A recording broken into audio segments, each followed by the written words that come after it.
DAZN, brought to you by William Hill.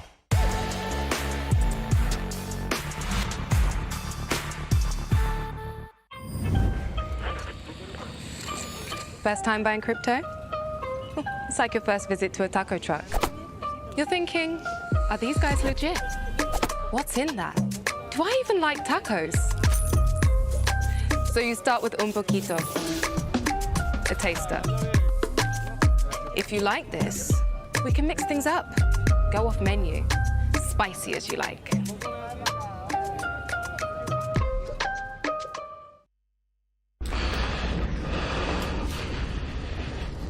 What's he got saying?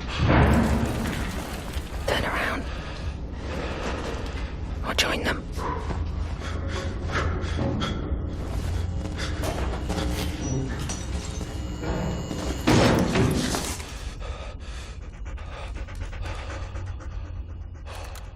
One time, stray dog. You've got the instinct. Now, get the training.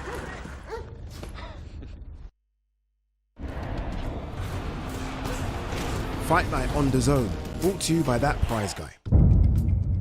The following program is recommended for those 16 and over, as it contains sporting violence, possible bad language, and flashing imagery.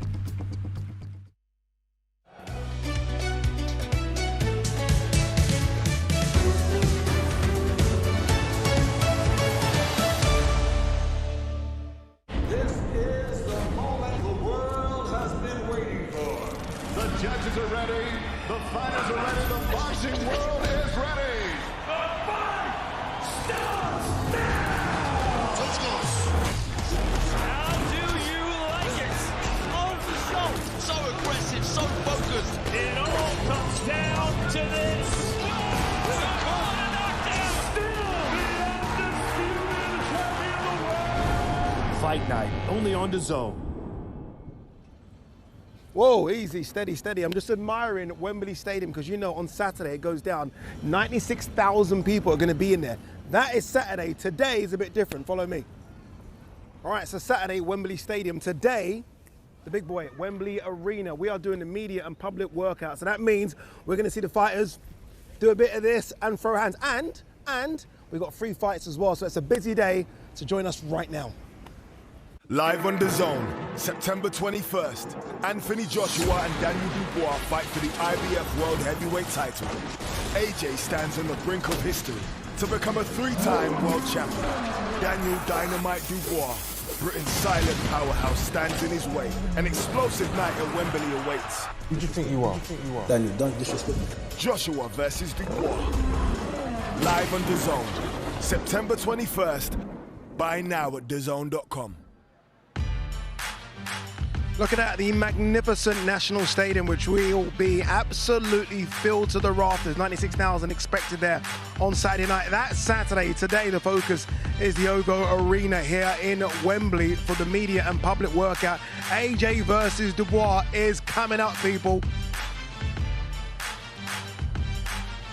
But today, they're all going to be in that ring. That ring is where they're going to throw hands and show us what they've got. Also, we've got 3 fights as well for you. So it's a busy day today for the media public workouts. And it's going to be a special one as well because the A-team has once again been assembled.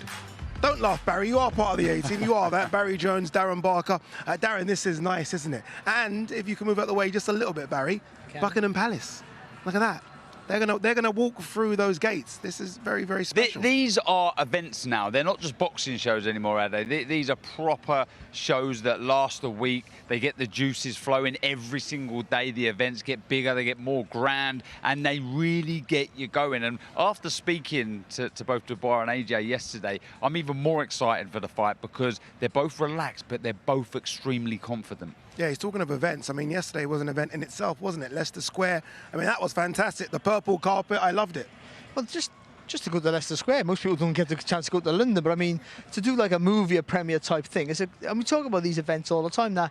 You know, we all talk about boxing on big events and big shows, you remember for the rest of your career, but what they do now all week, win or lose the fight for some of these undercards, this will be the highlight of their career.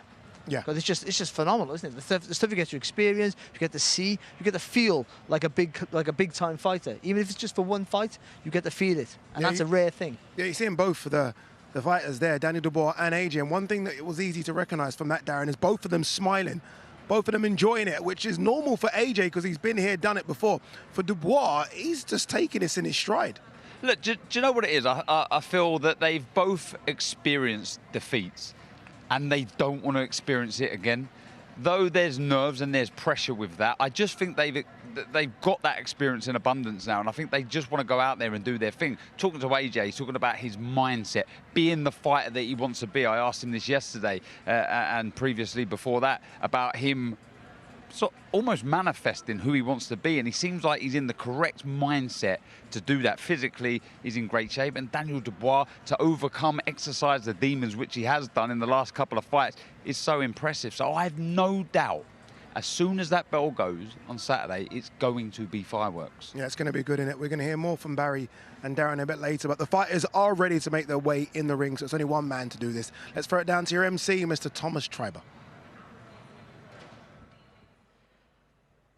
Ladies and gentlemen, welcome to the media workouts for Riyadh season card, Wembley edition.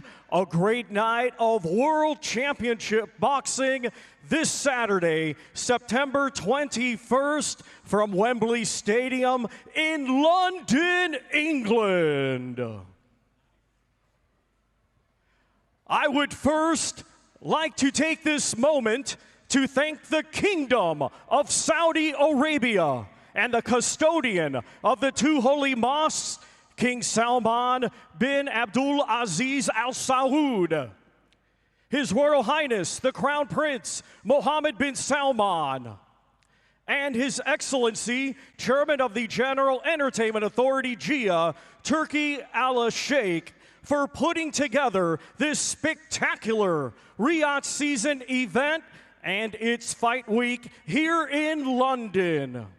Riyadh season has really re-elevated the sport, and it is genuinely being done for the boxing fans. This great event is being brought to you by Riyadh season and the General Entertainment Authority, GIA, with Frank Warren for Queensberry Promotions and Eddie Hearn for Matchroom Boxing. This event is sponsored by Visit Saudi, Solomon Al Habib Hospital, Saudi Airlines, Red Sea Global, Daria, and Middle Beast, in partnership with Gold Star Promotions and Sella, in association with Wasserman Boxing and Boxer.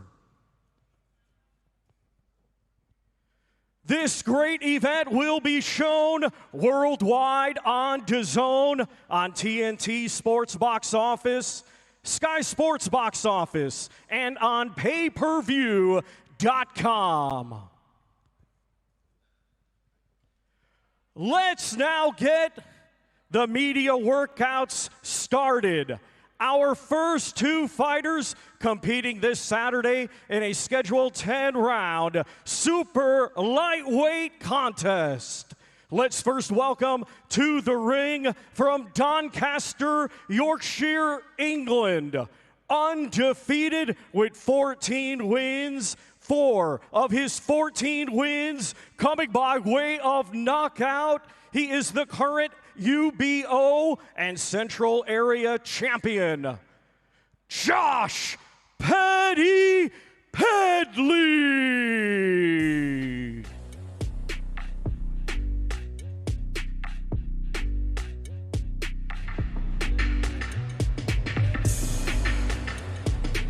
Here we go. Let the media workouts begin. Josh Padley making his way to the ring, unbeaten, as you heard Thomas Triber say there. 14 fights, 14 wins, 4 KOs, and what? What an opportunity for him, right? I mean, he said it himself, Barry, yesterday.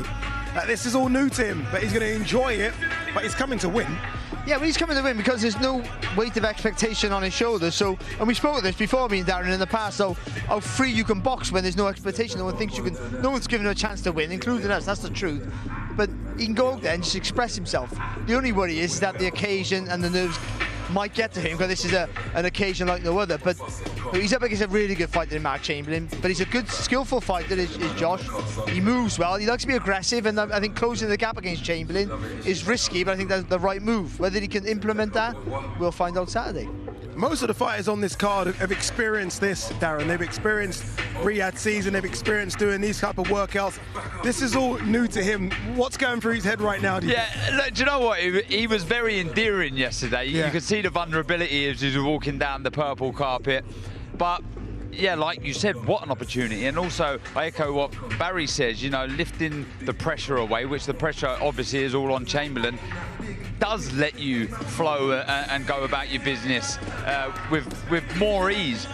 He is a good fighter, he's aggressive naturally, throws an awful lot of punches, he really does. Very, very busy, can do a bit of everything, but he's going to have to pick his moments here. He can't be greedy. I think plenty of feints try and draw out the lead of Chamberlain, because we've seen Chamberlain how hard he punches with both hands. You just got to make a single mistake and you will be punished. So yeah, cannot be greedy in this contest.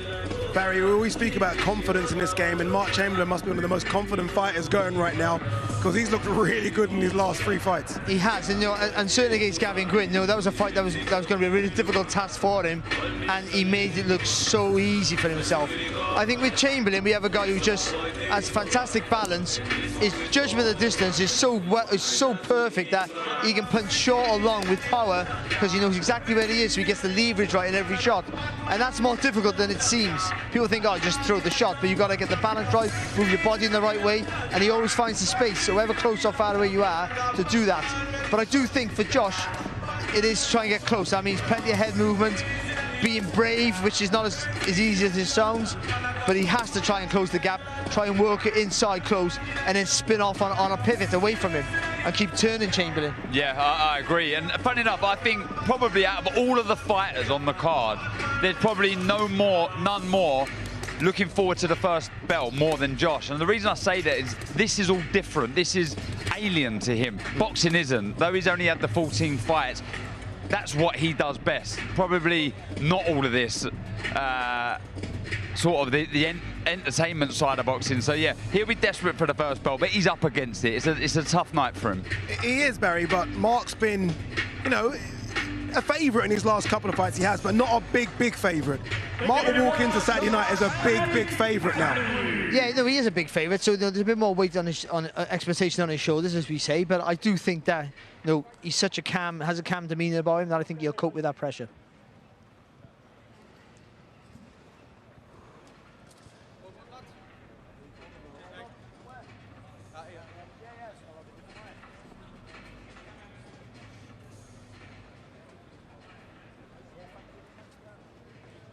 And now let's welcome, from Portsmouth, Hampshire, England, undefeated with 16 wins, 12 of his 16 wins coming by way of knockout. He is the current WBC Silver and IBF European Champion, Mark Chamberlain.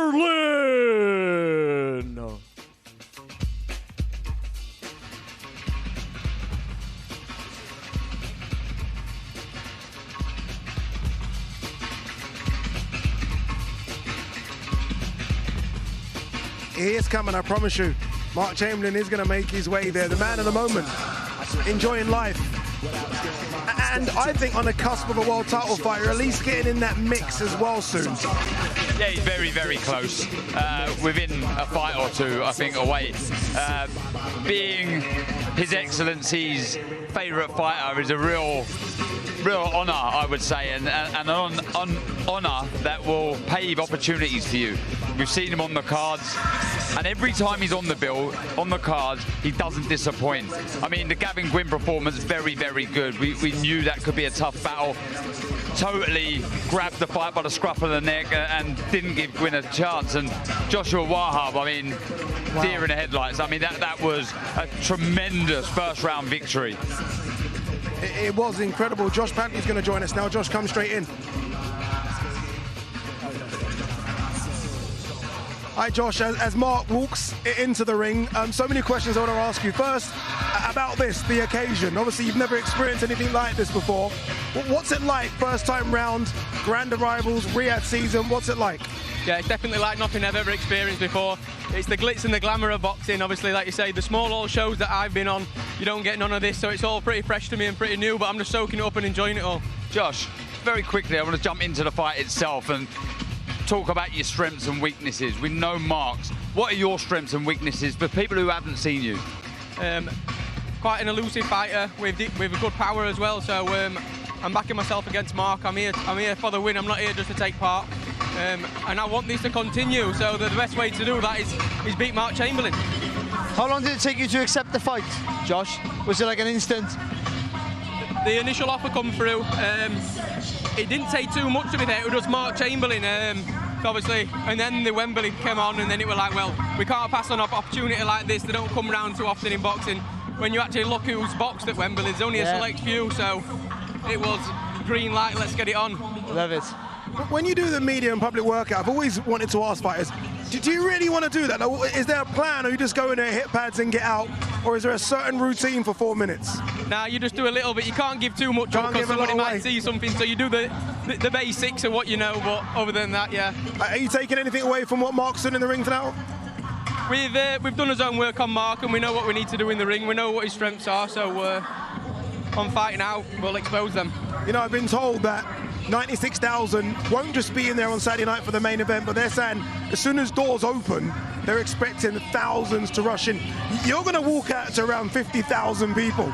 Yeah, prior to this, I think the biggest venue that I boxed on is the banquet suite at Ellen Road. So it's nowhere near even as big as this, so it's going to be quite the shock. I'm not a big football fan, so I've not been in the big stadiums and stuff, so, and I've never been in Wembley, so first time's going to be on Saturday night, so I'm buzzing for it. Have you got any fans coming down? Family? Yeah, family and friends are all coming down. Some are coming down for the weigh-ins on Friday, and then a lot of them are coming up Saturday.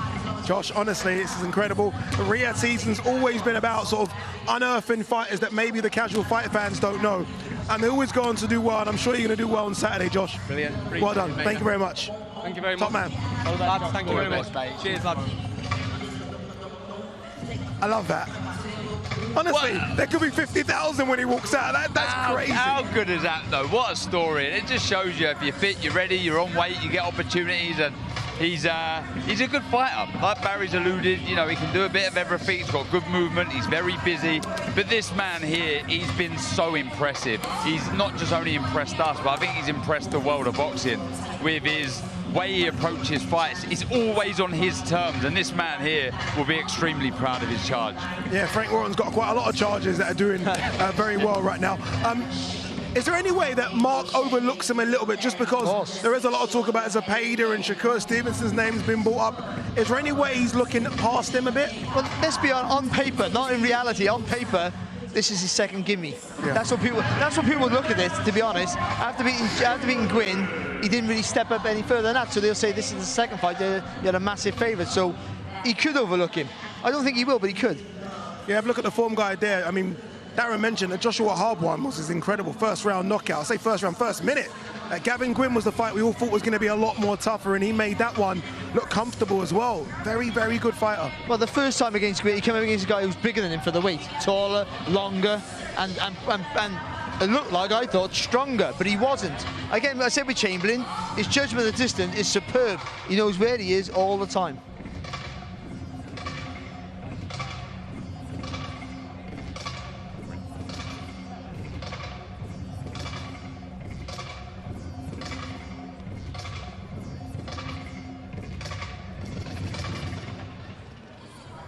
Our next two fighters competing this Saturday in a scheduled 12-round contest for the vacant WBO Interim Light Heavyweight Championship of the World. Let's first welcome from Carstairs, Scotland. His professional record, 18 wins, just 1 defeat. 13 of his 18 wins coming by way of knockout. He is the current WBC Silver Champion, Willie the Hutch Train Hutchinson.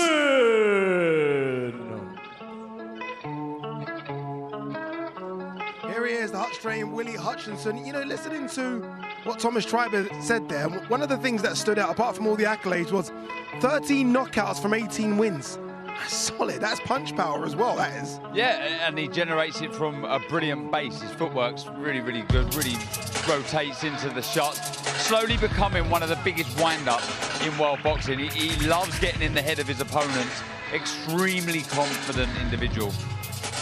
All right, Mark Chamberlain's here to have a word with. Mark, how are you, brother? Yeah, all good. Right. You're all used to this now. This is the norm for you, isn't it? Yeah, but I'll be honest with you, this workout actually felt like I was doing my ring walk. It's crazy. It's incredible, isn't it? Yeah, no, it's amazing. Does it surprise you? Obviously, look, you've done a couple of big ones in Saudi Arabia. Does this still surprise you? Are you still shocked about how big this is getting? Yeah, definitely. I walked out the changing rooms before, literally when I got here, and I looked out there and I see the guards standing there. I thought, whoa, I've never seen this before, not in London. Mark, how important is it for you not to take your foot off the gas here? Look, you're on the cuffs of really big things here, but you've got a lively opponent in Josh on Saturday night. I just got to keep my feet on the ground. I've trained hard. I know that I'm up against an unbeaten fighter. I don't think he's going to bring anything to the table that I haven't seen yet. But yeah, we haven't taken him lightly, and ready to go Saturday night. No danger of overlooking Josh? No, I'm not looking past Josh. Obviously, I've got a job to do on Saturday night before we go any further. But yeah, I'm looking forward to it. First of all, you look tiny for a middleweight. He's massive, isn't he? But I was going to say to you about, do you think you're ready now for that world title shot? Because your progression, even though you've had good learning fights, but it's been quite steep, I feel. Yeah, I mean, obviously I'm up there in the rankings now. Obviously I've got to keep doing what I'm doing. But I've made it quite clear to Frank and the team, that's what I want. I want big fights and big nights, and for me to achieve that, I've got to start knocking on the door for world titles. So you would take a world title next if it was offered to you right now? Oh, definitely. If Josh Padley pulled out tomorrow for whatever reason and they said we got a body so-and-so here for the world title, yeah. Lomachenko? Hey? Lomachenko or something like that? Oh, anyone will do. Give me a world title. Is there anybody you're after, or is it anybody? There's a couple of names. I think the Berencic fight will be one for me right now. But I've got a job to do first, and we'll move on from there. That's a winnable fight, sorry. I think that's a winnable fight for you. A hard fight, but a winnable fight. Yeah, they're all hard, aren't they, when you get to this level? But I'm looking forward to the nights that are coming. Mark, top man, good luck. Get off your legs. Thank you very much, Mark, top man. Appreciate it. Mark Chamberlain very confident. Not as confident as that man, though. Willie Hutchinson in the ring has just showed his abs as well, shows that he's in good shape. And that's one thing I said yesterday on the broadcast. Like, he was in good shape for Craig Richards, obviously, but I feel like he is in better shape here now. Willie the Hutch Train Hutchinson. Yeah, he understands the importance now. He can't mess around in this game because there's some big shots for him out there with his confidence, with his personality. Like I say, he likes to wind up his opponents and he's brilliant for TV. He backs it up in the ring, so I'm really looking forward to this one. And let's not forget, after October the 12th, when Bivol boxes better be out, we don't know what's going to happen to all those belts. They might all fragment, which gives him an opportunity because he's ranked very highly. If he gives another good performance here Saturday and gets the win against Buatsi, then he's elevated to world champion status straight away.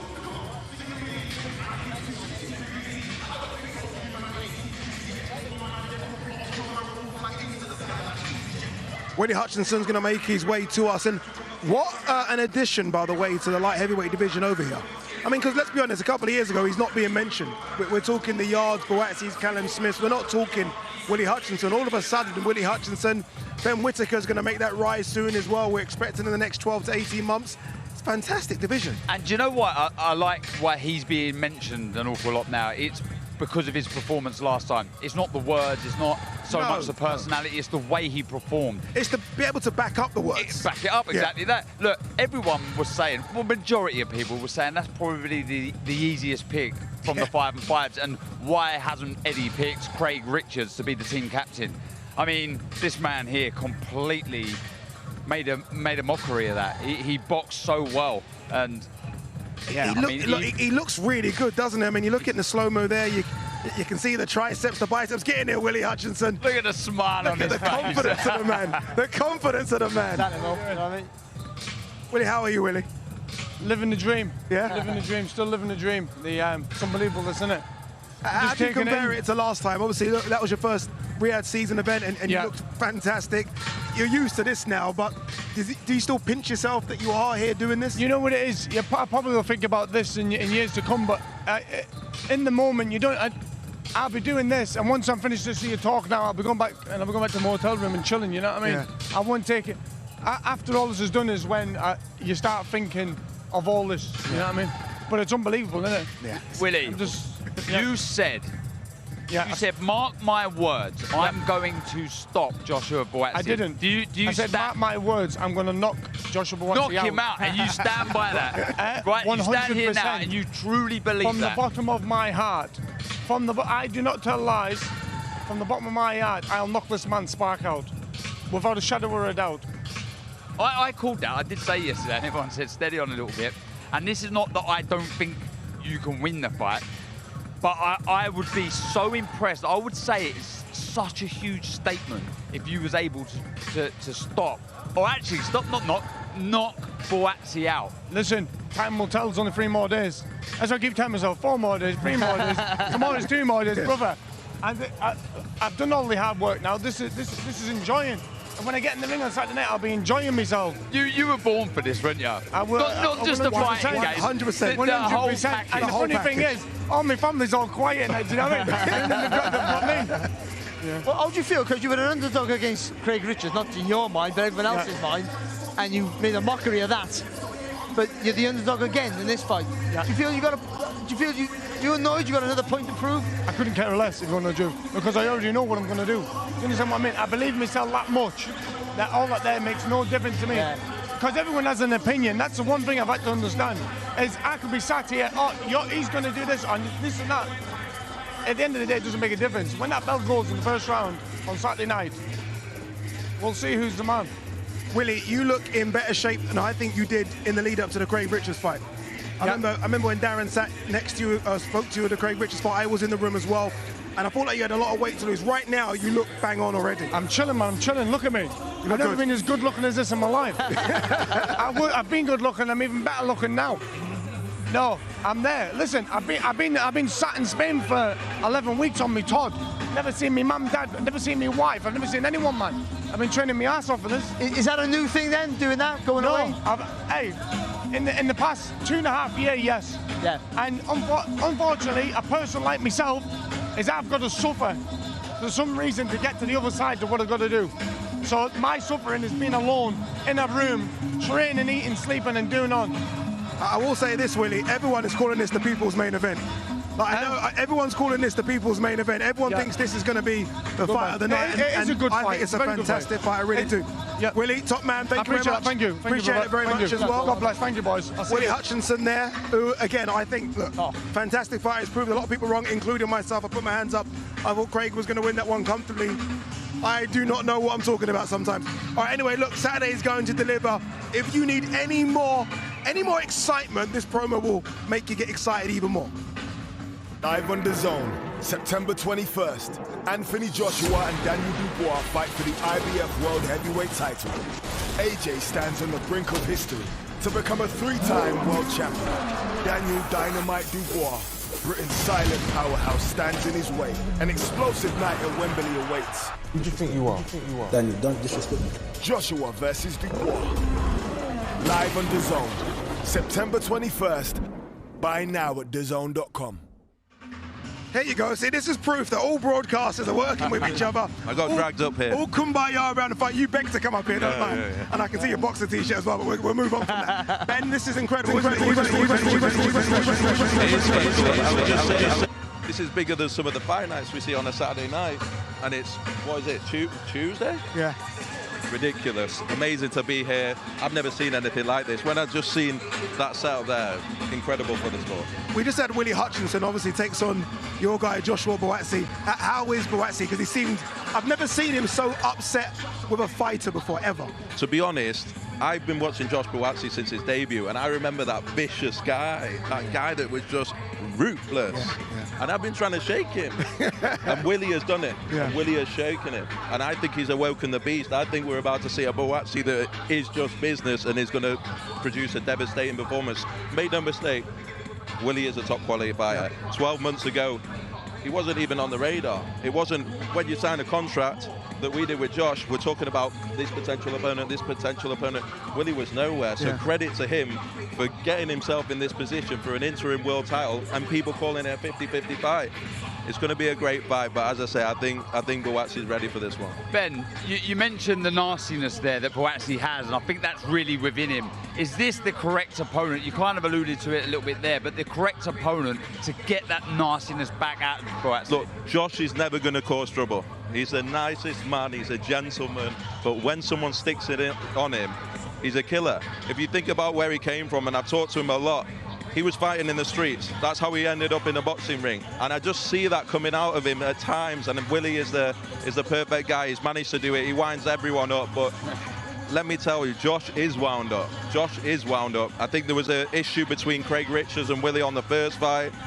That's in Josh's head. He's good friends with Craig Richards. Then Willie's come for him.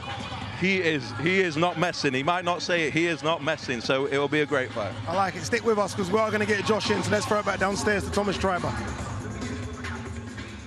Let's now welcome to the ring from Croydon, London, England, by way of Accra, Ghana, a 2016 Olympic bronze medalist, now undefeated as a professional with 18 wins, 13 of his 18 wins coming by way of knockout. Here is the current British and Commonwealth champion, Joshua Buatsi.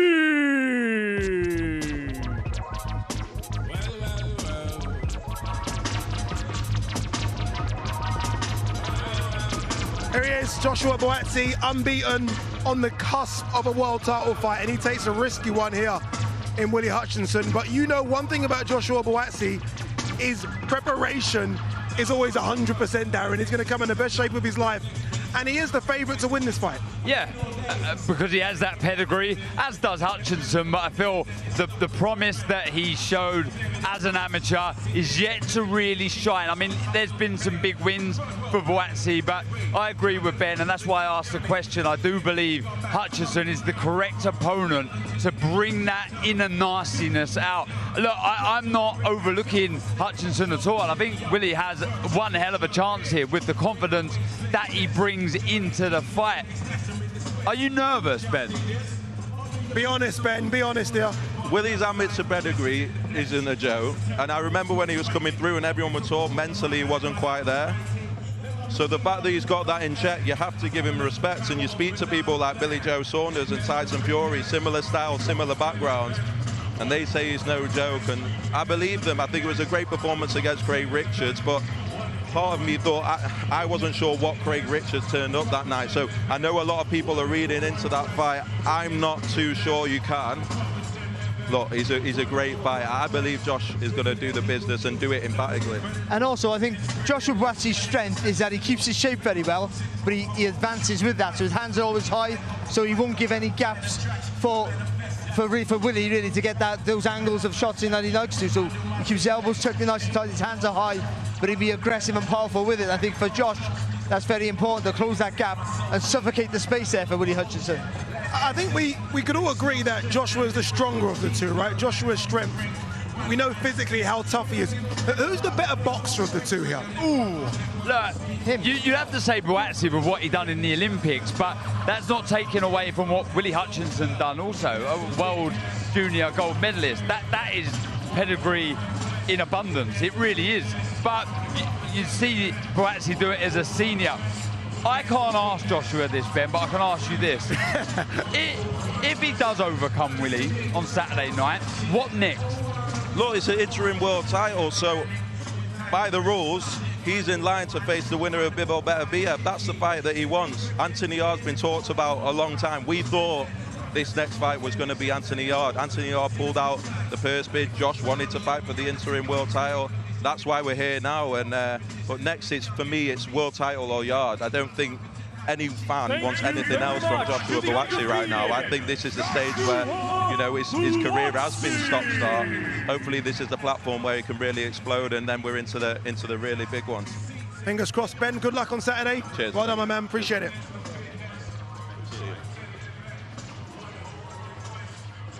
I like it, honest from Ben. I think he understands how tough this assignment is for Joshua Buatsi. It's going to be tough. Buatsi's going to join us in a few moments as well. Looking forward to hear what Buatsi has to say.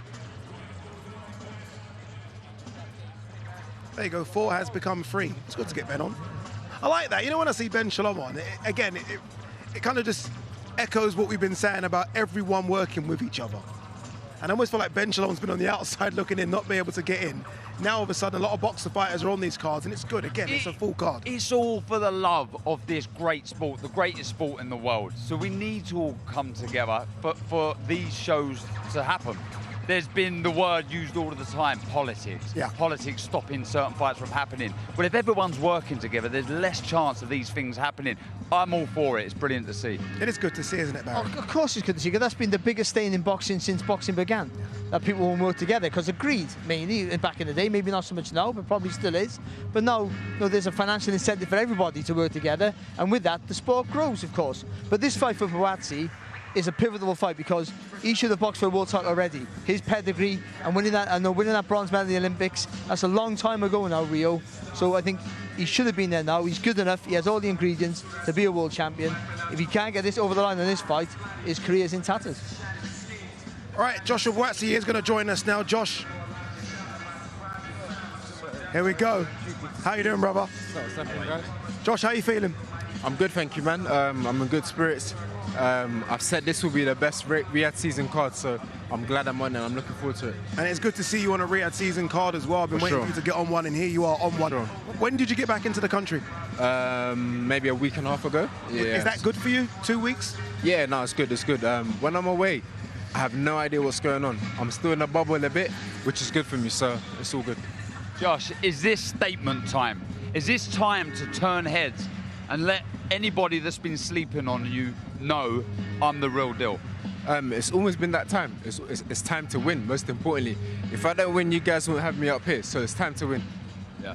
Just quickly, we've been talking, well, I've been talking about it quite a bit, and so have a few others, talking about that nastiness, that inner nastiness that you have.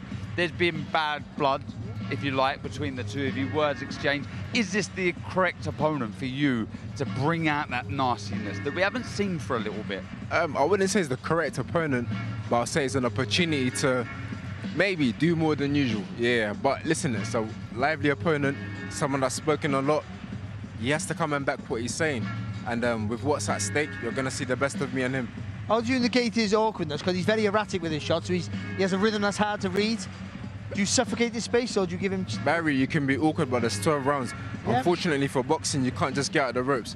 You've got to stay in there, so I'll be in there for 12. You're playing the long game there, then cutting him off. Not about a long game. If I see it early, I take it, but I'll be in there. Yeah, I can expect nothing less. Josh, look, get off your feet. Thank you very much. Josh Buatsi, well done, brother. Thank you very, very much. I got to say with Josh, he's always bigger than he looks. Mate, up all that. I had a look down at his training. You know, sometimes they wear those, he had normal trainers on. I was like, how are you that big? Yeah. Why did he look about 6'3" there? He did look big there. He did look big. Maybe it's the afro as well. That gives you an extra range, doesn't it? I've noticed that he's always just bigger than he looks, and then so you think, oh, he's okay. When you see him, you go, actually, he's a massive light heavyweight. It honestly is a huge light heavyweight who boils up to a really big light heavyweight. Oh, anyway, Josh Kelly is ready to do his walk, so let's go downstairs again to your MC, Thomas Triber. Our next two fighters competing this Saturday in a scheduled 12-round middleweight contest. Let's first welcome from Sunderland, Tyne and Ware, a 2016 Olympian who now has a professional record consisting of 15 wins, just 1 defeat, 1 draw, with 8 of his 15 wins coming by way of knockout. Please welcome the former British and Commonwealth champion and current WBO International Champion, Josh Pretty Boy Kelly.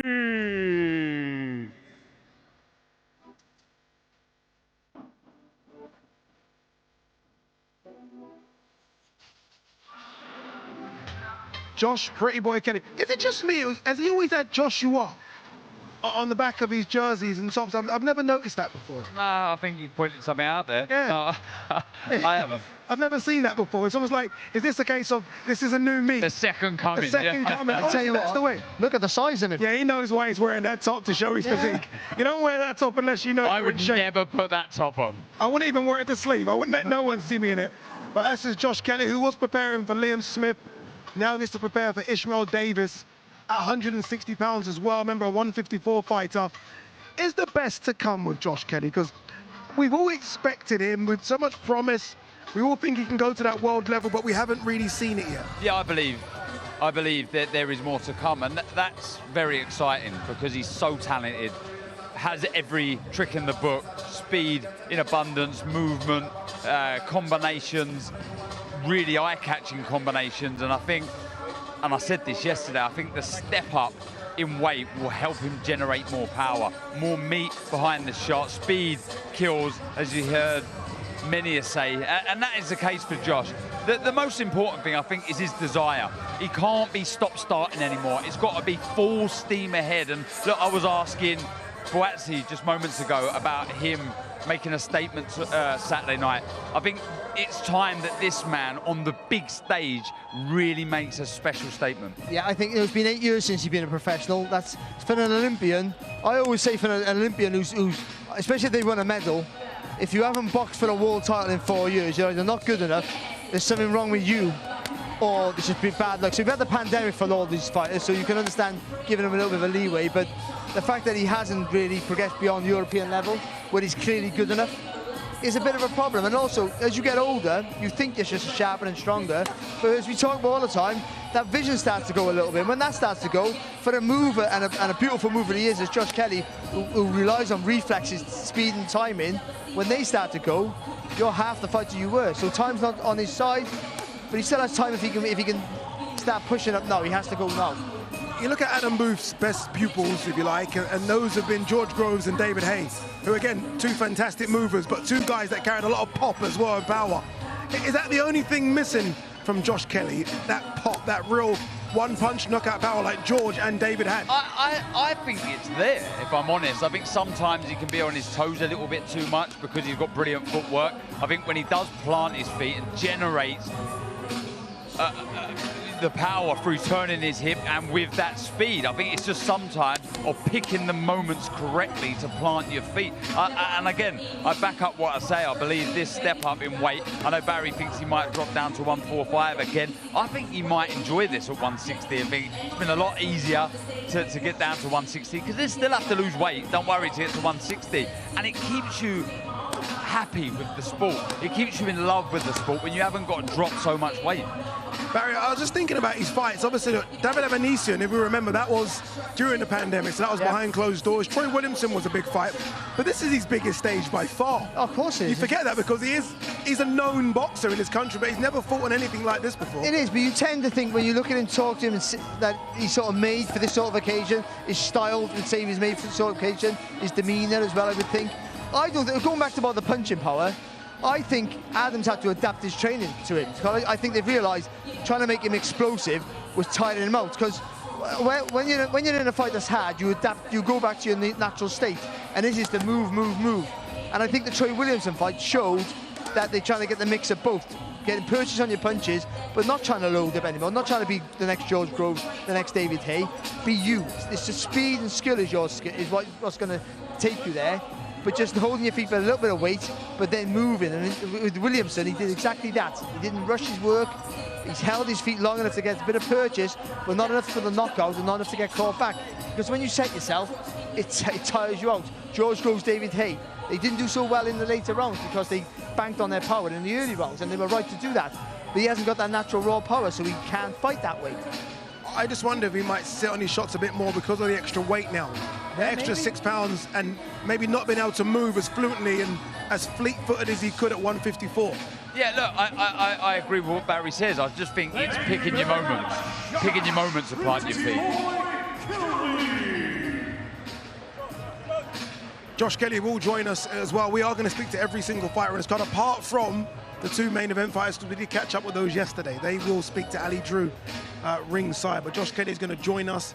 His opponent, Ishmael Davis, is going to get in the ring next. Looking forward to seeing how Ishmael looks, actually. Yeah.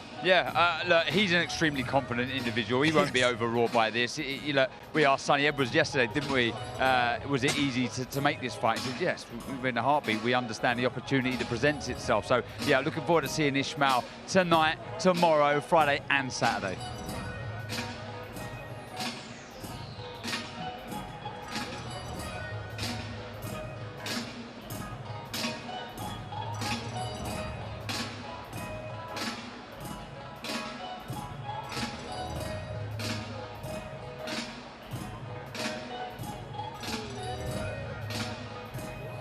And now let's welcome to the ring from Leeds, Yorkshire, England, undefeated with 13 wins, 6 of his 13 wins coming by way of knockout. Here is Ishmael, the Black Panther Davis. Ishmael Davis, a fighter that a lot of fight fans might not have known too much about 12 to 18 months ago. And every time we've seen him on DAZN, you guys have been commentating on his last 2 fights. He's looked really, really good. Yeah, he has. Like I said, they're very confident individual. And really believing in himself more. And looking big, looking solid. Yeah, Look, people forget that he started his career at middleweight, so this shouldn't be a problem for him. He was getting ready for a fight, so he would have been right amongst it in that training camp leading towards that fight. So I think it would have been an easy yes to take this. But look, I'm looking forward to him. He does a lot good. He doesn't waste much. He picks his moments. He does, however, likes to fight at his own pace. I think he has to try and force the pace and take Josh Kelly out of his rhythm in this one. But it's a brilliant fight, Barry. And he's a really thoughtful pressure fighter. So sometimes he looks like, and I think he does, he can be a little bit more faster with his feet maybe, but to be strong as he is, and to pressure you all the time, but with thought process behind it. So he's setting up attacks with his feet. He'll step to the left and throw the right hand over the top, or he'll roll underneath, come back with a left hook. All that is using your brain while you're attacking. He's not just swinging in punches. So, he's a danger for anyone. And sort of for Josh Kelly, this is sort of a fight that's perfect for you, and also full of danger because he's coming at you all the time, so he's a target to be hit. But he moves his head, Davis. He slips and slides, and that's going to be difficult for Josh Kelly to get those perfect punches on target. And what he does there, I've just seen it a couple of times, the way he switches is so subtle, you don't see it. Because it's a very dangerous maneuver, because obviously at some point when you're stepping across to go from southpaw to orthodox, you are square on. But he does it so quickly and with such ease, and that could be an important and a very good part of his game plan on Saturday. Here it is, Josh, pretty boy. Josh, I've been talking about this all week, the Joshua on the back. I've never seen Joshua. Normally it's just Joshua, or is this a new thing? No, it's my full name. Come on. But you don't normally have that, do you? No, well, I'm going a little bit more classy. I think I knew something was going on. You couldn't wear a tighter top, could you? You what? You couldn't wear a tighter top. Sorry. You couldn't wear a tighter top. What'd you say? Don't fall in. Don't let yourself slip out of the bottom. Come for you next. I've got to say, we mentioned it yesterday when we see you, but how great is it to be weighing 160 for this fight? Oh, bro, come on. When I was 147, I've been taking 14, 15 pounds off in the morning of the weigh-in. And if people look at my results down there, a lot of it's been like I've worked a little bit, haven't worked a little bit. I had to save my energy, because if you're taking that much weight off, you know as fighters, it's just you're not there on the night. You can't do that and then fight 12 rounds. 154, 160. Oh man, suited us down to a T. I've never lost any speed. I've got more power. My gas tank's full. Like I can go 12 rounds moving, 12 rounds fighting. So people's in for a hard night. Do you feel now, because you've matured a little bit, that you got the balance right with moving your feet, but knowing when to hold your feet and land with a bit more power in your shots? I mean, with my style, I only really need to be in a position to punch maybe 4 or 5 times around and light them up. and then I can do what I want. Or if the press is in that position where I have to work, I'm clever enough to be able to work inside, nick a shot or two, and then I'm stronger than what people think when I'm inside. Yeah. People don't think I'm that strong, but I'm able to. I mean, sparring with Josh Boatti, I can't be sparring with Josh Boatti if I'm not strong. Do you know what I mean? But the fight, I noticed that Troy Williamson stands out for me because the fight management there. Yeah. Are you know in the later rounds you moved because you had to change direction, but are you stay close to him as well to show that strength, so you couldn't be bullied? Well, look, with Troy was the gamest he was then. He was unbeaten. He was coming off a good win against Mason Cartwright. They had everything for him. And then he come, it was a big derby, so that was the gamest he was going to come. And I knew I just moved, taken off him, settle him down. I heard Troy 3 or 4 times in that fight, and at one point I thought, I'll get you out if I want to get you out. I was actually enjoying putting the performance on. I didn't feel as I need to take any risks and get cut or hurt my hand. So I just took it.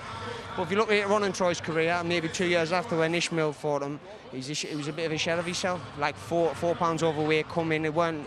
But you can't compare anything like that. We'll see Saturday night, do you know what I mean? What do you make of Ishmael Davis coming in, obviously late replacement, 6 days notice, a different style to Liam Smith? What do you make of him watching him? No, I rate him. Switches. I rate him. I know what I'm going to do though. So that's it. Do you feel like you have to, being the guy who's used to the bigger fights, to go out there, just stamp your authority early, let him know he's in a big fight? Because this is a big occasion, man. It's a big occasion for you, but it's a bigger occasion for him. I feel as I've been mentally ready for this for months now. Do you know what I mean? He's coming last minute. Of course, he's going to feel full of confidence. Of course, anyone wanted to jump out of fight on this card last minute, so it's not like no pressure for him. No, it's not. Well, there's not, but there also is. There's like his team around him saying, "Listen, we can win this. We can do this." Da da da da da. And it's a little. He's never been on these big stages yet. I know he's going to perform, I know he's going to come out and do his thing, but when you've got someone like me to prepare for 6 days, I'm an absolute nightmare. Do you know what I mean? Josh, top man, appreciate you, brother. Thank you very much. Joshua now. Is it Joshua now? Joshua Kelly. Joshua Pretty Boy Kelly. I didn't manage to get Darren. Ishmael looking sharp here. Josh, like Boatsi, he looks really big when he's next to you as well. Massive, massive. Huge. Davis. And his opponent, Ishmael Davis, is going to join us. And I feel like I'm going to say what I just said about Josh Kelly. He's going to be really big as well. But I like what he said about Josh. He has turned it to Joshua now, hasn't he? On purpose. Yeah, I thought I'd noticed that. Is it the second coming then? I don't know. Maybe. I don't know. Maybe. But I'm looking forward to it. If it is, I'm looking forward to it because he's got so much talent. And I think there's still more to come. We've spoke about it. And if there is more to come from Joshua Kelly, it's very exciting.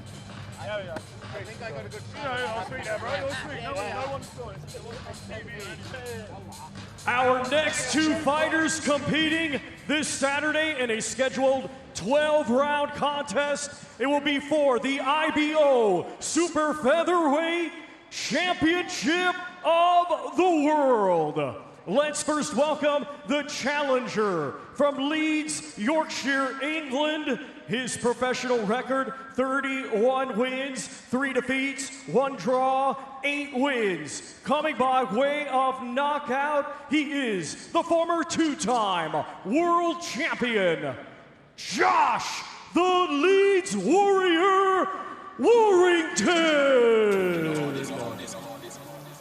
I think it was you, Barry, yesterday who sort of noticed and pointed out, they were like, was it 4 or 5 Joshes on this card? Four Joshes. Four Joshes. And Anthony Josh, right? That makes it 5. 5. There you go, 5. Anthony Joshua. You know when you talk about fighters that are not used to the stage, that man there is used to the stage. Because Josh Warrington has fought in so many big fights, stadium fights as well, sold out arenas. I mean, he's used to this. If anyone's used to it on this platform, it's him and Anthony Joshua. Yeah, look, he's experienced it all before, but what I find so impressive with Josh Warrington is there's so much ambition still left. With what he's achieved in the sport, it is commendable and so brilliant as it is, but he still wants more. This is a tough fight, but the hunger is still there, and that's important. Ishmael Davis is here. He's going to join us now. The man who took this fight on 6 days' notice, but looks ready, looks in shape as well. You are a gym rat, aren't you? Because you're in shape. I mean, always you're ready to go. Listen, this is my profession. I'm always in shape all year round. Sometimes I have a little break, 4 days off, but I'm always in the gym. Tell me about the call. When you got the call went to Sonny, your team. Tell me exactly how it happened. Was it just a simple, yep, I'm doing that? How did it all go? It just went simple and fast. Like I was watching the Canelo fight, so I stayed up a bit late. Then I went to bed. My phone was buzzing off. Sonny ran me. He's like, "Yo, you got the Josh Kelly fight? Do you want to fight?" I just said, "Yeah." Straight away, I was like, "Yo, come then." He's like, I said, "When?" He's like, 6 days. I'm like, "Yeah, let's do this, man." Straight to the gym. I love a challenge, man, and this is what. If you want to prove yourself in something, what other chance do I have than this? Yeah. But it's a huge opportunity. But you're not just here to make up the numbers, are you? Definitely not. Do you know what it is? Yeah, I believe I'm going to the top of the sport. And this is a chance for me to showcase my skills on a higher level against a better opponent that's going to make me better. You know what I mean? Me and him both beat Troy. I believe I battered Troy more. But let's see what happens. I don't know what's going on. Sorry, Barry, on this stage. Everyone looks solid. Yeah, you look incredible. Look, honestly, they're all sat next to me, that's why. But I think some people forget that you started your career at middleweight, didn't you? So the weight, no issue for you at all? No issue. Obviously, when you're not trying to make a championship weight, obviously you're always coming a bit heavier in it. But I am a super welterweight. But Saturday night, I'm a middleweight, and you're going to see. Are you aware that, you're going to need patience on Saturday night because Josh is a very, very good mover, so cutting off the ring is going to be more difficult than probably certainly against Troy Williamson, for instance. Yeah, well, I've been in there with not just Troy Williamson. I mean, in terms of sparring, where I've learnt most of my experience, because obviously I didn't have no amateurs. I've been in there with everyone, everyone. And you know what it is? No one's got a bad word to say about me, so I'll be surprised if I give everyone a bad word to say about me on Saturday. No one's saying that, but what I'm saying is that you're going to have to, it's going to be a process to cut the ring off, not just, because you've had so much success already in your short career that when you put your foot to the gas, you corner them very quickly. And in this fight, it might be a bit more difficult just to realise that you have to compose yourself. Listen, I've been watching a lot of fights, greats before us. I've been in there with guys that they have to get control under. And he's a guy that I have to get under control. So, listen, I'm ready, man.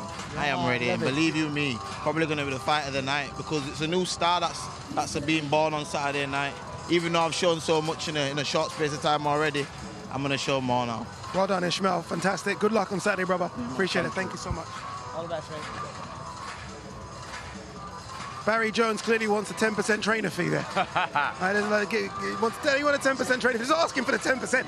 I know sometimes in these big events, everyone's confident, tries to play, but sometimes you can feel that they say they're trying to portray confidence, but you can feel it, that they don't quite believe in it, or they're overawed. Nobody so far looks remotely anxious or slightly unsure of themselves. They're all 100% committed and believe they can win. You know what it is? I think since the inception of Riyadh season, I think every fighter wants to be on a Riyadh season card. Not just because obviously the financial incentives we know are bigger. I think the magnitude of them. So everyone's just happy to be here and be on the cards. Yeah, I mean, this is what dreams are made of. This is what you dream of as a young individual in the sport, taking it up as an amateur. You want to be on the big cards. There's big cards, there's gigantic cards, then there's shows like this. They're on another level, so you want to be a part of them. You so do. Josh Warrington's going to join us in the studio in a moment. But make sure you stick with DAZN because we've got so much to come.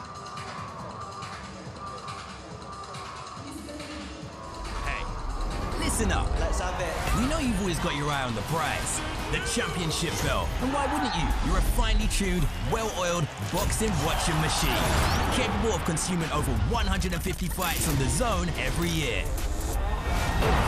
We've gone big, we've gone global. Churning through combinations, comebacks, and non-stop knockouts. Where are you? With big fights every week, you're the best in the world. So go on, get that belt, champ. DAZN, undisputed. Josh Warrington, former IBF featherweight champion, former two-time IBF featherweight champion, won't be able to become a two-weight IBF champion, but can become an IBO super featherweight champion. That's an option for him, but it's going to be tough against Anthony Kakache. Josh Warrington is going to join us in a moment. I'm hearing he's got around 10,000 fans from Leeds. Is that all? I said that as well. I said, come on, Josh, you're used to 25 and 30s. What's happening? 10,000 fans making their way from Leeds to support him at Wembley. That's incredible. That is phenomenal, but it doesn't surprise me with Josh. I mean, so popular, and he has been popular for an awful lot of years, and every time you fight, that grows, the popularity grows. And what I love about his supporters is, though he has suffered defeats, they're still with him. They've still got him. They've still got his back, and they're there. They'll travel anywhere for him. Barry, 2 seconds before you speak, we do need to throw back down to Thomas Tribe because Anthony Kakache is going to make his way to the ring. Let's now welcome to the ring the defending world champion. From Belfast, Northern Ireland, his professional record, 22 wins, just 1 defeat, with 8 of his 22 wins coming by way of knockout. He is the current IBF World Champion, and this Saturday, the reigning and defending IBO Super Featherweight Champion of the World, Anthony the Andy Town Apache Kakache. Anthony Kakache about to make his way to the ring to do his media workout. Josh Warrington has joined us in the studio. Josh, I was saying as you were doing your workout, I was like, Josh is used to this. Most of these fighters aren't used to these big events. You've done big event after big event for the last near decade. Does this feel any different? I'll be honest with you, it's the first time that I've had an entrance to a normal workout. Normally it's a shopping centre in Leeds or a market in Leeds, but no different whatsoever. Once you're in there, if anything, a lot shorter than I normally do. When I'm in Leeds, I just want to stay and entertain everyone who's coming by. You know, they might have taken 20 minutes out of lunch to come and watch me, so I want to just stay and do some pads and things like that. But today, well, everyone's not here for me. I don't know about that, Josh. I don't know about listen, that. They're here for the full show, aren't they? It's not just one event. When I'm in Leeds, everyone's there for me. But it's a full show tonight, so yeah, in and out, easy. Josh, you was looking at the monitor there as Anthony Kakache was walking to the ring. When you see Anthony Kakache, what do you think? What's the first thing that comes to mind? He's got a decent beard. I'd like to see what his face looks like without a beard. Agreed. You know, Agreed. I'm definitely to check that. You know when people are coming down weight, you know, I feel that can show a bit. Now, when my weight starts coming down, my arms cheeks coming a bit. Obviously, that's a bit of a disguise. I've seen him, 12 weeks ago, and he was quite fuller in the face. Now, I can't really tell too much. I know I can see he's dropped weight a bit, but I think the beard's hiding quite a bit. So that was the first thing. Speaking about weight, I think the move to 9 stone 4 has been a long time coming. Yes, very much so. Bigger people than us won't realise almost that £4 is a comfort, isn't it? Yeah, exactly, Barry. You know what it is. I mean, people talk about £4. £4, I'll do that in a couple of pints, which they probably could do. We're talking about body fat percentage being right down to the minimum. Yeah. We're talking about a difference in a few pounds in muscle. So, yeah, it's a hell of a difference. And you know what? Some of that I should have done maybe a few years ago, but it's all hindsight, innit? Do you feel like you've done so much in your career that you have no point to prove, but yet still, do you feel you have another point to prove now that you can be successful at a new weight? Yeah, I wouldn't do it. Why? Yeah. I wouldn't do it because it's like... Is that what keeps you going then? Honestly, I wouldn't do it. Like, I'm not here to just, take part. I'm not going to go Conor McGregor now, but why do you want to be here? Run a win. And it's not even so much for the belts. It's for the names and my legacy. Like, obviously, my last fight ended with a loss. No matter how good our boxing, it was still a loss. Yeah. I don't want to end it like that. You know what I mean? And I still want to go to America. We've already had that conversation ready. After that, I don't know. I'm just entertaining fights. But once I start dipping, then I'll walk away. Yeah, okay. Stay there, Josh. Don't go. A couple more questions. You mentioned it's not necessarily about belts. Disappointed with the IBF and their situation, not allowed this to be a world title fight? Yeah, and that's what I was saying. Like, obviously this fight, I was talking about belts for myself to tick off a 3-time IBF world champion.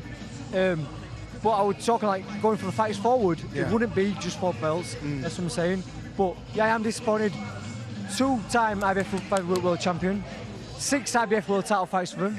It's like, I understand their policies and regulations and all this stuff, but some of these organisations get involved with YouTubers. Like, come on. Lesser fighters have been given the opportunity. Exactly. They've earned a lot of money out of section fees over with me and myself or with eliminators and different shows. No, it's true, Barry. It's true. For whatever reason, they just wouldn't change the goalposts here after already giving the green light. That's what I can't work out. But for us, though, Josh, this is a fantastic fight. I think it's fight of the night. I know they're the same Boatsi versus Hutchinson, but this for me is nothing but fireworks. Yeah, I mean, that's the thing.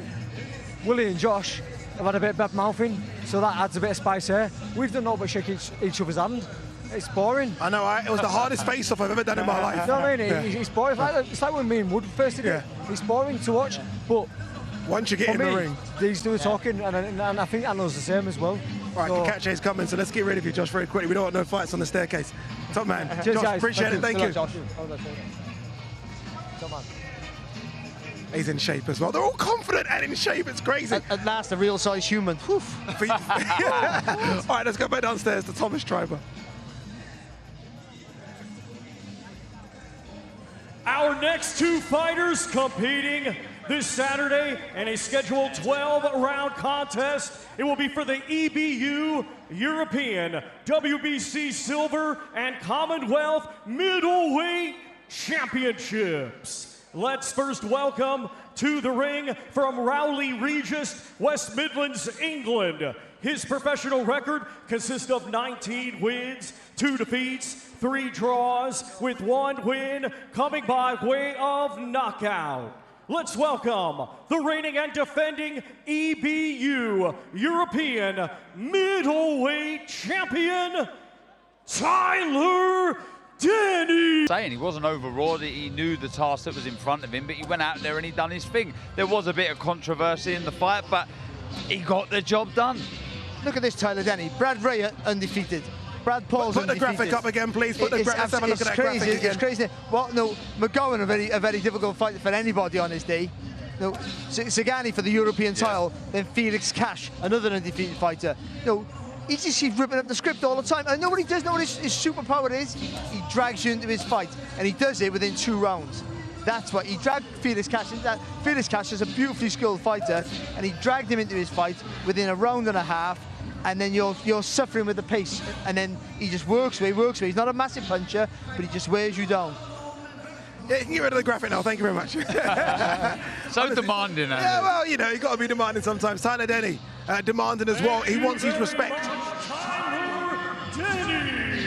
Yeah, he does. He does. He's the champion. Remember that. He is the B-side, but he is the champion, and he desperately wants to defend that title.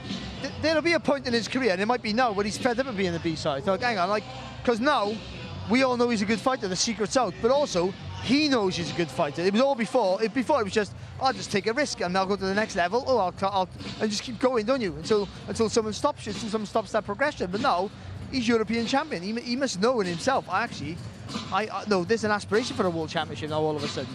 And if he wins this fight, then he's in the running for a world title. And who would have thought that 2.5 years ago? Who would have thought that 2.5 months ago before the Felix Cash fight? I mean, a lot of people had Felix as a favourite. And that fight, I know Felix took a long time out, switched trainers, but everyone. Not me. Not you, I know you are correct, not you. And there was question marks after the fight, where does Tyler Denny go? This is where he goes, co-main event for AJ versus Dubois at Wembley Stadium. Yeah, like Barry said, he'll have aspirations of his own to push on and fight for a world title. Look, he's in the, well, he should be thereabouts in the top 10 of all the governing bodies after winning the European title and defending it. So, yeah, look, he's trying to create his own path now, and he's doing a great job in doing so. Such a likeable man, and I look forward to the fight Saturday. All right, Tyler Denny is going to make his way up to the stage to speak to us, but let's go downstairs again to Thomas Triber, who's going to introduce Mr. Hamza Shiraz. Let's now welcome to the ring from Ilford, Essex, England.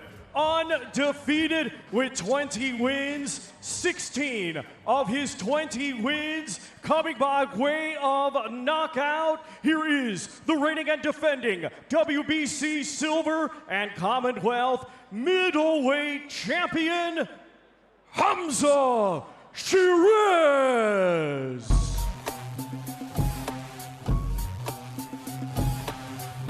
Hamza Shiraz from Ilford, not too far from me. I'm from Stratford, so very, very close to me. Fantastic fighter, huge middleweight. It's crazy to think, 3 years ago he was a 154-pounder. It's impossible to think that, because he looks like a light heavyweight. He's a big guy, and I think he's ready for a world title now. I really do think a world title opportunity anyway right now. Do you know what, Ade? Every time I watch anyone in my old division, I'm always kind of sizing them up, and I'm thinking, how would I have got on with that fighter? I would have hated to fight this man. I honestly... You're being humbled. No, you're being... You know you could have done a good fight. No, he's right. He's right. But I'm a big fan of Hamza Shiraz. I really am. Inside and outside of the ring, he's a gentleman. But when he's in these ropes, as he's just entered now, he's a beast. He's an animal. The way in which he dispatched Ammo Williams last time out was so impressive.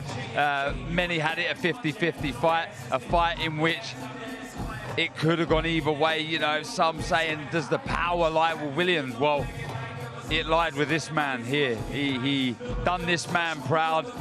Frank Warren, his promoter, had him as team captain, and he delivered. All right, let's get Tyler Denny in now, who takes on the man on your screens right now, Hamza Shiraz. Tyler, firstly, Tyler, congratulations on getting what I think is a fantastic opportunity. Co-main event, Wembley Stadium, 96,000. You know when you look back on sort of 4 or 5 years ago where you're having to sell tickets to get on shows, and you're here now. I mean, you must be proud of your journey. It's mental, man. I would have never believed it if someone would have told me. I never believed it. But at the same time, I'm here on merit, man. I'm beating people saying I'm not going to beat. And Saturday's going to be the same. Not many people give me a chance, but I'll give myself a chance. My team give me the chance, and we believe in it, man. We believe in it. You know, a few moments ago, we actually had a graphic of your most recent fights, and that was the same in a lot of those. You know, not many gave you a chance against Felix Cashin. I mean, you really were close to a stoppage. Yeah, you could have stopped him if the corner didn't pull him out. So you've always been an underdog, but you always find this underdog mentality. Where does that come from? I'm just so competitive, do you know what I mean? I never let my kids win on anything or anything. I'm mega competitive. I hate losing. I don't know if I like winning or I hate losing more. Which one it is, I'm not sure, but whatever it is, it's working. So it gives me the confidence from my previous fights, from the training that we do day in, day out. And I'm buzzing for it, man. I've enjoyed all week so far, walking down the red carpet and that, do you know what I mean? But fight night comes, I'll switch on, I'll be focused and ready to do it, man. Obviously, confidence is high, and it should be with the performances you had. But what have you made of Hamza Shiraz? What did you make of his last performance? And would you say it's safe to say this is your hardest bout so far? Definitely, but I also think it's going to be his hardest one because he's won his all of ones and he's not going to win Saturday. So, listen, he's a great fighter. I think the Ammo Williams one was a tough call going into it. I mean, some people might have favoured him, but it wasn't like, you know, it might have been a 60-40, 70-30 maybe. But for me, that fight, when I watched that fight, it was probably even after 4 rounds, and Ammo just done nothing right for me. Like watching back, even his corner was saying, "You're doing everything, nothing that we practiced in camp." He just stood at the end of his long range, and he made it easy for Hamza, easy decisions. Do you know what I mean? I'd like to think I'm going to bring something different, and I'm confident in it, man. I see your strength as you drag people into your fight very quickly. Are you going to do that against a guy who boxes so tall, does keep it long? I think that's why Ammo struggled, because the jab of Shiraz is really good. How'd you get beyond that and drag him into your fight? Yeah, 100%. I'm not going to win a jabbing contest with him. There we go, I can still jab, I jab Brad White sometimes, but you got to pick your moments, and And also, on the opposite side to that, I think when Ammo did get close, he was wasting a lot of shots on the arms and stuff, and it's all right saying you got to go in there and work, but you got to be productive as well, and he wasted a lot of energy. Then after that, I think he was spent after 4 rounds. He had a bit of success, he got happy on it, wasted a lot of shots. Hamza, fair play to him, he's so long, when he tucks up, his elbow comes down to the big, you know what I mean? So I'm sure it's a lot easier said than done, but we're confident, man. Well done, Tyler. Fantastic. Good luck on Saturday, man. Thank you. Appreciate it. Thank you. Tyler Denny, let's not forget, European middleweight champion. And as Barry Jones has pointed out, I mean, he's been on a fantastic run of results, but the levels go up big time on Saturday. Yeah, look, sorry, Barry, he understands the quality of opponent that stands in front of him, but rightly so, confidence is high. And I like the way he's talking there. He's sort of cutting apart the victory against Ammo Williams, where he could have done better, where perhaps he would have done better against Ammo. And I like that. That shows somebody who's confident and very, very hungry and determined to win on Saturday night. The only worry is, for me, that I think if he gets close, he can move around the target, and that gives him an angle to land through those long arms. My worry is, coming forward, you have to be a deterrent to stop Hamza throwing. So Ammo had the power. He doesn't have that, so the fear factor might not be there. So Hamza might be able to block and be brave and block and counter coming forward. That's my only worry. But Denny takes a good shot. And we've seen Hamza, I know it was at 154 where he was struggling for weight, but we've seen him look vulnerable in fights. He can get tagged. And even though you haven't got to be the biggest puncher to hurt somebody, I've done that and I can't hurt anybody. So, you know, it can be done. But I think work rate, effort, and constantly in the pain in the backside for Hamza Shiraz is the key for Denny to win. Yeah, Hamza Shiraz is going to join us now. Let's get Hamza up. He's going to join us. There you go. We're admiring your work there, Hamza. Yeah, we're having a look at your footwork and your good looks as well. We're checking everything out. I'm trying. That was a quick media workout, in and out, very quickly. Yeah, that's it. To be fair, media workouts for me is just to high by, do a bit of shadow boxing. It always has been, do you know what I mean? My main work will be done tonight, late, and tomorrow as well. How are you feeling co-main event of something so special? Everyone's called it the biggest British fight card we've ever seen. Your co-main event for that? Yeah, no, it feels amazing. It feels surreal. You know what I mean? You've been here. I've been saying it all week. It feels surreal, but at the same time, I feel like all my hard work, from an 8-year-old kid, is paying off. Yeah. We know your strengths and very limited weaknesses. What are Tyler Denny's strengths and weaknesses, do you think, going into this fight? Do you know what? Coming into this fight, I think his biggest strength is going to be his will to win, because this is the biggest opportunity he's got, and at the same time, it's my biggest opportunity as well. So physically, his advantage is I feel like I do everything better than him. I mean, every boxer would think that way going into a fight, but Saturday night I get the chance to prove it. So Denny, at the minute, he seems an unstoppable force. Not the biggest puncher, but his work rate, his strength, those are the keys to victory against fighters who have more ability, like yourself. Yeah. Do you see this as a fight that someone you could stop? Yeah, 100%. 100%. Listen, I got that extra self-belief from my last fight against Amma Williams. Listen, someone who was touted to be a world champion, still got the potential to be one as well. No one expected me to stop him. They might have expected me to win, but not to stop him, apart from Barry over here. But yeah, no, it just gives you that extra confidence. But the thing is, I never go looking for it. You know what it's like, I never go looking for it. And if it comes, it comes. Happy days. There was a lot of talk about this being a world title fight today, I'm sorry, on Saturday, and not what it is right now.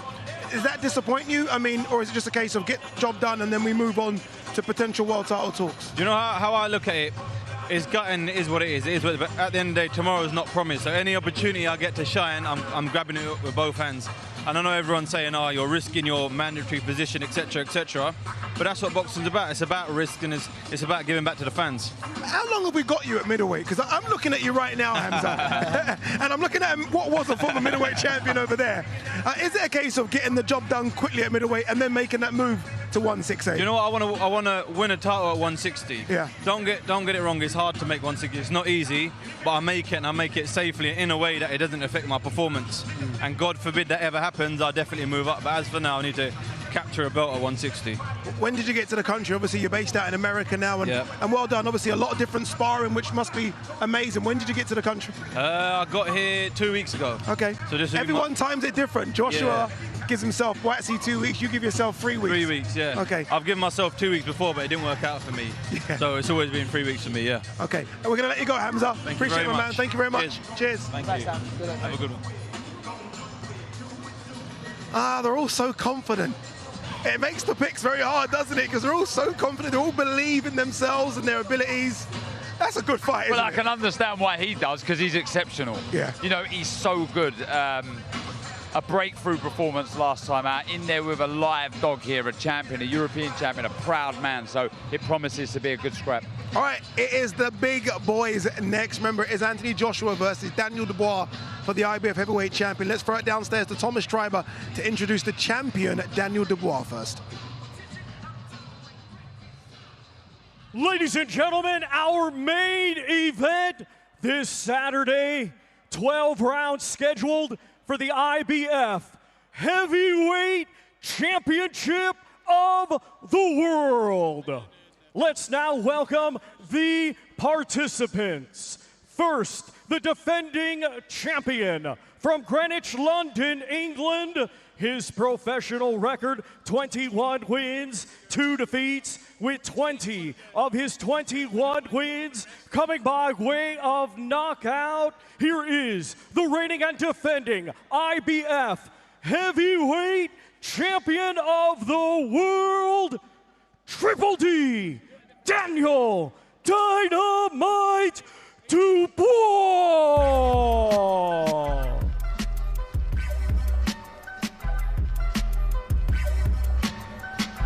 Here he comes, a man full of confidence, a big boy as well now, Daniel Triple D Dubois, current IBF heavyweight champion, coming off that really good win against Filip Hrgovic. Before that, that fantastic win against Jarrell Miller. Before that, a few good rounds against the current #1, Alexander Usyk. He's a confident man, Barry. Yeah, no, he really is, and that's because he's on form. You know, it's amazing. The people say this game is 80% mental. And I think Daniel Dubois is the perfect case point for that, because you know, his mind, everything was in tatters. I think certainly after the Usyk fight, not losing to Usyk, but the way that he lost, of course. And there was ghosts still existing, of course, from the Joe Joyce fight. But since the Jarrell Miller, we keep saying the same thing, but it's true. The Jarrell Miller and the way how strong, confident, and fit he was against Hrgovic, those demons have been put to rest now. So mentally, he's in that perfect place. And when you're that size, and I keep saying how deep he is, his chest to his back, but when you're that size and you're full of confidence, and the jab that he has as well, you're a danger to any heavyweight on the planet. Darren, you would have watched and commentated on his last couple of fights against Jarrell Miller and Filip Hrgovic. What does he do really good? Straight away, I was just watching his feet, and I think they're so good. They really are. The way he moves in and out of range, but he doesn't over-exaggerate it, so he doesn't jump out of range and make it hard to fire back with counters. It's just a couple of inches, enough to miss the shot, then he'll fire back with his own. I will say he mistimed it a little bit against Hrgovic, who managed to find the range with his right hand, but generally the feet, for such a big guy, is really impressive, quite nimble. And the jab, I think the jab, Barry, you'll agree, is very impressive. Well, I think the jab's one is his key weapon, but also that's the opportunity for Joshua to work up that jab, because when he does, though, when he's landing on target, Dubois, he is good with his feet. But when he misses with a shot, then he tries to make amends with that by overextending, and that's when he comes with the front foot. And that's Joshua, who's got good feet himself in and out. That's his chance to exploit that.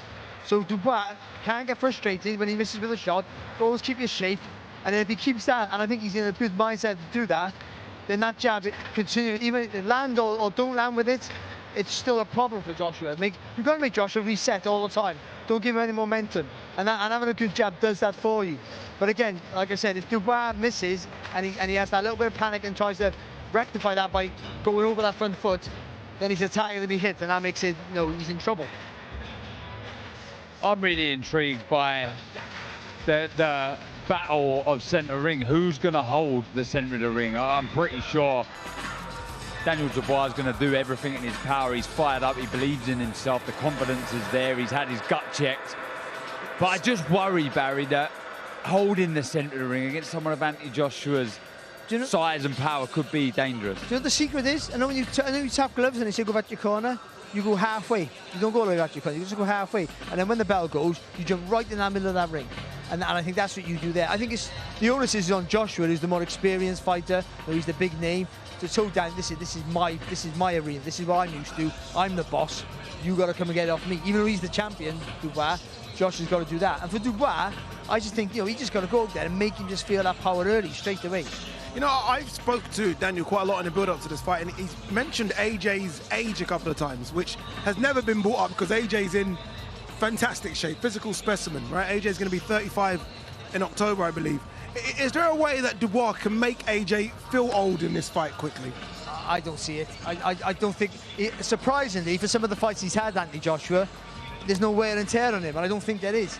You know, psychologically anymore, and certainly physically there's not. I don't think his skills have diminished, I don't think his speed has diminished. If anything, he's got back a lot of those things. So I don't see that as a case. Actually, I think, and for the heavyweight, 34 is pretty much your peak anyway, I would feel, and which is scary because Dubois hasn't really hit his peak yet for a big guy. Yeah, I think that takes real energy, and it requires you to be busy to try and make someone feel old and tire them out. And I think that could be dangerous in itself. You know, the more shots that Dubois lets go does, on the other hand, make him vulnerable. If he does miss with a shot, he does fall short of a right hand, he's there to be caught himself. But I'm really intrigued, guys, by who lands their right hand first and who reacts worse than the other.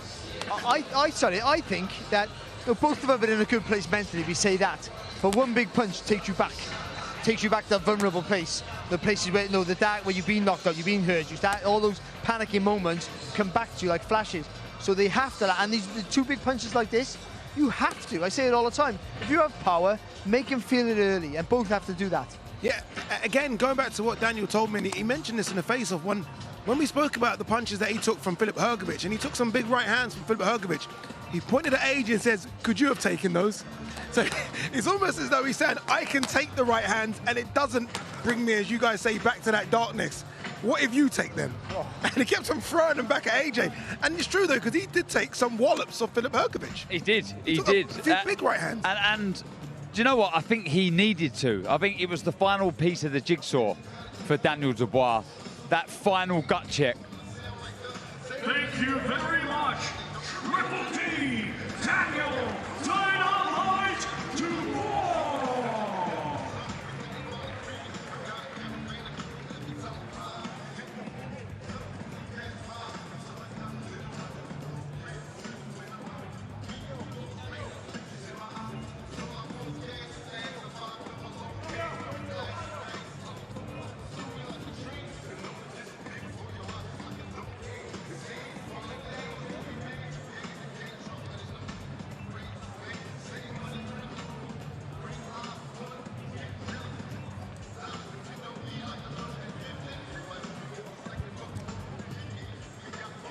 Okay, so Ali Drew is in the ring. Daniel Dubois, as you can see, he's taking his gloves off. He is going to speak to Ali Drew. She's going to ask him, hopefully, a couple of interesting questions about his preparation for this fight, because he does look really light on the feet, but also, and Barry's been pointing this out, he looks a bit heavier as well.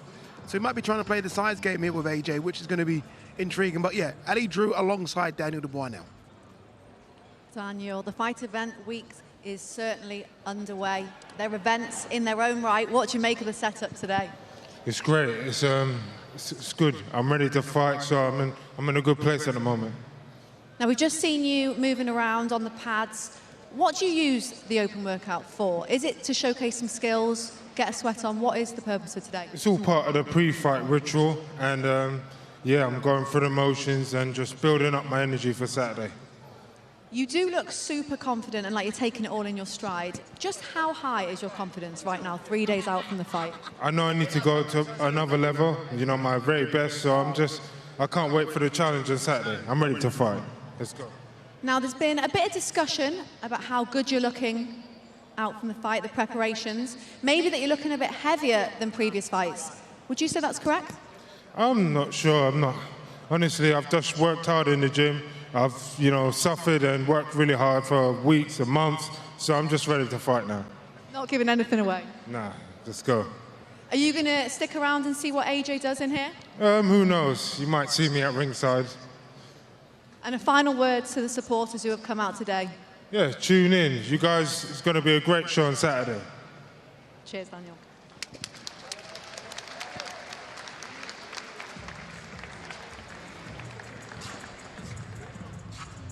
Man, a few words is Daniel Dubois, but we know he does always action in the ring with those fists. All right, I think you guys have probably seen it by now, but we're going to show you again because it really is a fantastic trailer for this, done by none other than Mr. Guy Ritchie. Take a look at this.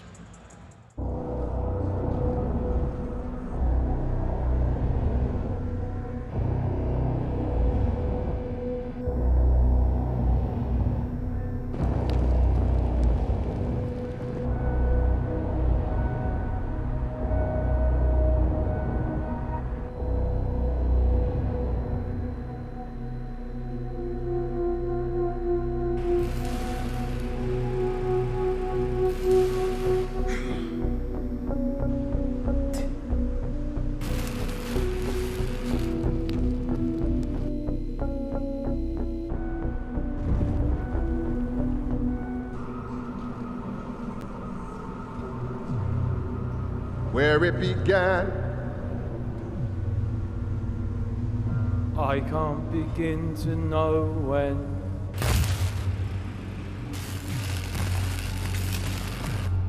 Was in the spring, and spring became the summer. Who'd have believed you come along? Hands,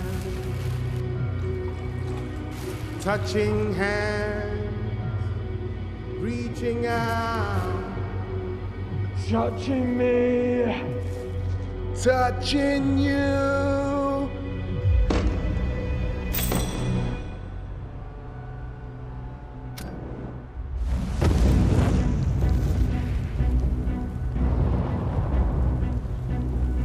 Look at the night, and it don't seem so lonely. and when I hurt, hurting runs off my shoulders.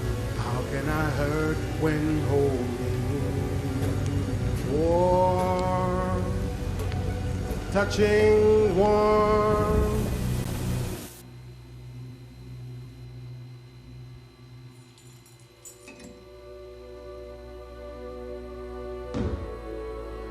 Sweet Caroline.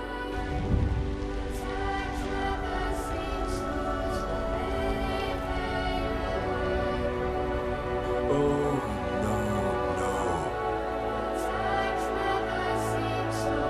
Reaching out. Sweet Caroline. Good times never seem so good.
Riyadh season. That was a very, very good trailer, wasn't it? I mean, that was a good one. You know what trailer I really can't wait to see? Bivol Baturbiev. If that isn't a Game of Thrones type thing between, you know about it already, don't you? Yeah, yeah. Is it good, yeah? Yeah, I mean, every promo is good, but this one has got a particularly medieval theme to it. Had to. Represents what it is. I think it's the fight of the year, Bivol Baturbiev. I mean, the undisputed light heavyweight world championship, massive card, October 12th. Can't wait. Can't wait indeed. Can't wait for Saturday night as well. Your boy AJ is about to make his walk over there in a few moments. Speak to us about AJ and what I was on with Adam Cattrall the other day. Me and him were on TalkSport talking about it, and I said, what AJ's done for British boxing is ridiculous. You can speak to that more than anyone, just about what AJ's done to kind of turn around British boxing to the point where stadiums became the norm. Yeah. I mean, I think that I always get asked the question, who's the next AJ? And I say, honestly, you won't find another AJ. And I don't mean that just in terms of ability. You know, there's going to be world-class fighters that go on and win multiple heavyweight world championships. I'm talking about the impact that he has had from the grassroots level to the elite level of the sport. You know, the first time, I think, in boxing where generations have followed this guy to the point where parents have said to their kids, I want you to go to the local boxing club. Young kids have gone, I want to be the next Anthony Joshua. Participation has increased through grassroots level, and also, more importantly, the commercial world of boxing has expanded, giving opportunities for fighters to be on big shows, for boxing to become big again, for rights deals to increase, to more sponsorship money come into the sport. You know, he is single-handedly, that hurt a little bit because I think I've done a good job and all, but you know, really has made such a huge impact to the sport. And I think it should never be forgotten, and I think it should always be remembered.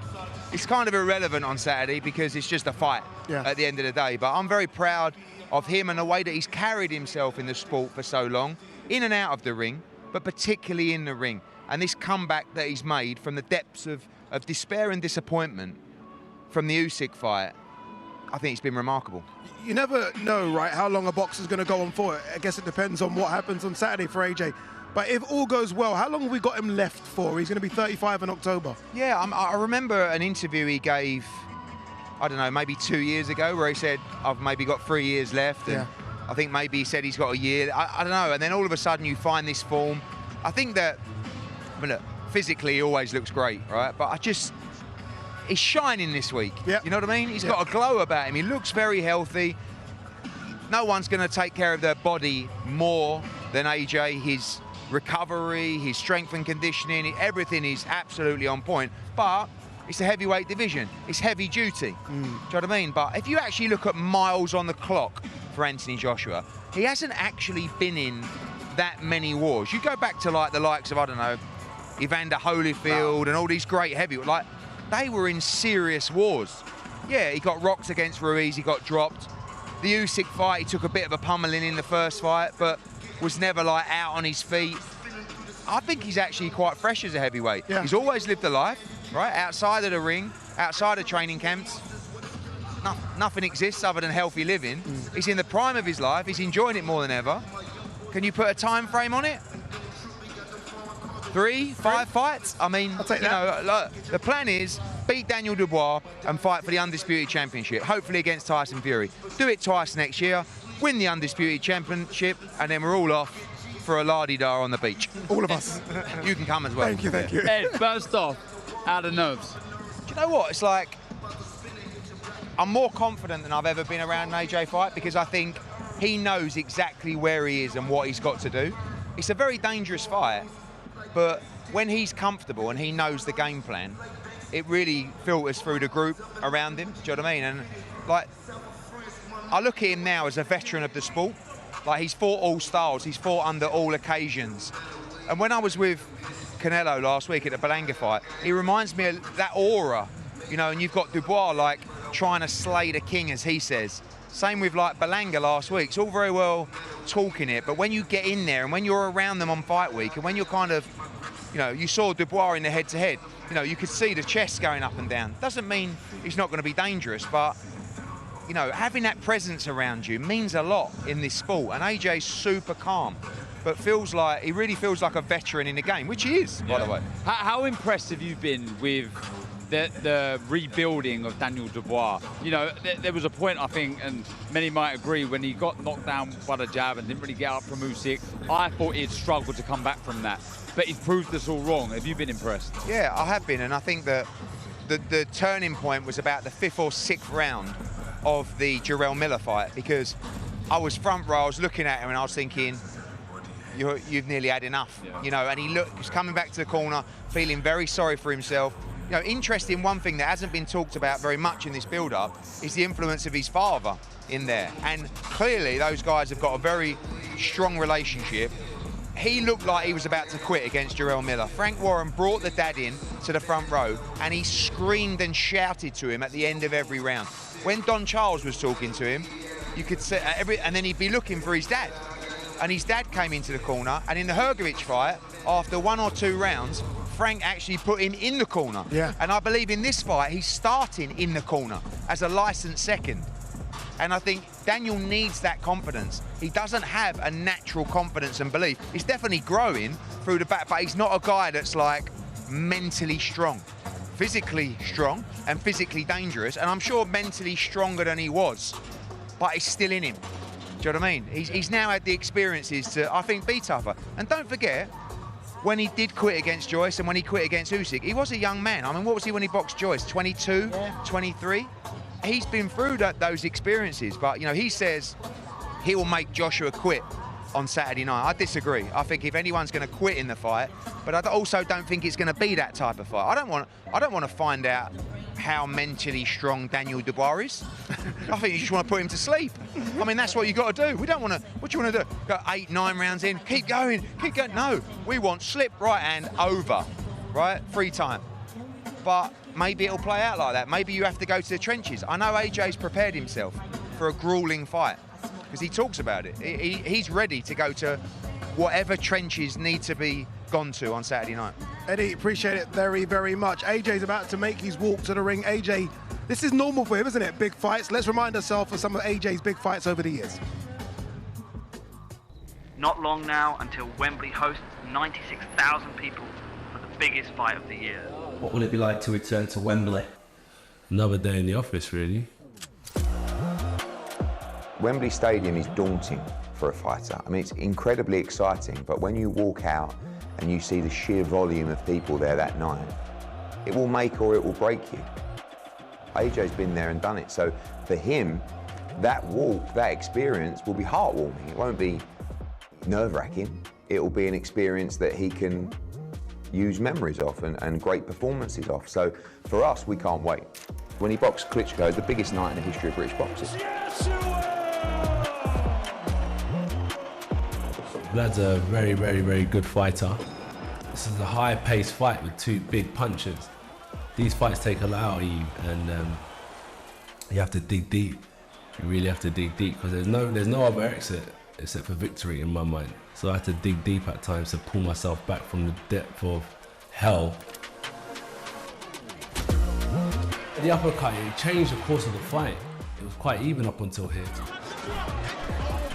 You don't really get caught up in all the hype and enjoyment of conquering land because you know you have to do it again. So for me, it was just like, what's next? Since he started boxing, his goal is to be the #1 in the division, the undisputed heavyweight champion of the world. We've dealt with it on numerous occasions, whether it's Wembley Stadium, whether it's Millennium Stadium, whether it's Tottenham Hotspur. AJ's been there and done it. We were one belt short for so many years, and it was a frustrating period.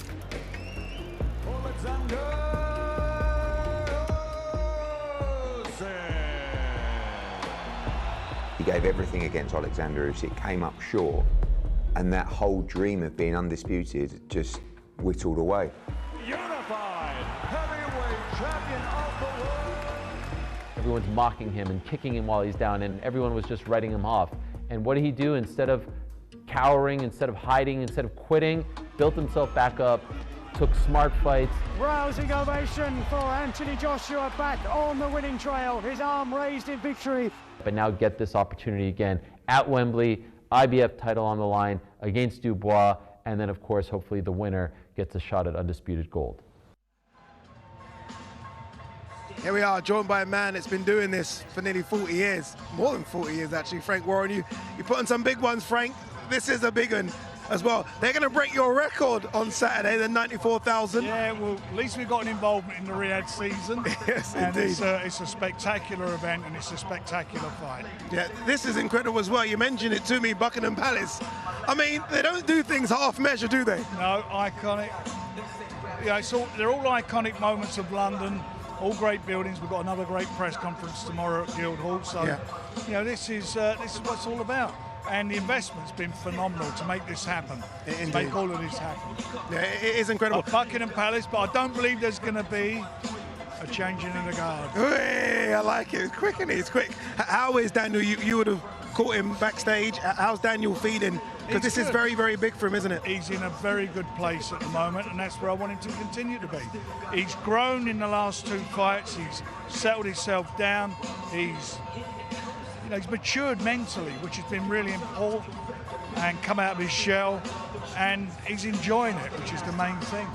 We just had Eddie up here, and he was saying that Daniel's dad is now going to be a chief second in the corner. That's his importance. I mean, you pushed him up there against Gerard Miller. You got him there. He won't be. He's in the corner. He's in the corner. Okay, he's in the corner. Don Charles is the trainer. Yeah. Okay, but Daniel's dad will be in the corner. Of course he'll be there. Yeah. That's important for Daniel. Yeah, but it's important. It's worked, and we're not. It's not broke. What do you want to fix it for? Yeah. You said you don't think there will be a changing of the guard. Obviously, Daniel is the champion. How big a victory would this be for Daniel? I mean, for you, like in terms of the victories you've had as a promoter. I think it really will announce his position on the world stage. You know, He wins this, and he will be the third best heavyweight in the world after the two are fighting on the 21st. But he'll set himself up to hopefully fight the winner. Yeah. Do you think? And the one thing questioned about him is his mental, right? That's what the one thing we've questioned about Dubois over the years is maybe the mental state. I think he's overcome every single hurdle now. Do you think that is now firing as well, his mental state? Yeah, listen, both of them have had problems with that. You know, people overlook some of the things with AJ. You know, like, you know, that fight he had with Ruiz. Yeah. I mean, he didn't look himself in the ring to me. He looked like he was struggling at times. I don't just mean in the fight. I mean struggling upstairs during that fight. And the pressure's on him. There's more pressure on him than there is on Daniel because of his age. You know, he's been two-time world champion. He's the favourite according to the bookmakers and a lot of people. So he's got it all to do. He can't afford the loss. Excuse me. Bless you, Frank. Away from Daniel very quickly, because you've got so many other good fighters on the card. Hamza Shiraz, Anthony Kakache, Willie Hutchinson. Of those, which one are you more excited to see? I know I say this every time. They're just all exciting fights. They are. I'm looking forward to seeing Josh Buatsi and Willie. It's a cracking fight. They got history. They're both outstanding amateurs. I mean, they're both outstanding amateurs. He had a little hiccup in his pro career in Willie, but he's on track. And Willie is a very, very good fighter, as is Josh. So I'm looking forward to that. Anto Kakache, he's found his place where he should be. I mean, he's been a guy who should have been there a long time ago, but he's found himself. He's settled down, and he looked really brilliant last time out. And he's in a real tough fight with Josh. And Josh can't afford to lose. So that's fantastic. High stakes boxing. Sorry? High stakes boxing. This is what it's about. It is. And then obviously you got Hamza in here. Hamza's one of our big stars. It was a guy who's upset a lot of people. So he's got to be at his best. And if he comes through, he's going to get a world title fight. So he's got to come through it. He certainly has. Thank you very, very much. Don't go anywhere. Daniel Dubois, a lot of doubts about Daniel Dubois in the last couple of years. I think it's fair to say in recent months he's silenced all those doubters.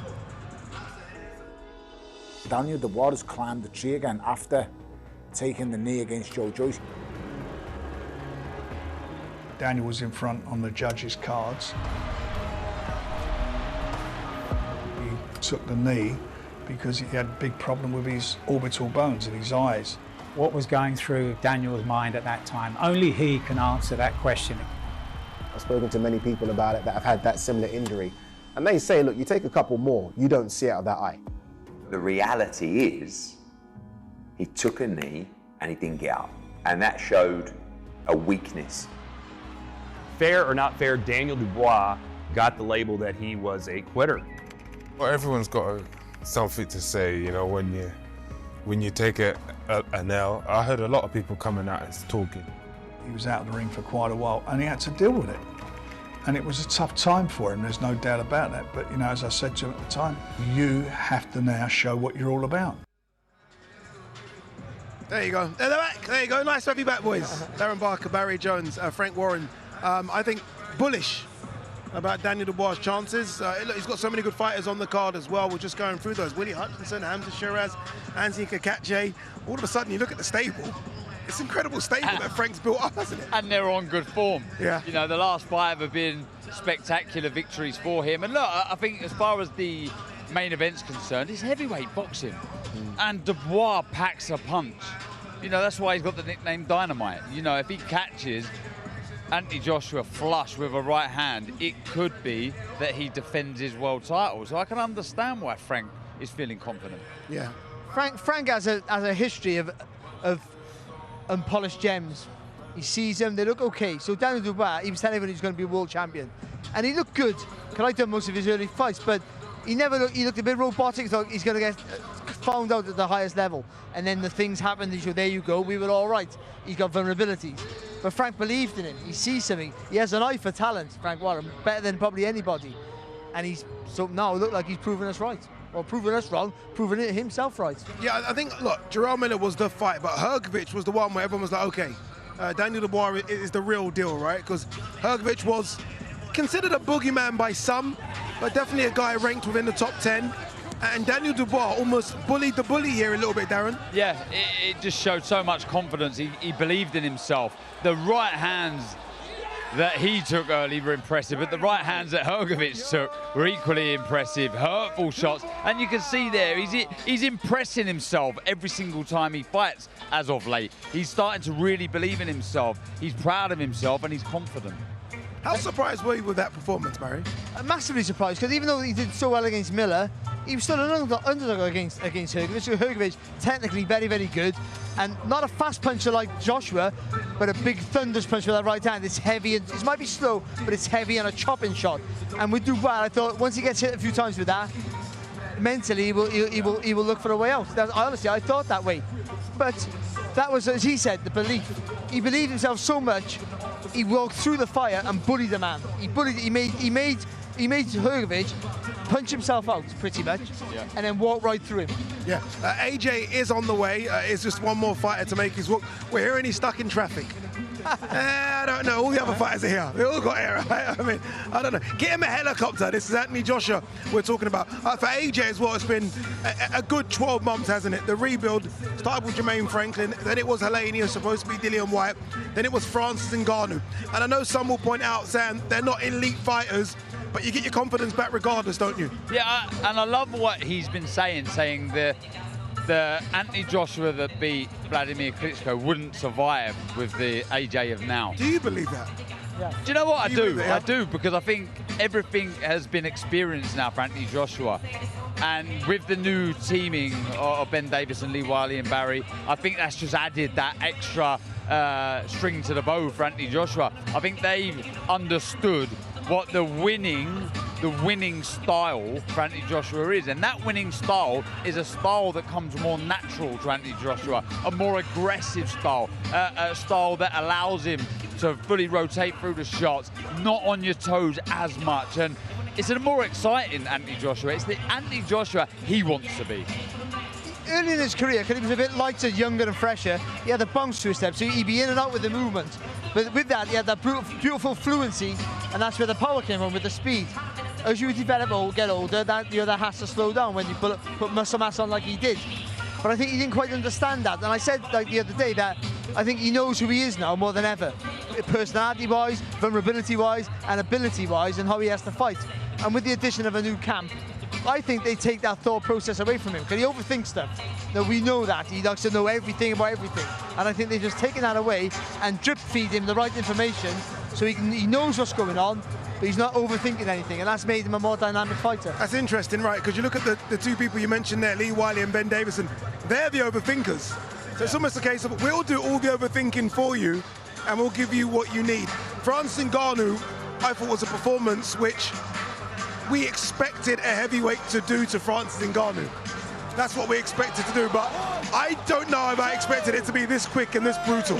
No, everyone's talking about the granite chin of Francis Ngannou, who's getting hit with, what is it, 6-ounce gloves and taking the shots back off the chin. I have never, ever, ever seen a shot as thunderous and as hurtful as that in my whole life, being involved in boxing. Seeing a man of that size land and bounce off the canvas the way he did was frightening.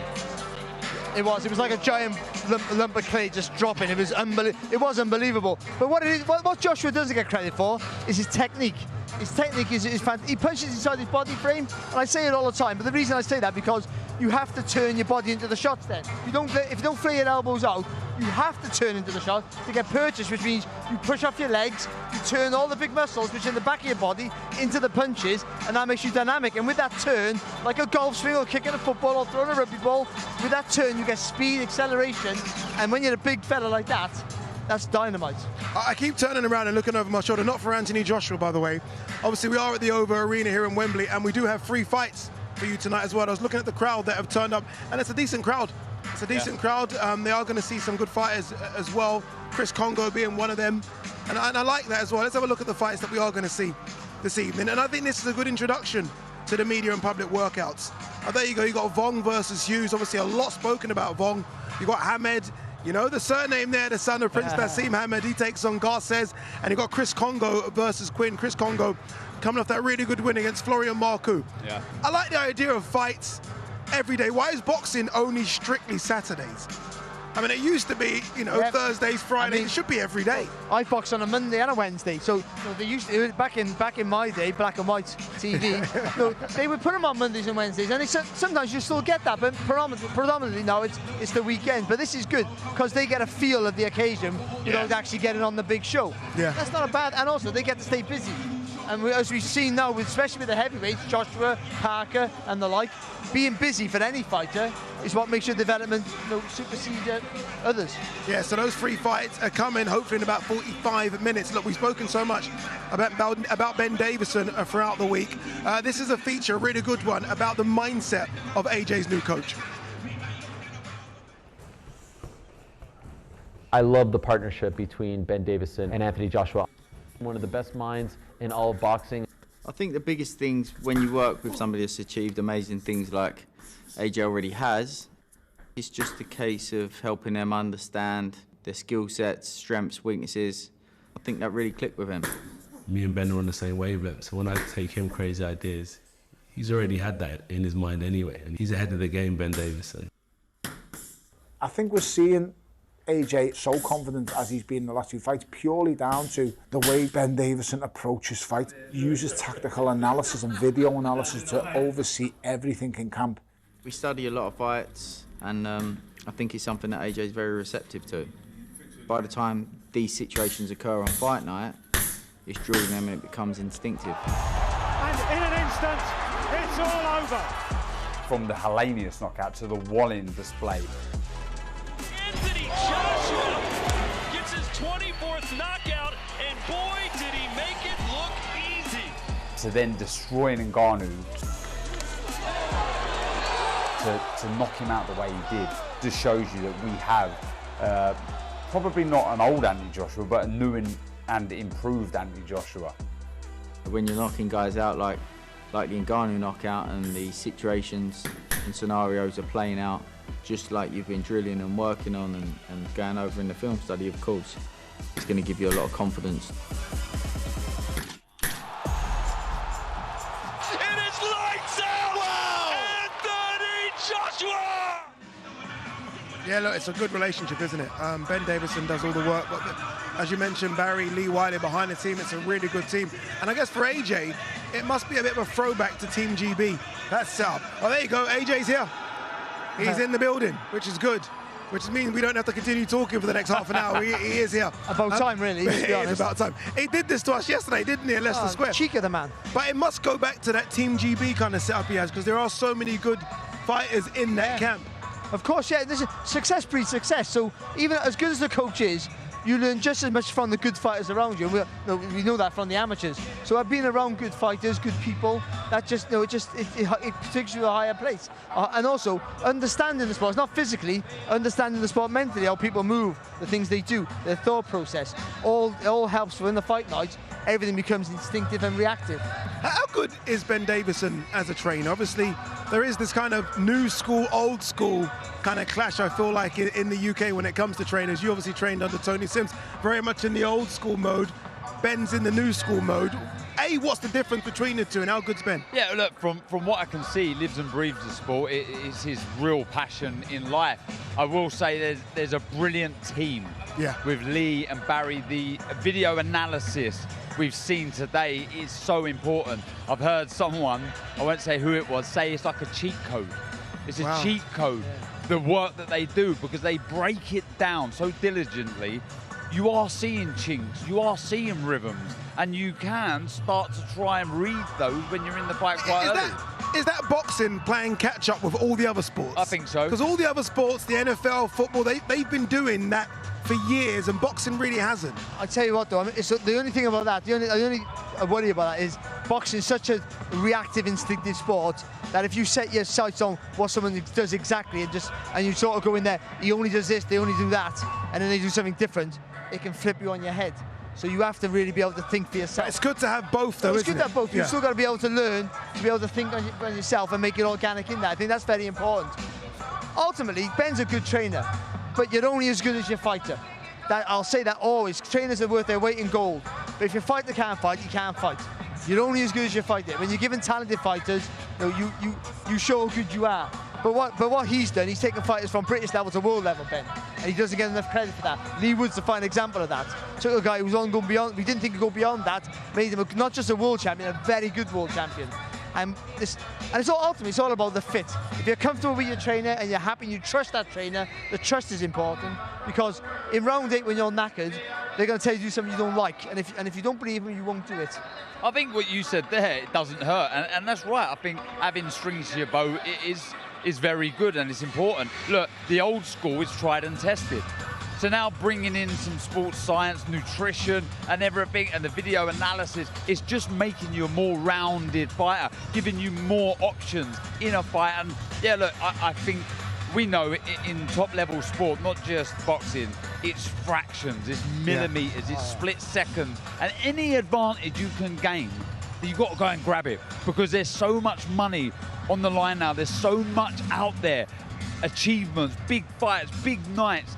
You've got to get that extra advantage and make it count. Yeah, that's Ben Davison. Obviously, AJ is going to make his walk in a few moments. I want to quickly, if we can, maybe give a conversation to Don Charles. Very much the old school, right? Famous for his time with Derek Chisora. Maybe he doesn't get the credit he deserves, Don Charles, but he's part of this big turnaround completely for Daniel Dubois, right? I mean, he's had him just before the Usyk fight. We saw improvements there, and it's clear to see the improvements in the last 2 fights. That's down to Don. Yeah, and look, when we had Eddie up here, Eddie talking about the importance that Daniel Dubois' dad plays in his career. Well, I think almost Don Charles is almost like a second father-like figure. Yeah. And he doesn't want to let him down. He wants to impress Don. He wants to do the business for Don Charles. And yeah, he's really, really helped. It's funny when Eddie come up here, and just before he said about his father being a second in the corner, I was about to say to Eddie, are you banning his dad from coming? Because he is the difference. In that Miller fight, he got him in the corner, he got in the ear of Daniel Dubois, and Daniel Dubois listened. Yeah. He's done it, so he could be the secret weapon. Key factor. For me, Don is just, he's a big lump, but he's a soft-spoken guy who takes no nonsense. Yeah. And I think someone like Dubois needs that, so he needs that calm influence where you're not bullying him, but also needs that sternness to sometimes boxers need to do it for their trainers. They need to do it for somebody. Some of us are selfish, and you should be selfish because it's a dangerous sport, but some people just need to please people. And I think with Don, you got someone there who he wants to please. And that just sometimes, and his dad, he wants to please his dad. So you've got 2 people there in the corner, he wants to please, he doesn't want to let down, and that gives him that extra bit of oomph. And I think that's the difference. Yeah, both trainers have been in big experienced fights, right? Let's not forget Derek Chisora going to Germany to fight Vitaly Klitschko all those years ago. And let's also forget, remember, Ben Davison was in the corner for Tyson Fury versus Deontay Wilder. So both trainers have experienced really, really high-level big fights. It's going to be a good one, isn't it? And it's so important because you don't want your coach in the corner. Yeah. Things are getting difficult. The occasion, will be electric. And you need that individual for 56, 57, 58 seconds perhaps, if you're lucky, to give you, precise, accurate information. All right, it's time. We did quite well to fill that. Well done, guys. Congratulations. It's time to throw down to Thomas Treiber because AJ is about to make his ring walk.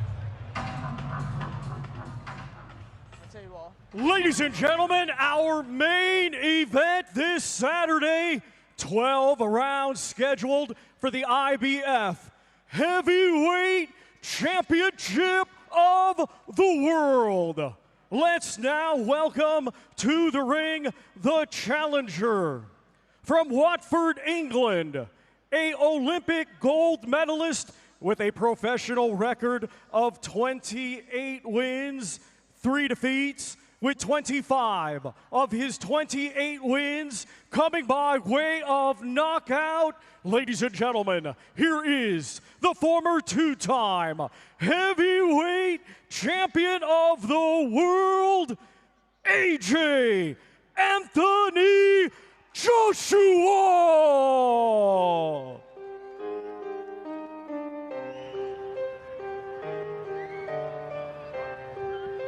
Here he comes, Anthony Joshua. As you heard Thomas Treiber said there, the former 2-time unified heavyweight champion of the world. And Darren Barker just pointed out as well, all those kids you can see in the ring, all part of Finchley ABC. Yeah, it is brilliant what he does, shining a light on the new crop of stars coming through. He understands the importance in role models, and that's exactly what Anthony Joshua is. He's a role model. I will say, he looks a lot more switched on today. Look, a lot more tense, would you say? Or a lot more focused than he was yesterday. He knows the fight is edging closer. Yeah, he's now sort of switched on, isn't he? I like this AJ. I know when he's a little bit mean or a little bit fed up. No, I think that's what you want to see. You want to see an angry guy who can control it. But that makes him a dangerous prospect. I like that Ali Drew's going to be asking him the questions, not us. Yeah, I'm very happy I'm not getting in that ring to ask him. He walked through the ropes there like he's going to fight those guys in the ring. Like, okay, let's do 1-on-7. But even this, the thought, all that's going on, this is a very pivotal fight for him, because this is a hard fight to come back from if he loses this stage of his career. But he's still got enough about him to let's get my gym, the gym that made me, let's get those guys involved, get them in the ring and share it with me. Sean Murphy, Gary Foley in the corner, familiar faces from the Reptum. What they do for the young kids, young adults in that gym is fantastic. And will we have a potential future Anthony Joshua? Sean Murphy was a good fighter. Yeah, he was. British champion, Commonwealth Games gold medalist, world title challenger, of course, against Steve Robinson. He could really fight. What a moment for these kids. What honestly, fantastic, isn't it? And they're all making sure they're doing the right thing as well. It's their time to shine. Look at Eddie Hearn, look at the sign him already. Look at him, that little fox, isn't he? Look at the size of AJ's legs, by the way. The size of those legs. Yep.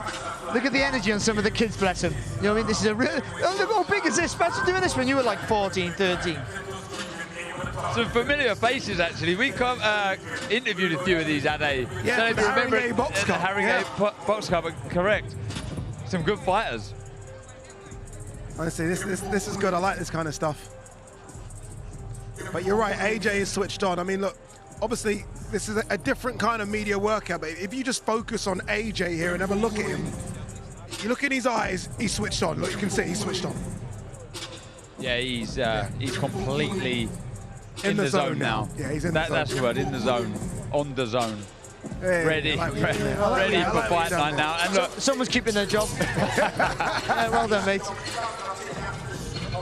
But I didn't expect anything less, if I'm honest. You know, all fun and games yesterday, smiles, posing for cameras, photographs, autographs, but now we're edging closer.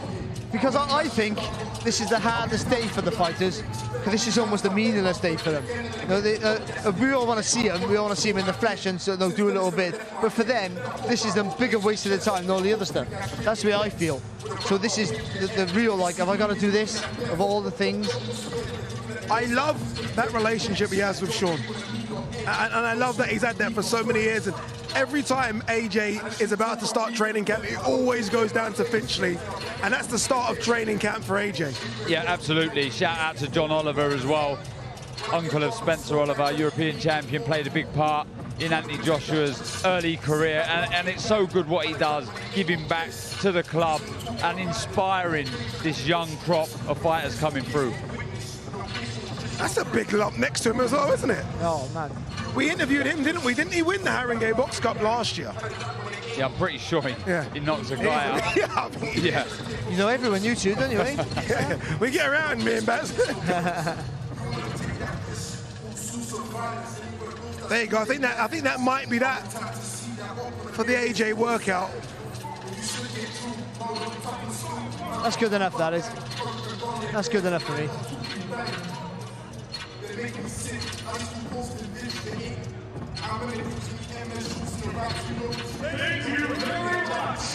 AJ Anthony Joshua!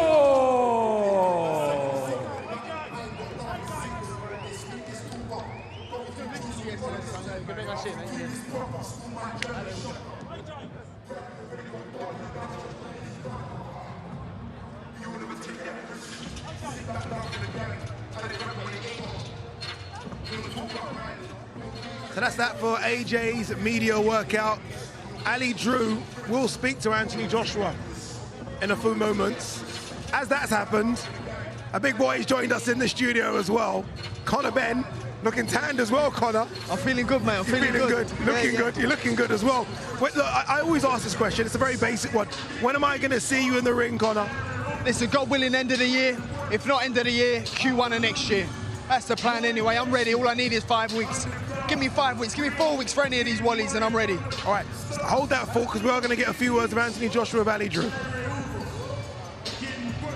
AJ, a small workout for you, but as we've seen you do before, giving this opportunity to the guys and girls to showcase their skills and be on the big stage. Exactly. Being on the big stage, they're the boys and girls from my boxing club, so we're in local town, so I thought I'd bring them down. How much does it mean to you to be able to do that on a platform like this? Everything. That's what it's about. Opening doors for people, like people open doors for me as well. What are you making of the setup in here and where you walked from today? There's a fight here happening tonight, right? 10 out of 10. 3 fights happening tonight. It's 10 out of 10. I feel like I'm in the ring ready for my fight as well. It feels good. Canvas feels good. Size is good. Just need to get my wraps on and my gloves and I can fight today. 3 days out, how are the emotions now? There's no emotions. You're just ready to go? No emotions. I'm just here, just here. What are you expecting from the rest of the fight week? More media, more talking, more training most importantly, and walk into the ring in front of 96,000 people ready to show people my gladiatorial spirit. We have to give the final words to the supporters who are here today. Yeah, I see my peoples. Big love to everyone that come out. Enjoy the show. Shout out to His Excellency Turki Al Sheikh for putting on a boxing show for the public. And how's everyone doing tonight? Everyone feeling good? I'm going to shoot off, but you know if I could, I'll spend all day with you lot. But I'm going to shoot off and I appreciate your time. God bless.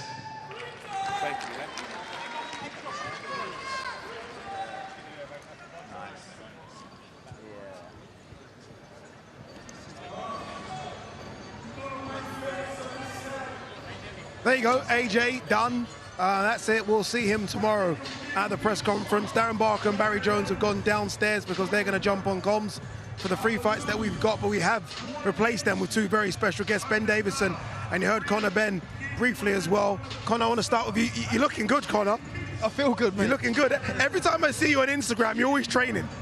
Always training, always on a boat somewhere. 10 kilometers for breakfast. Easy work. Easy work. Yeah.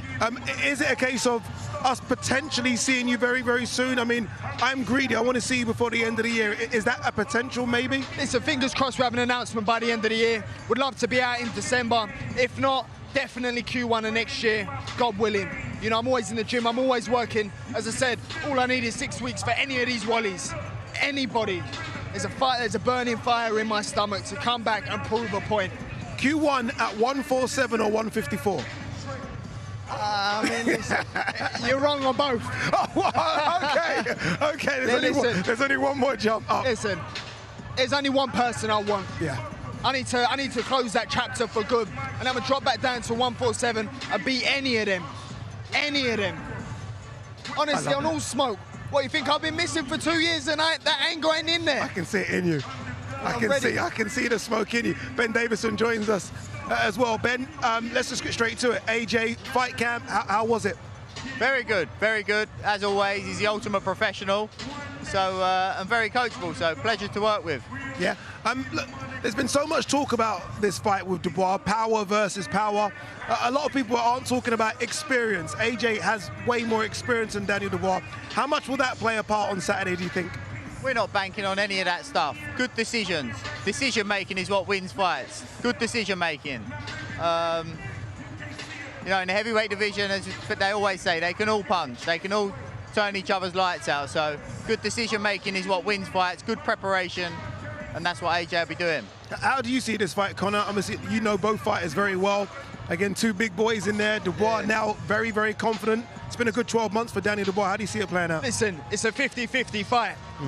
You can't write off anybody, especially in the heavyweight division. You can't write off nobody. All it takes is one shot, especially with 2 big punches. I do believe AJ walks out there and goes, this is home. I'm used to this. I'm built for this. Are you? And I think he's going to come out and really set the tone straight away. I do believe the fight don't go points. I believe it's going to be an early stoppage. I'm favouring AJ, but it can go either way. Ben, when AJ got to you, I do feel, and I could be wrong and you can shut me down, I do feel like AJ might have been a bit fragile before he got to you, mentally. You seem to have unlocked something, Ben. You're shaking your head, so you disagree. Yeah, fragile is the wrong word. I just think he was uncertain. He was uncertain. He'd obviously gone around a few coaches, which he's trying to improve. He's the type of guy that he doesn't wait for it to break to fix it, you know? And I think he hadn't quite figured things out. And I think whatever it is, the way that we articulate it, you know, I just feel like the way the relationship works and it makes sense to him and he understands what he needs to do. And, you know, people talk about his last two performances, but then talk about the opponents. I remember I had this when Tyson Fury boxed Otto Wallin. I said Otto Wallin would do a number on Dominic Brazil at the time. People laughed. He went and done that later on. I think Otto Wallin would beat Jarrell Miller. And it's not the opponents, it's the fashion in which he's beat them. And he knows what he needs to do, and when he knows what he needs to do and he's confident in what he needs to do, he's an executioner. No, we've seen it, you're right. Otto Wallin decided no more, and Francis Ngannou, man that couldn't be knocked out, was knocked out severely by AJ. Go on, very quickly, in your division or in and around your division, because you said now you're going to be a 160 guy. 160 for one. 160 for and one. One only. Hamza Shiraz versus Tyler Denny, how do you see it playing out? I like Tyler Denny, I like Hamza Shiraz. Hamza Shiraz is an Ilford boy, you know, from the same area. Yeah. I'm back in Shiraz every day of the week, twice on Sundays. I like Tyler Denny, I wrote him off against Felix Cash, and he come through. So there's obviously something there. Do you know what I mean? So I think it's going to be a competitive fight, but Hamza Shiraz is on a knockout roll at the minute. I do believe there will be a stoppage there also. It looks a bit special. Conor Ben, great to have you. Ben Davison, good luck this week as well. All right, 3 fights to come now. Let's go downstairs to get this show on the road with your MC, Mr. Thomas Triber. Let's have a look at the fight card very quickly before we do that. Remember, it is Chris Congo versus Jacob Quinn in the welterweight division. Adam Hamed, the son of Prince Nassim Hamed, takes on Santiago Garces, and Cameron Vong in the lightweight contest takes on Joe Underwood Hughes. That's your fight. Let's go downstairs to Thomas Triber.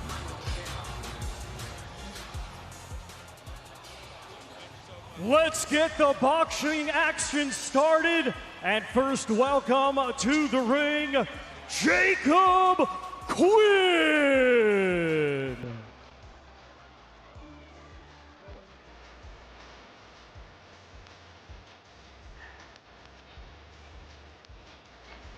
Well, what an opportunity this is for 27-year-old Jacob Quinn. He brings to the ring a record of 8 wins, all of those coming on points. And for all 6 of these fighters now, 3 days ahead of the big one next door at Wembley Stadium. A huge opportunity to make a noise. 27 years of age.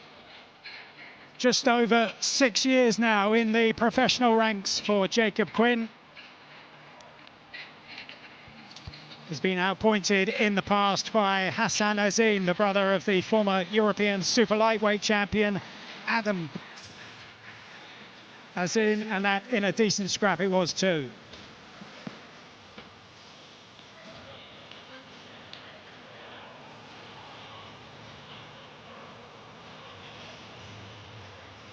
And now let's welcome to the ring, Chris Too Slick Congo.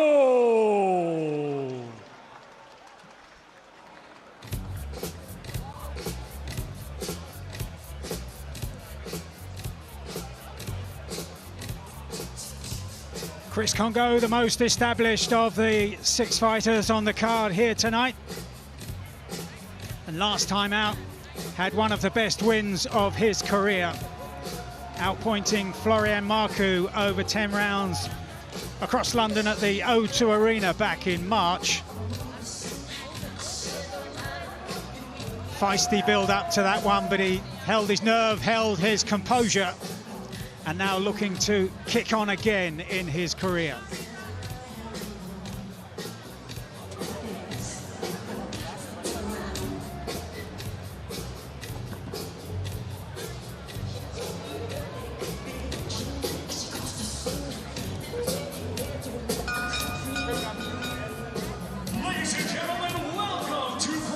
boxing action live from the Oval Arena in London, England.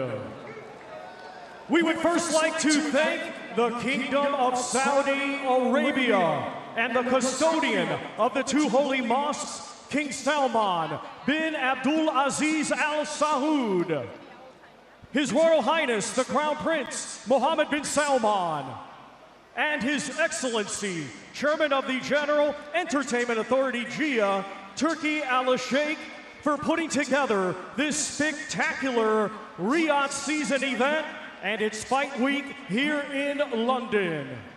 Riyadh season has really re-elevated the sport, and it is genuinely being done for the boxing fans. We get things started with 6 rounds scheduled in the welterweight division. Brought to you by Riyadh Season and the General Entertainment Authority GIA, with Frank Warren for Queensberry Promotions and Eddie Hearn for Matchroom Boxing. Sponsored by Visit Saudi, Solomon Al Habib Hospital, Saudi Airlines, Red Sea Global, Daria, and Middle Beast. In partnership with Gold Star Promotions and Sella, in association with Boxer. It is sanctioned by the British Boxing Board of Control, steward in charge Alan Spelling, timekeeper Nick White. Our referee in charge will be Amy Pooh, and scoring ref is Sean McAvoy. Introducing to you first, fighting tonight out of the red corner, he comes to the ring wearing white with gold and weighed in officially at 11 stone, 1 pound. Hailing from Huddersfield, West Yorkshire, England, he has a professional record consisting of 8 wins, 4 defeats, and 1 draw. Ladies and gentlemen, please welcome Jacob Quinn.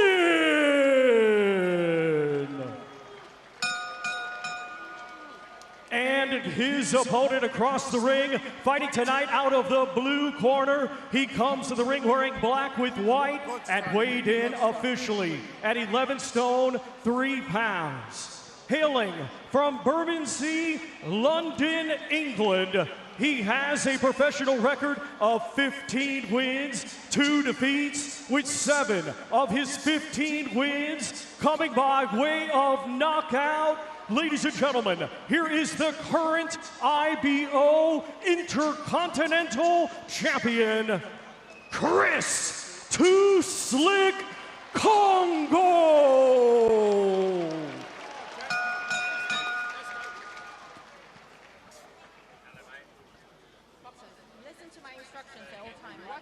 No low blows. When I say break, step back.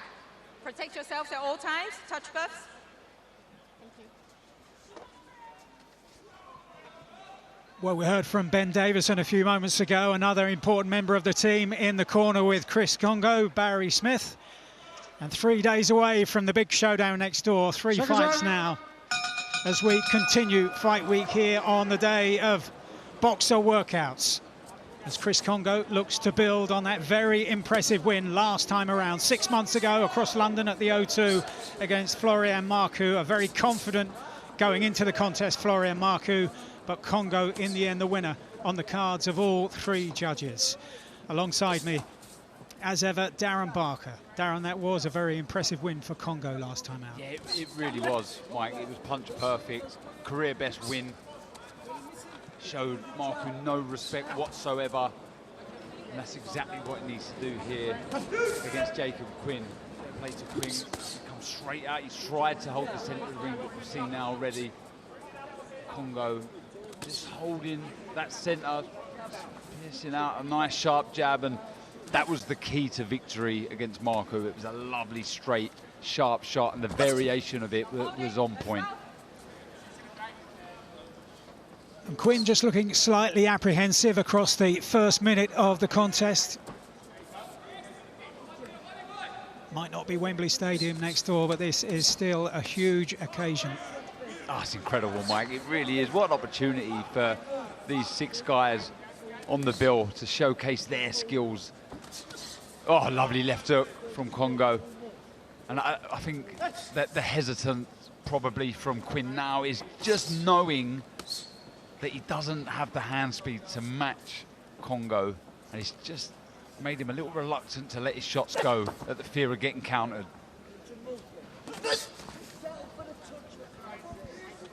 Congo just stepping away, neatly judging the distance between himself and Quinn and making Quinn miss with those follow-up shots. Cleaner, sharper punching from Congo across the first couple of minutes. Yeah, credit to Quinn here. He's doing the right thing. He's trying to close the gap. He's trying to nullify the threat of the quick hands of Congo by getting close. You've got a better chance. I think at range, there's only one winner here. So he's trying to mix it up. He's trying to vary the attacks. I do think he'll have more success if he wants to get close to Congo. That's a lovely right to the body.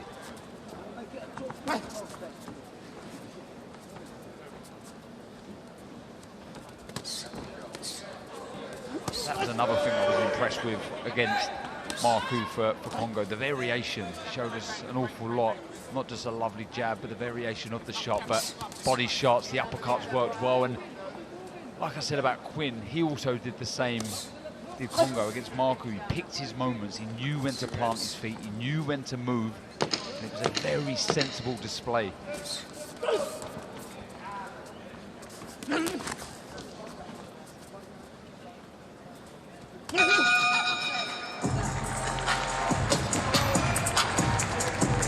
First round for Chris Congo, so we'll follow him back to Barry Smith in the corner.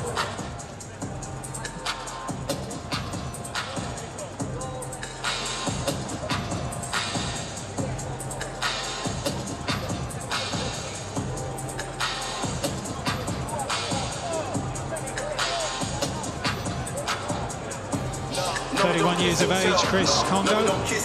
Strong amateur pedigree, came through at the famous Lynn Club in southeast London. Was outpointed by Josh Kelly in the English National Championship final back in 2013. Kelly, of course, on the main card here over at Wembley Stadium at the weekend against the late replacement Ishmael Davis, but a fight that many, all the same, are still looking forward to despite the late withdrawal of Liam Smith.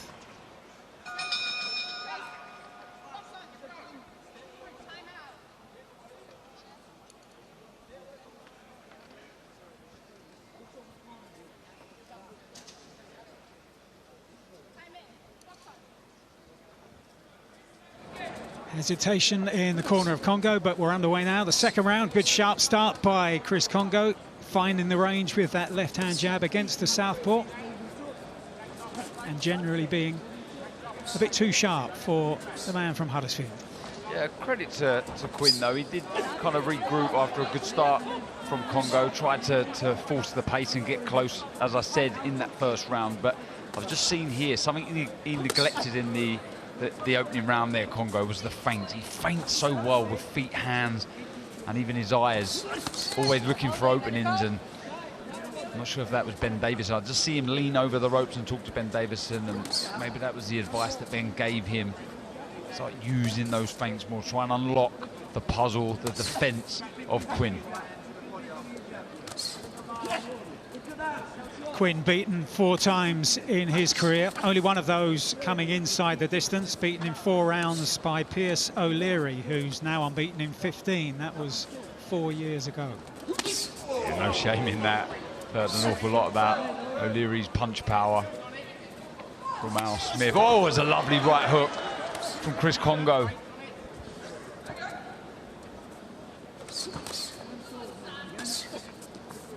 And that variation that I spoke about is very evident here. He knows the importance of mixing it up, Congo. Doesn't get predictable with his work, and that's so important. And I think that, going back to the Marku fight, that's what really frustrated the Albanian. He just didn't know where the shots were coming from.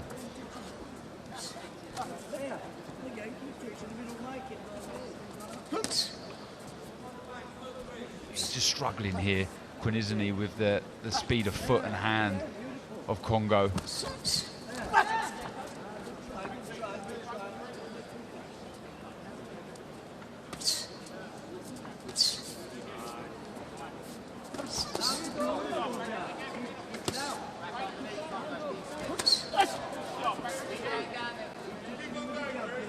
He's not sure where they're coming from, Quinn. The jabs, the right hand straight to head, to body. Oh, it's a lovely southpaw jab, though, from Quinn. Really stepped in with that shot, Mike. Just about the first notable success for Quinn as we move into the last half a minute of the second round, with Congo looking to build momentum on the back of that good win against Marku early last year, beaten by Ekau Essuman for the British welterweight title.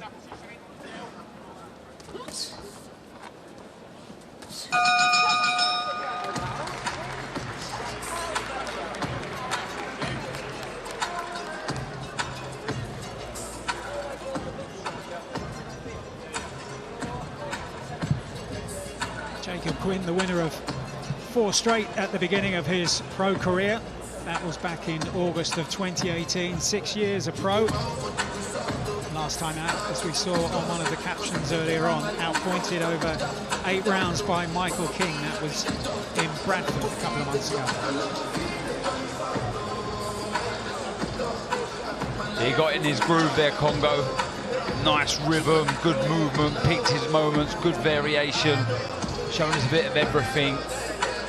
I can see him up the pace now as the fight starts to develop him, though he's been really smart in that second round. That was a lovely left hook, really sort of leant over to his right to generate more power. He took that well, but he needs to be more disciplined with that lead right hand position, Quinn.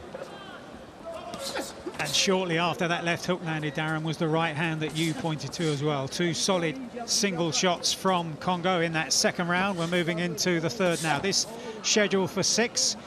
And a good opportunity for Congo 6 months after that win against Florian Marku to start to build towards another British title challenge. The current holder, Harry Scarf, being nominated by the British Boxing Board of Control to defend next against Liam Taylor.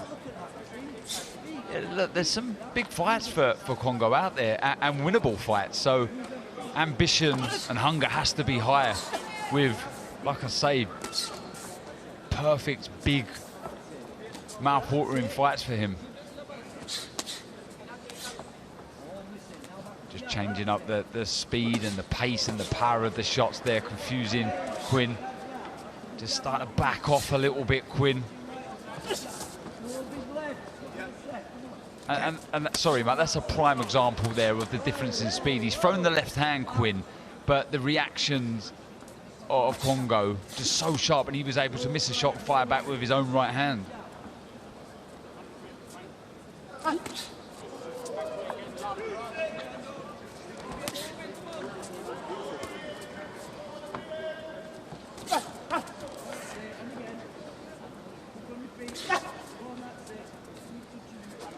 I've absolutely no doubt, Mike, Congo will be gagging for a stoppage here.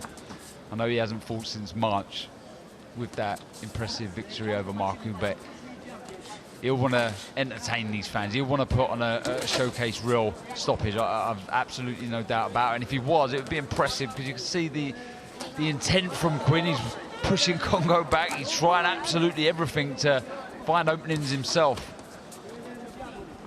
Yeah, decent attendance in here at Wembley Arena, where earlier on there were the boxer workouts. Everyone on the bill next door Saturday here appearing for 4 or 5 minutes, going through the motions in some cases, 1 or 2 of them on the pads with their respective trainers. All part of the fight week process, building towards one of the biggest nights in British boxing. And it really does get the juices flowing, you know, watching these guys. I mean, Anthony Joshua, probably the most obvious out of all of them, starting to really look like he's getting into fight mode, and that's what you want to see as the days close in and the fight edges closer. It's interesting listening to you talking there to Barry Jones and Addy, Darren, about how there's almost a mask starts to come down as the days go by, and they get more and more tense. And we love that, don't we? Because you know they're starting to switch on, they're starting to engage in what is going to be a memorable night at Wembley Stadium.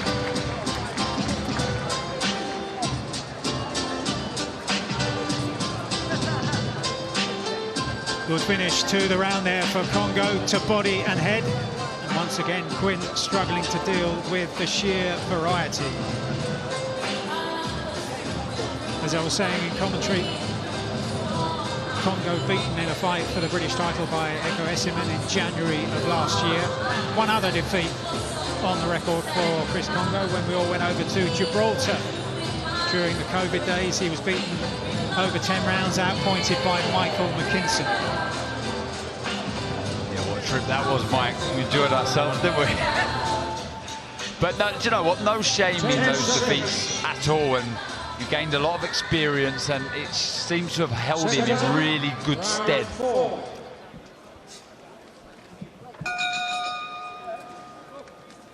So a good finish to the previous round for Chris Congo. Can he now build on that pressure as we move into the second half of this scheduled 6-rounder? The 18th fight in the professional career of Congo, now 31 years of age.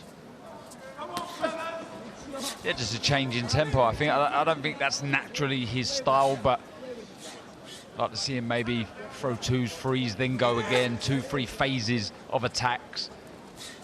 See how Quinn would react to that sort of pressure. If you're Quinn, again, I do believe standing at range here it is not going to work at all. It doesn't carry the power to trouble Congo, and I think he needs to try and get close and try and work away, try and find some openings of his own. Because I think here, this is just playing into Congo's hands.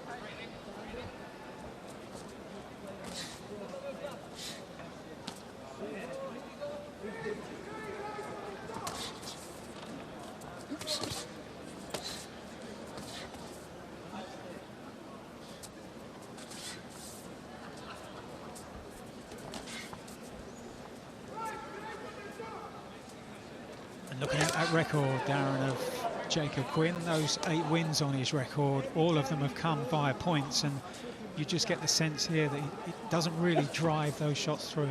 No, he doesn't. He pulls the shots, and I think it's because of the lack of speed. He's a little hesitant, like I said in the opening round, to really commit at the, I wouldn't say the fear, but at the worry of getting countered. And we just see a little passage of play there from Congo. If you're not going to go through the gears, you've got to try and find the openings in other ways, and he started to set some traps. He started to throw the jab and then look upstairs for the right hand. So more thought moving forward for Congo required here.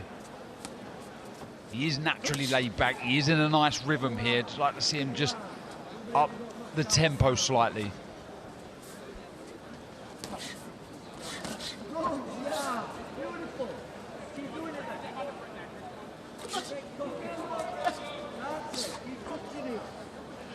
Trying something a little different here, Quinn. Hands down, just trying to be a little bit awkward, unconventional, and having some success. A couple of screw shots with that lead right hand, finding a home.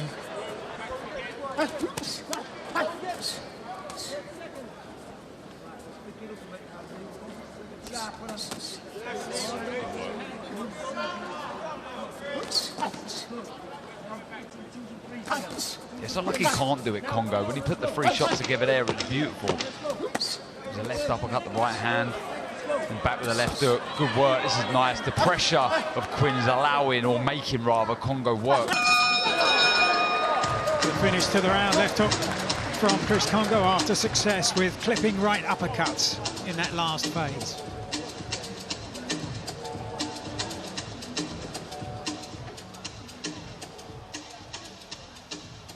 It's the first of 3 fights on this day of boxer workouts here at Wembley Arena. Chris Congo here on the left. Lovely combination with that uppercut followed by the left hook. Lovely work. He's got ability in abundance. He really has. Variation, we pointed out numerous times in this contest, so evident. And when he puts them together, he really is a joy to watch. Classy operator. I think the nickname very apt, too slick. He proves that whenever he fights. Just a change in tempo, seconds. If I was to be really picky. Seconds out, round 5.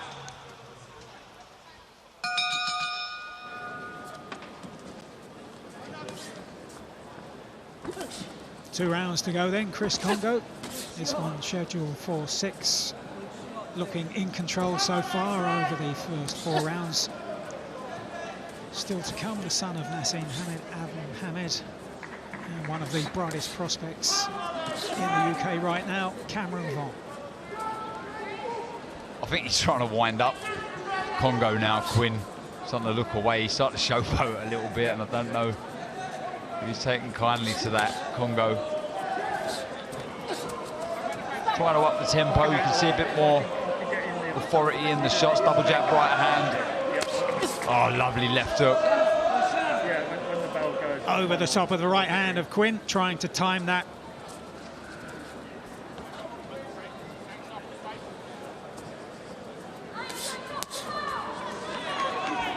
Yeah, just 2 free shots, then go again. Don't need to get greedy. Oh, nice left hand from Quinn, and a smile to follow.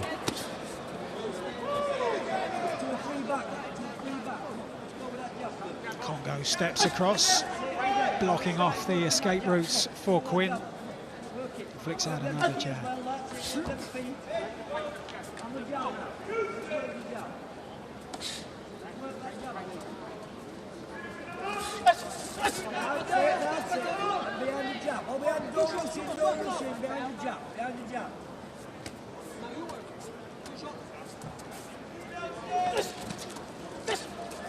Tried to walk Quinn onto an uppercut there, just managed to smother the shot. Did Quinn.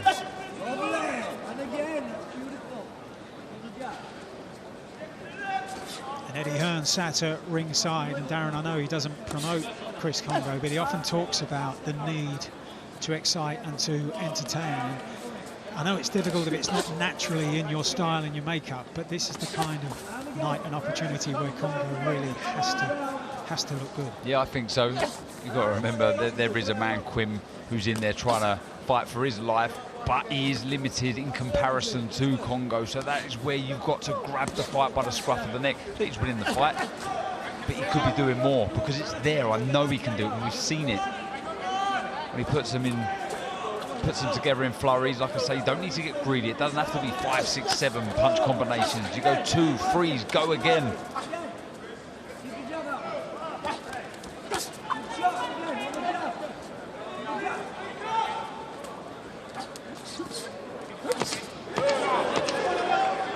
Nice right hand from Congo, beautiful shot. Just come tall there, Quinn. Quinn attempting at the same time to land almost simultaneously with his own jab. End of the 5th round, 1 to go.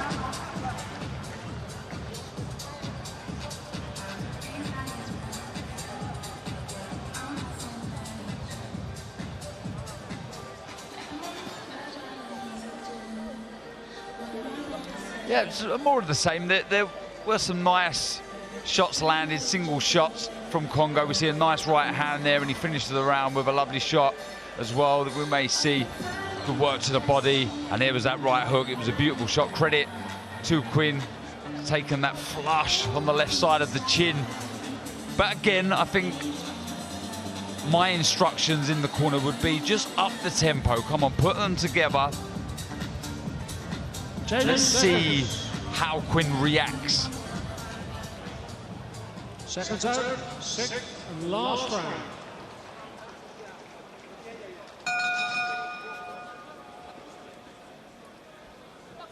So the final 3 minutes then for Chris Congo to attempt, as Darren says, to just increase the momentum, build on the successes that he has, and he gets to work with the right hand early on.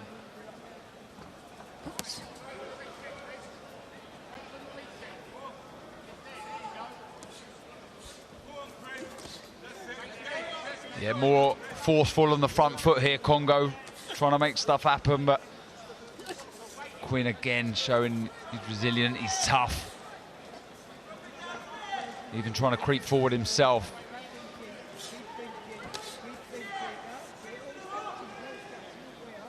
Just got his foot on the outside, Quinn. Just making it a little bit more difficult for Congo to find the shots. Showboating again, frustrating, I'm sure. Frustrating Congo. Maybe more annoying him.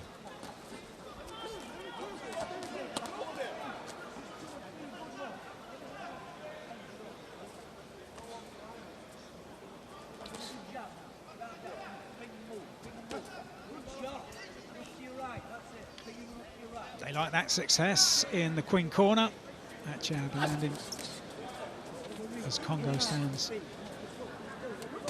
with the gloves held low in the centre of the ring. Yeah, look, just over a minute and 20 seconds to go. Let's get to work. Not just Chris Congo, Jacob Quinn as well. Let's entertain these fans. What a fantastic Wednesday night this is in front of Buckingham Palace here at Wembley Arena. Let's get the crowd going.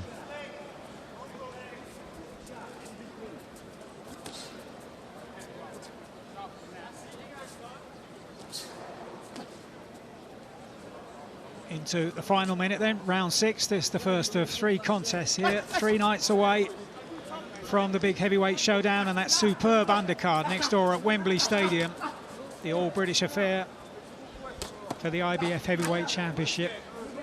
Dubois and AJ. And so many differing opinions as to what is the highlight of the undercard as Quinn opens up, moving into the last 30 seconds of this 6-rounder in the welterweight division. Yeah, I've been changing my mind with my pick on the undercard. It really is a cracking card. So many brilliant fights to look forward to, and they mean an awful lot.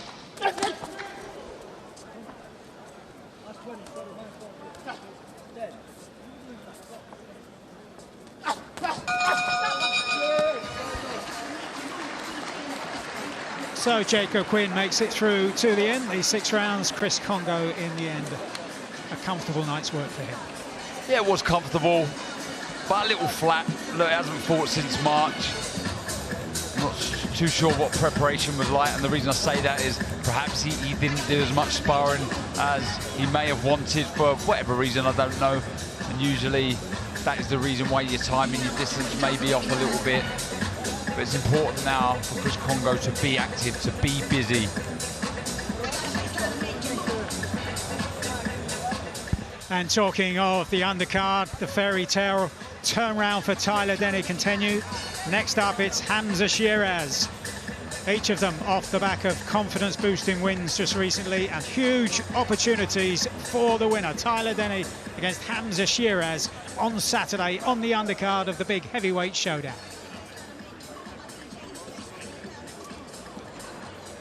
Here now, after Chris Congo against Jacob Quinn, let's get the official scorecard now from Thomas Treiber. Ladies and gentlemen, after 6 rounds of boxing, our scoring referee ringside, Sean McAvoy, has it 59-55 for your winner, Chris Too Slick Congo.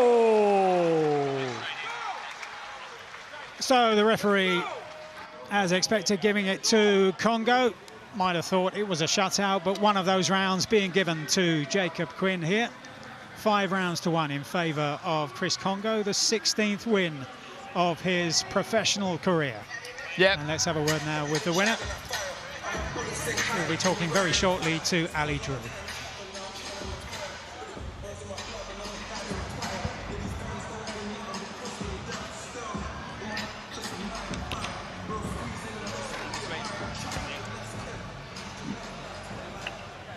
Chris, another great win under your belt, following on from a fantastic win last time out. How important is it for you to stay busy and active as you wait for those big fights? First of all, I just want to thank God for the victory. I mean, it was last minute, but that's what athletes do. We're in the gym, working, trying to get better, and last minute picked up their phone and the fight was here. So thanks to everyone that come out, Barry, Will, my brother, Chirag, everyone in the building, of course, Spencer Brown, so big him up, and yeah, man, we're good. Now, you train in the gym alongside AJ. What does it mean to you to be involved in this historic fight week? I mean, it's history, so how can I not say yes to an opportunity like this? I love it, and yeah, man, we're athletes, this is what we do. And Chris, I mentioned the upcoming big fights. Where'd you go next? What welterweights have you got your eye on? Like I said, I want a big fight next. You know, I wanted one straight away in June, but that didn't happen. We move on. now I want a European or maybe an interim or even a world title shot. I'm here, man. So. Well done tonight, Chris. Great performance. Thank you. Yeah, a bit of an indifferent performance from Chris. 6-rounders. Maybe it was tough to get up to. Obviously, look, last time out was Florian Marcoux. He's been calling out the big names. Couldn't get it. Got on this show. And maybe that's the reason it wasn't the best Chris Kongo we've seen. Yeah, look, we can make excuses. I would have liked to have seen a bit more there. You know, coming off the back of your career best win against Florian Marcoux, it's not like, you know, I want to see more that I know he doesn't have. I know he can do it. I know he's got talent. He's got speed. He can put them together. I'd like to see a bit more spike. The most important thing, I think, with the big fight potentially looming for Chris Kongo is that he got the win. I don't know what you think, Moses, on that performance. No, I agree with you. I feel like he's gone in there. He's still got the W, and like there's a lot of stuff that fighters go through behind the scenes. Yeah. And maybe he might have been going through something behind the scene. But listen, I still think that he's boxed reasonably well. I feel like he could have done better, but I still feel like he has boxed well. And I enjoyed it. Yeah, and he gets a good 6 rounds as well. Exactly. He gets that 6 rounds, and that means he gets that box ticked. He comes on weight. He looks in good shape. The gas tank looked really good as well. And I want to talk about you, Mr. Spiteful. You talk about being spiteful. This man's very spiteful. Last time out, Marco Huck felt the full force. When next do we see you, Moses? I feel like I need to see you every single month. When next? 2nd of November. Listen, if it was up to me, you'll be seeing me every I know. month. But no, I'm trying my best with this thing. 2nd of November, and hopefully I can get one in Saudi with my last fight as a teenager. Last fight as a teenager. You know, the one thing I always say to you, and I've been saying a lot, and everyone's been saying it, I know it gets on your nerves, you're getting bigger. Honestly, I look at you now, you're getting taller, you're getting bigger. I'm still a teenager, so obviously I will be. You know, that's, by the way, that's crazy. Still a teenager. You're 19 is absolutely crazy. It is. I sometimes can't believe it myself.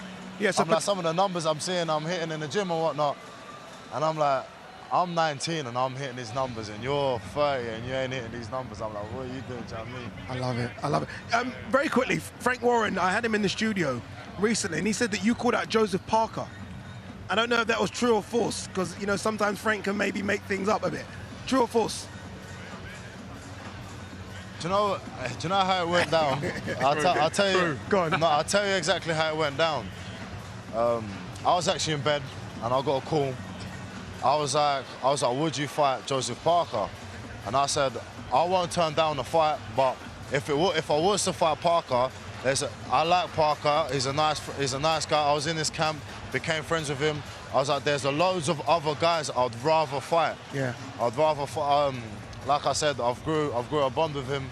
I literally even put a roof over my head, put food on my belly when I was in Saudi, and it's like, I said I'd fight anyone. Okay. And then he said, would you fight Parker? I said, I'd fight anyone. Okay. I'm not specifically gunning down Parker. No. Like, since my last fight, who have I called out? I've called out the British champion, I've called out the English champions, I've called out Joe Joyce, Joe Parker, everyone. So it's just, I just really want to make fights happen, if I'll be honest. And talking about, did I call him out? I said I'd fight anyone. I like it. Now, that makes sense. You'll fight anyone, and I think you will fight anyone as well. Moses Atama, hopefully we are going to see you very soon as on the screens, as you said, November. Anyway, look, 1 fight down, 2 more to go. Let's go back downstairs to Thomas Triber. Let's continue, and first welcome to the ring from Colombia, Santiago Garces.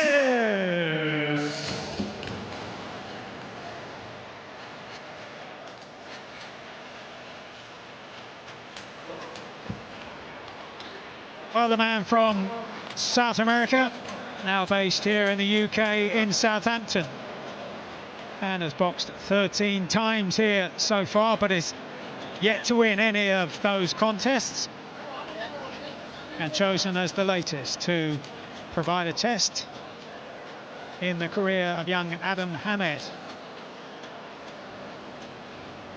Garces just 22 years of age, but already a veteran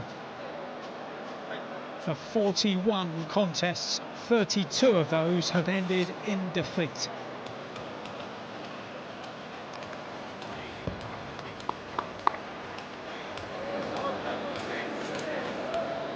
And now let's welcome to the fighting from England, the undefeated Prince Adam Ahmed.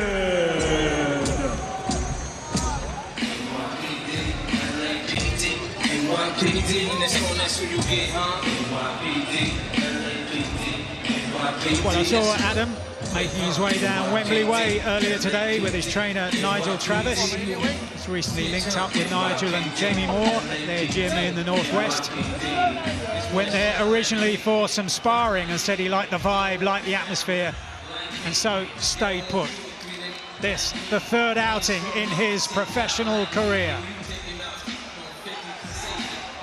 And you just get a sense of a buzz around at ringside. Began that professional career in another huge fight week, actually on the undercard of the heavyweight championship contest between Alexander Usyk and Daniel Dubois over in Poland in August of last year. So used to the big occasions, and now a chance to make more noise in another big fight week.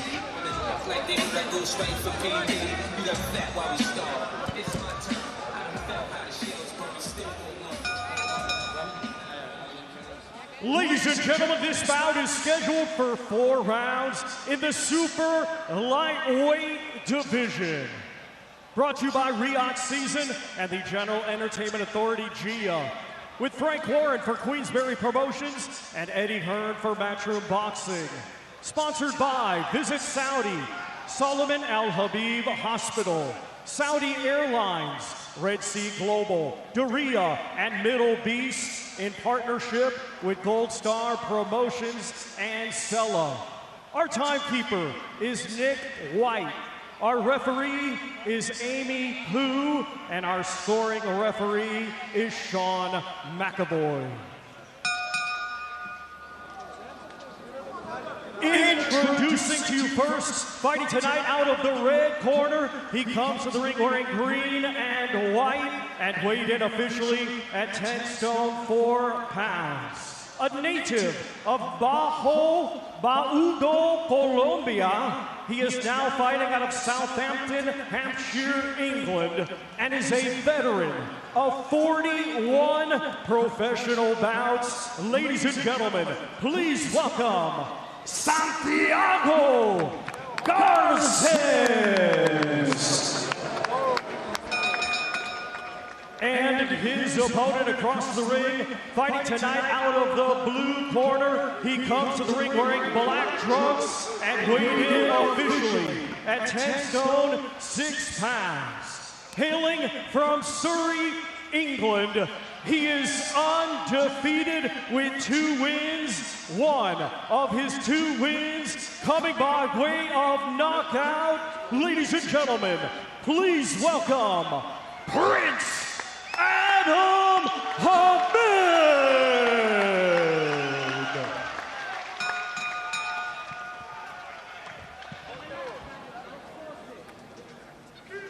Listen to my instructions at all times. Watch your heads, no low blows. When I say break, step back. Protect yourselves at all times. Touch gloves. Inevitably, so much of the attention on Prince Naseem here at ringside for the 3rd professional contest of his son, 24-year-old Adam. 2 fights, 2 wins, one of those inside the distance. And now up against Santiago Garces with that record of 32 defeats. 3 of those have come inside the distance.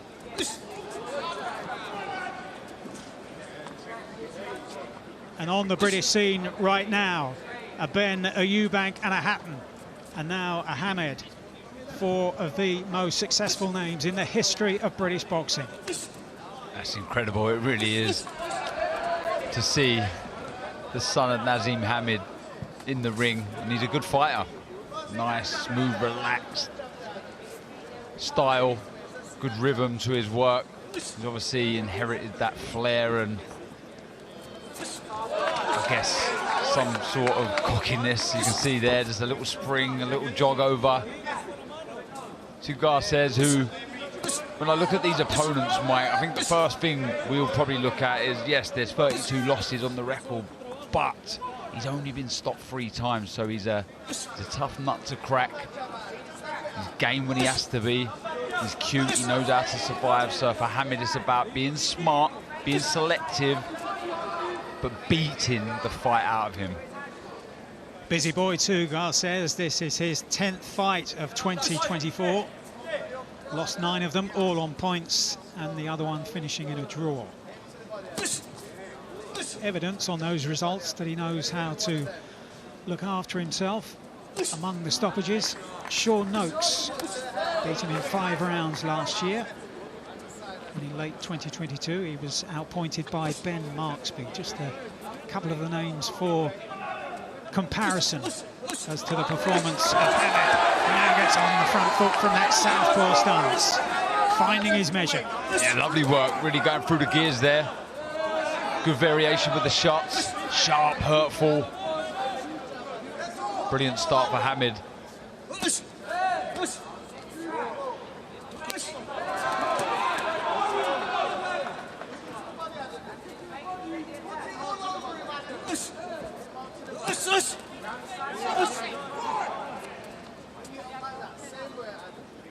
For Hamid, much of the experience will have to be gained in the gym. No amateur fights, but says he's had the gloves on from a very young age because of what Dad did. Dad's last fight, incidentally, was when Adam was barely 2 years old. Yeah, he's got nice jab, nice quick hands. And what his dad done so well was generate an awful lot of power from a solid base, and that is what Hamid has, working again through the gears. Garces just tripping over the front foot of Hamid on his way through there, which made that look more powerful than it was. End of a sharp first round for 24-year-old Adam Hamid. Goes back to the corner, and Jamie Moore.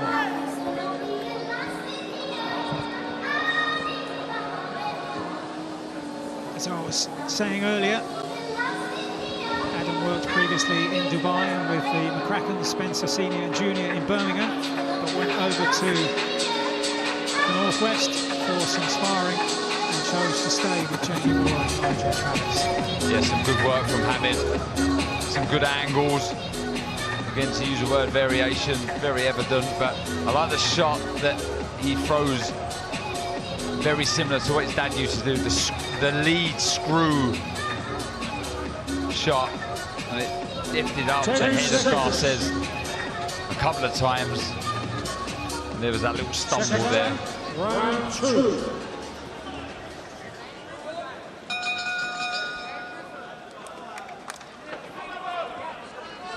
This one then scheduled for 4 rounds. It's just over a year since Hamid made his professional debut on the undercard of Usyk against Dubois over in Poland, and that one finished in a couple of minutes, and then taken the full 4 rounds next time out by the Bulgarian journeyman Georgi Velichkov.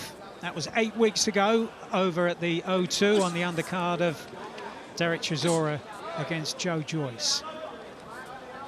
What I like about the start here from Hamid is, though he has no amateur experience, he's trying to set traps, he's trying to find openings, and that's rare with somebody of this kind of level, 2 fights in as a pro, to be trying to unlock the opponent with little feints and variation with the lead hand. It is impressive. Definite natural talent there for Hamid.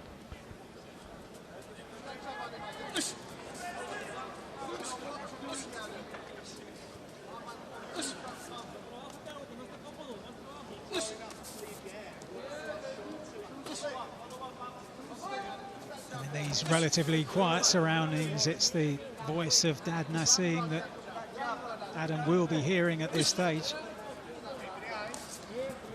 I think we'll see more from Hamid when he moves up the levels as well. When you look at someone like Garces, he doesn't take the bait of a feint. He has no interest in firing back with a counter. He doesn't. It's more survival. So I've already seen Hamid try and feint. He's tried to draw out the lead of Garces, but he's not biting at all. What he'll do, just every now and again, Garces, he'll just throw, you know, a half-decent shot with a bit of weight in it, and it just keeps Hamid thinking, And that's what that caliber of opponent would do, a journeyman. They just know how to stop these young, talented fighters in their tracks every so often. Garces, now only 22, was unbeaten in his first 7 over in his native Colombia, 4 wins and 3 draws, but it does seem as though, on the evidence of what we've seen in this country, that his ambition is based on seeing his way through to the final bell. It's not done bad, has he? Nearly 40 fights, 22 years old. And this, the 10th this year. Incredible. Again, nice jab, just shooting it up from the hip. Hamed, the feet have been impressive as well, and he doesn't jump too far out of range, Mike. It's just enough to miss the shot and allow him to fire back with a counter. Good boxing.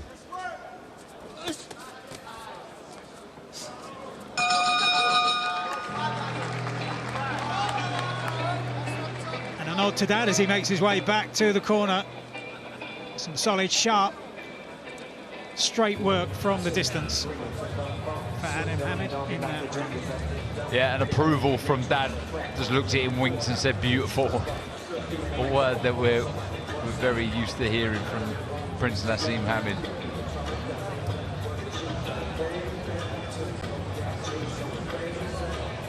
And it's interesting, Darren, if you look at the different ways that the dads have got involved in their respective careers. We've seen Chris Senior in the corner with Chris Junior. We've seen Nigel Benn take kind of a standoff position in Connor's career. Always there, ready with the support, and that's who Naz has been talking about. That's the kind of approach he says he's taken. Always there, always ready, but from a distance. Yep. I mean, what a buzz, what an honour to have your dad who's been so successful sat ringside. And look, it does come with pressure, no doubt, but it does also open a lot of opportunities. So it's down to seizing the day, seizing the moment, taking your opportunities and try to pave your own path, make a name for yourself. And it's going to be exciting to watch all of these develop and come through.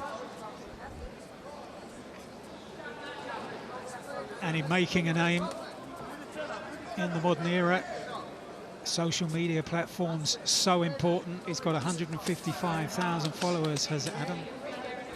Just imagine the impact his dad would have made on social media. So he's just 4 behind you then, Mike. Starting to go through the gears a little bit here. Wants to get the finish inside the distance, no doubt. Hamed, it's in his blood, that's for sure.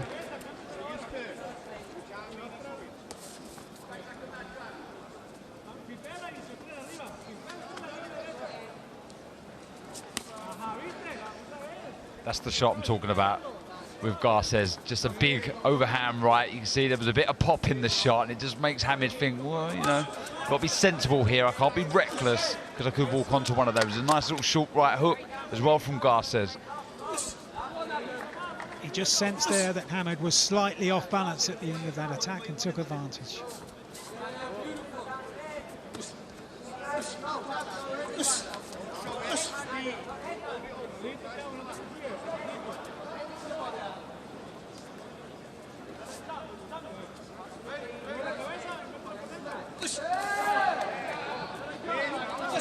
Again, a little passage there where he just dipped the knees, Hamed. He was trying to get a reaction from Garces, but he just doesn't take the bait. So that's where I think he needs to be first. That naturally likes to be a counter puncher, but I think he's got to be productive here.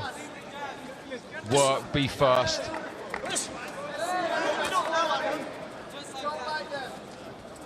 And look, a win inside the distance, Darren, looks good for the highlight reels, but it would be far from a setback for Hamed to go the full 4 rounds here, given that lack of experience and the 11 months between his first and second fights. Yeah, I agree, because he's still looking good. That's a lovely shot. Nice right hand. But rounds are so important. Obviously, top level sparring, crucial. He's got a great team. Jamie, Nigel Travis, Jack Catchwell in the corner as well. So success breeds success. And rounds, really, really, really important in the progress of these young fighters. Yeah, Jack Catterall charged with shoving the stool beneath the bottom rope into the ring. Jack Catterall back in action October the 26th against Regis Prograis. The fight we were expecting to see on August the 24th. An injury to Catterall has delayed that one, but huge clash of southpaws. Prograis returning to the UK after being beaten in a very narrow one by Josh Taylor over at the O2 Arena. And actually looking at Hamid, there is just a resemblance to Jack Catterall. 10 seconds. Yeah, I actually see that myself. You're right, Mike. Seconds out. Fourth and last round.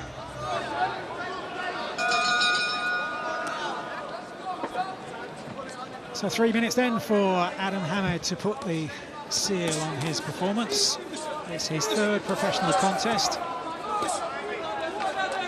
13 months in the pro ranks and now looking to get some real momentum into his career after a gap of 11 months between those first two fights.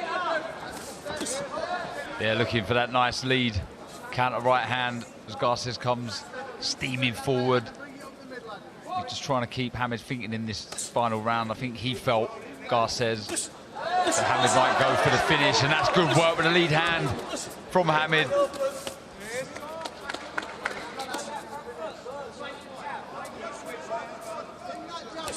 Doesn't sit still for a minute, Hamid. He's always moving.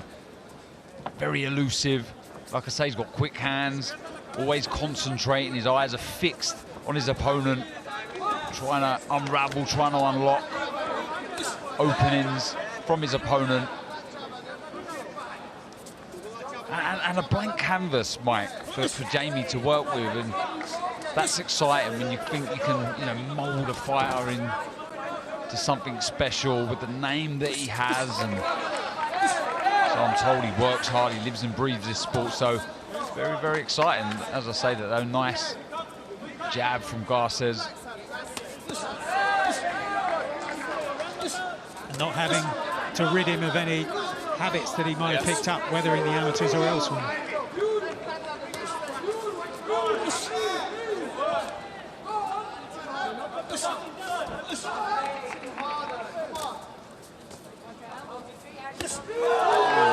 Lovely shot, left hand, led with the shot. Landed high on the forehead of Garces.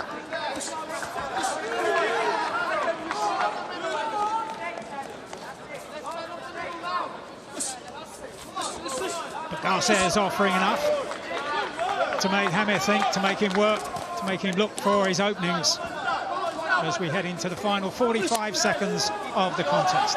Yeah, I like this natural flair and rhythm to the footwork here. Look, just skipping to his right there, looking for the openings, really making life difficult for Garces.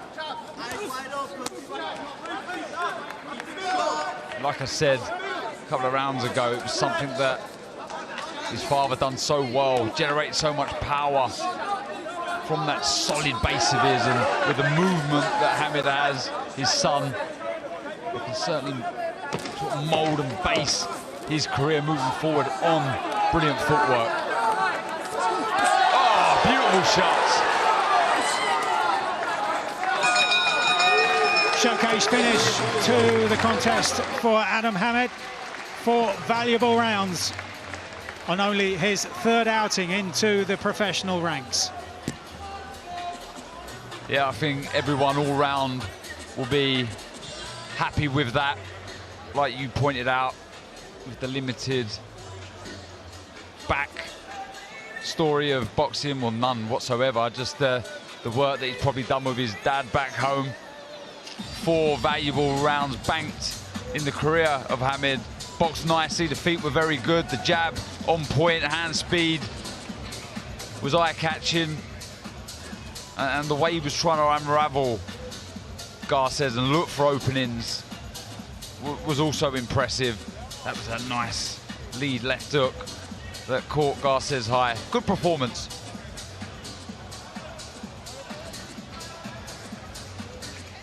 Well, for many, this the standout fight on the undercard on Saturday night across the way in the main stadium. Both of these men with wins over Craig Richards, and differing versions as to what happened in their sparring some years ago. It could be feisty. It's highly likely to be feisty. Buatsi against Hutchinson on the undercard of Dubois against AJ over the road on Saturday night. So let's get the scorecard here now from Thomas Treiber. Ladies and gentlemen, after 4 rounds of boxing, our scoring referee ringside, Sean McAvoy, has it 40-36 for your winner. And still undefeated, Prince Adam Hamed. That's pleased with that one. 3 straight wins now in just over a year for Adam Hamed at the age of 24. Making progress in these very early stages of his professional career.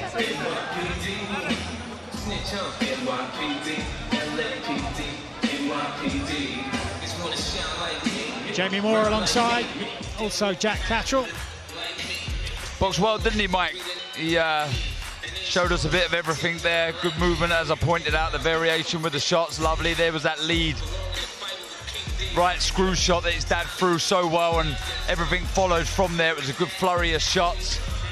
We see straight shots, upstairs, downstairs. Wasn't hurt there, Gar said, more of a tangling of the feet, but an impressive 4-round fight here at Wembley Arena. One that I think his dad, his team, and him most importantly can be proud of and he can move on from. There's that jab again, and that lovely lead southpaw left hand, beautiful, and you can see the arms aloft from the son of the legend Prince Naseem Hamed. So a more than useful workout then for Adam Hamed. Let's get his thoughts now with Ali. Adam, you moved to 3-0 as a pro. You're learning on the job. How did that one feel compared to your previous 2 outings? It felt good. I got the call when I was in Morocco like 6 days ago. Sam said, do you want to fight? It's an amazing opportunity. I'd like to thank everyone that's put this show on. His Excellency Turki Al-Sheikh, Frank Warren, Eddie Hearn. I'm blessed to be in this position, and I just want to keep showing up for the people. What kind of opportunity is this to fight on an event week like this? Alhamdulillah, it's the biggest platform you can ever box on, and it's my 3rd fight ever, and I just feel like no one else is doing it like this. I'm blessed to be such part of a historic event at such a historic time. Thank you to everyone, alhamdulillah, for everything. Allahu Akbar. And we do have to mention your dad was sat ringside watching you. How good does it make you feel knowing he is there supporting you? Yeah, it feels unbelievable. Big up my pops, legend in the game. Inshallah, can be half as good as he is one day. What is next for you? When are we going to see you out again? That's up to Sam Jones and Frank Warren and Jamie Moore. I just fight whoever's put in front of me, and whenever it is, I'm ready. Well done tonight, great performance. I appreciate you, Ali. Thank you. Yeah, you know what? Good performance. I liked it, and look, there will always be comparisons. Once you got the surname Hamed, and by the way, his dad's my favorite ever fighter, by the way, from Britain. I mean, Prince Naseem Hamed and Nigel Benn, I can't choose. But he's got that kind of style as well. He threw some of those uppercuts through the middle like Prince always used to do. I just want him to stay busy now. That's 3 fights in 12 months. And I think at the level he's fighting, we want to see more activity. Yeah, absolutely. Look, he's learning on the job. No amateur experience whatsoever. But there is that natural flair, that cockiness, that variation. Like you said, that lead screw shot, if you like, which his dad threw so well, was evident there. You can see he's been watching his dad. And why not? Because his dad was a legend. I was impressed with that. Yeah. I was impressed with the fact, like I say, there is no fights to base him on. As far as an amateur, there's nothing to go by. So he's learning on the job. I will say he's with a brilliant team. Jamie Moore, Nigel Travis, and even Jack Cattrall in the corner there. Look, success breeds success. Sparring and work in the gym, so important for young Adam Hamed. I was impressed. Yeah, and to add to that team as well, obviously Sam Jones is managing him.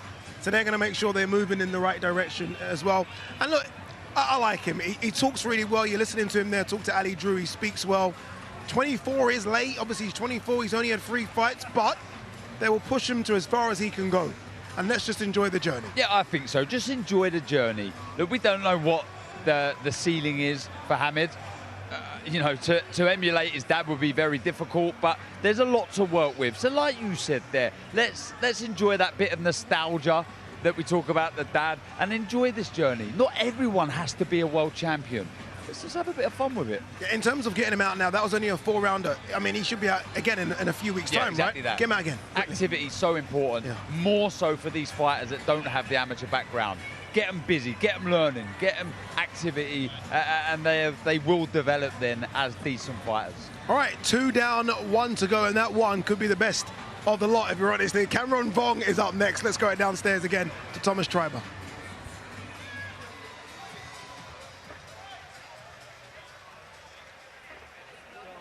Ladies and gentlemen, this, our final bout. Let's now welcome the participants. First, here is Joe Underwood Hughes.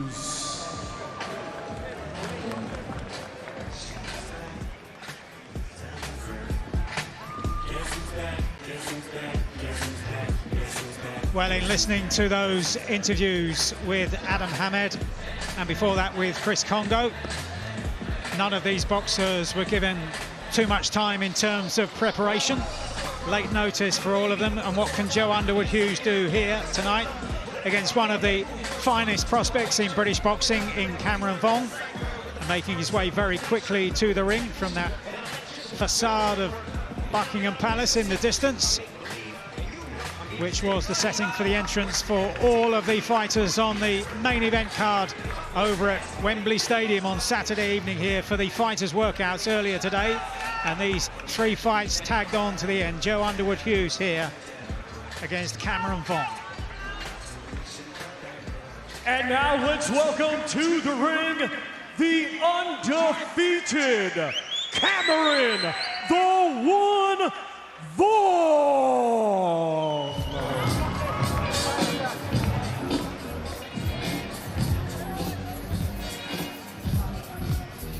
And in talking of late notice call-ups, this was a man who would have been in shape anyway, originally scheduled to box in Sheffield in 10 days' time. And this tonight now will make it 6 fights in his first 11 months in the professional ranks at the age of just 22. Charismatic and immensely confident. We've seen him on the road during his professional career, which began in October of last year. Now 8 rounds ahead of him against Joe Underwood Hughes.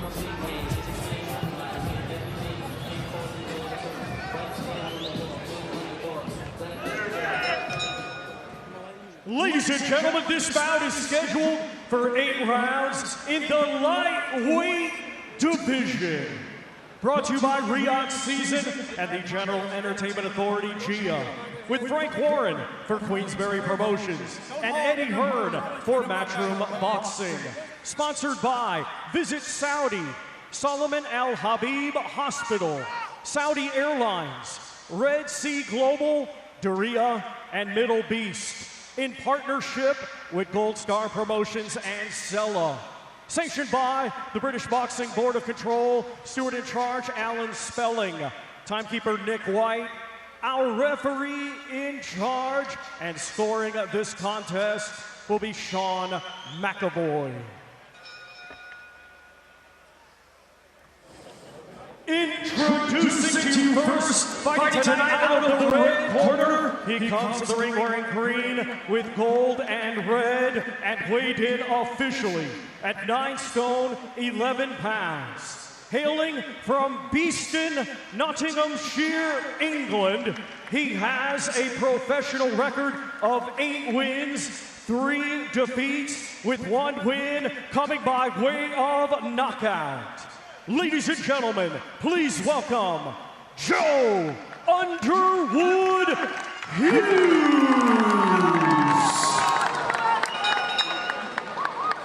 And his opponent across the ring, fighting tonight out of the blue corner. He comes to the ring wearing silver with yellow and purple and weighed in officially at 9 stone, 13 pounds. hailing from Blythe, England. He is undefeated with 5 wins, 3 of his 5 wins coming by way of knockout. Ladies and gentlemen, here is Cameron, the One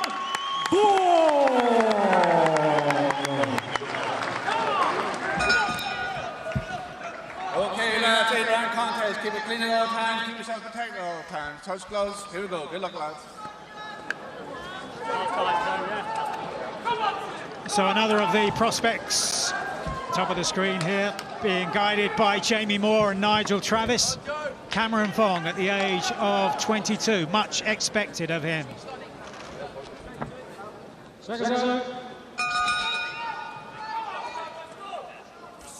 Cameron Vong from Blythe in Northumberland. Spent time at the Birtley Amateur Boxing Club, the famous club that's produced so many champions down the years. And the likes of Pat McCormack, who went to the Olympic Games and won a silver medal in Tokyo now 3 years ago. We hope to see Pat back on the scene very soon, now 5 unbeaten in the pro ranks. And Cameron Vong here up against Joe Underwood-Hughes, who won his first 7 but is now on a run, having lost 3 of his last 4. He's built for occasions like these, Cameron Vong, born for them even. Natural flair, confidence, as you can see, in abundance. Tons and tons of ability. And I'm sure when he got the call, he was probably hoping it would be to be on the main card on Saturday, but all in good time. But he's in with Underwood-Hughes, who I actually think he's better than his record suggests. He's been matched fairly hard, but he's decent. He's aggressive when he has to be. He'll work, he'll get close to you, he'll try and unsettle you. But you can see the difference in hand speed here, and it's making life very difficult for Hughes here. That jab, the speed, and you can see the confidence oozing at Cameron Vong already. 5 wins in his professional career, which is barely a year old. 3 of those have come inside the distance.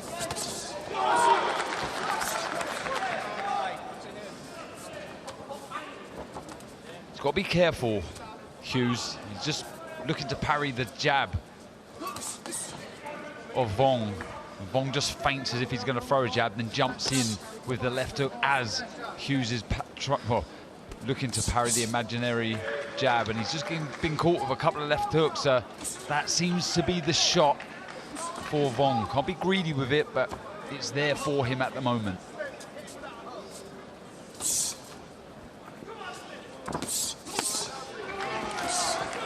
Boxing under the name Joe Underwood-Hughes, because when he turned pro there was a Joe Hughes, former European super lightweight title holder.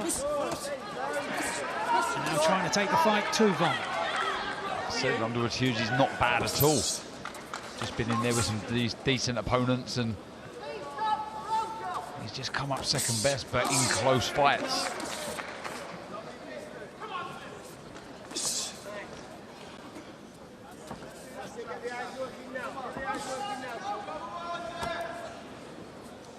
He needs to keep popping that jab out, Vong. We've seen how sharp and accurate it is. Oh, lovely lead uppercut. As Underwood-Hughes just walked in, the elbows were wide, and he found the home for it. Beautiful round for Cameron Vong.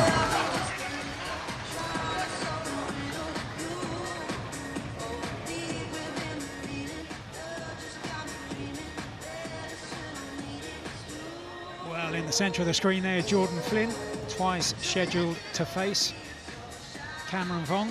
An injury to each of them scuppered those plans, but that is highly likely to happen at some stage. And on his left there, Mark Chamberlain, who gets another chance on one of these Riyadh season bills, one of the favourites of Turki Al Sheikh. But for Jordan Flynn, he's looking for Cameron Vong and looking to upset the forward march in the professional career of the 22-year-old so far. They don't like each other, do they? There's some real needle between the two of them.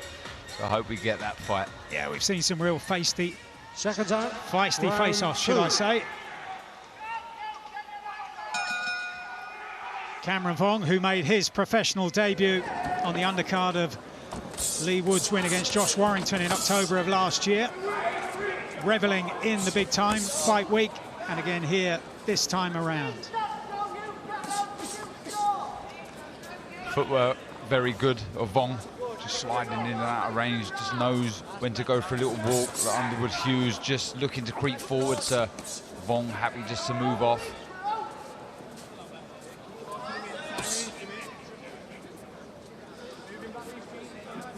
Try and fire back with jabs of his own, I think, Underwood Hughes, and I think the jab to the body probably the best position, or target rather, for him to aim at, because he does lean back at times, Vong, and the body will stay there, so keep that jab popping up to the body, then you can look for the right hand upstairs. Don't want to be falling short, don't want to be missing with shots of the Underwood Hughes, because you will get made to pay.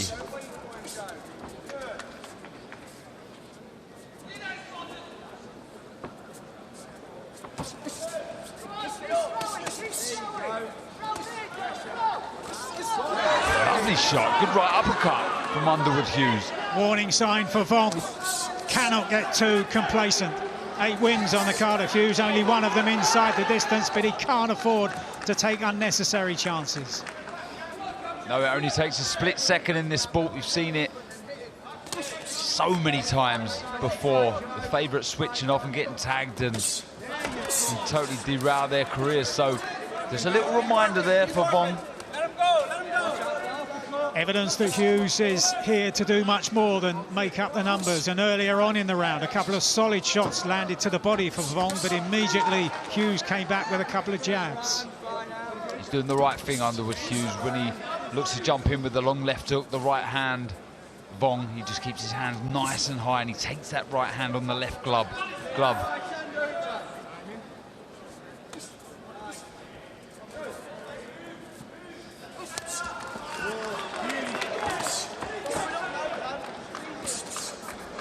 Fell short with the right hand. Underwood Hughes there, and he's found the target for the left hook. Cameron Vong.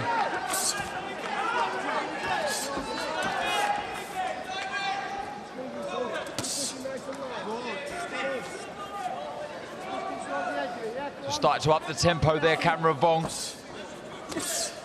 Put his foot on the gas, just get to work a little bit, but just weathered that little storm, Underwood Hughes.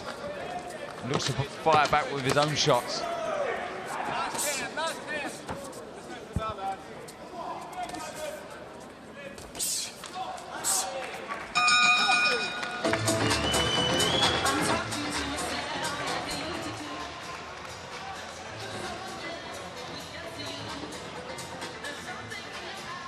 This one scheduled for 8 rounds.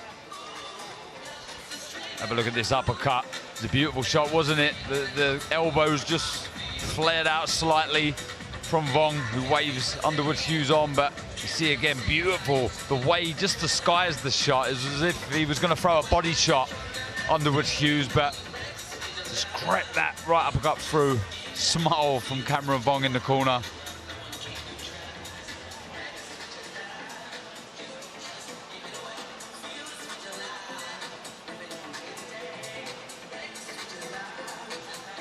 Seconds. Kerry Kay's there as well on the left, ace cutman.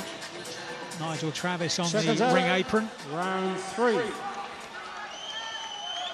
He's done so much sterling work as well at the Moss Side Fire Station Club, amateur club. Represented recently by Pat Brown at the Olympic Games. Into the third then of 8, last time out. Cameron Vong was taken the full 10 rounds by the resilient Londoner Jeff Ofori. That was in Birmingham in June. And looking to vary that jab up a little bit more, trying to get the hands low of Underwood Hughes, so we can look for that right uppercut, that left hook, but the right uppercut finding a home there for Cameron Vong. I did see Jamie Moore indicating they'd like to see that shot more often, and this is good work from Vong. Changing pace at the beginning of this third round, and it's put distance between the two of them in terms of skill and accomplishment, and the face of Joe Underwood Hughes becoming ever more reddened as another uppercut finds its way home from Vong. ripple of applause from the spectators here, still here at Wembley Arena. Some blood to the face of Underwood Hughes as well. I don't know if it's the nose or if there's a nick above or below one of the eyes. Yeah, as you say, Mike, starting to redden up and he's finding the target a lot more frequently in this round. Vong.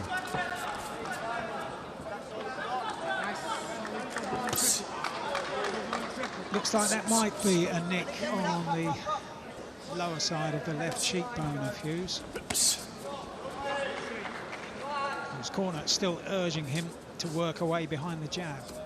He's a little reluctant to throw the jab, Mike, because of the hand speed of Vong. He knows if he misses with the shot, he's going to get caught. That's a lovely right hand from Vong. He's hurt Underwood Hughes. He backs off, noticeably backs off. And there's still a minute to go in the third round. Hughes bravely turns his man, but that was a solid shot from Vong, one of the cleanest of the fight so far. Yeah, and he's really in his groove now, Vong. He senses Underwood Hughes. He's really planting the feet. Good variation, 3 right uppercuts. Looking very dangerous.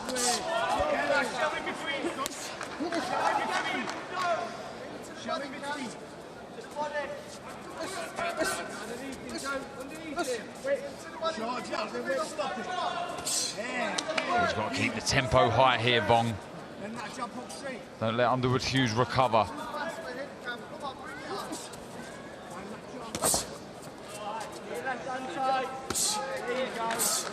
Advice being shouted from ringside by Prince Nassim Hamid, who stayed on after the appearance of his son to watch Cameron Vong from the same gym. Good work from Underwood Hughes, finishing the round with some decent shots. Good response that from Hughes after taking a heavy shot in particular, with just over a minute to go in the round. Yeah, out of nowhere, nice little feint there, a long left hook and a right hand that followed, and you can see the reaction from Underwood Hughes, just stepping back. Beautiful shot, sharp, fast, accurate, spiteful, really get full leverage on the shot, just working away at that left eye damage. Luckily it is under the eye for Underwood Hughes. Naz has stayed on to watch Cameron Vong and offering his advice from his ringside position. Seconds out, round 4.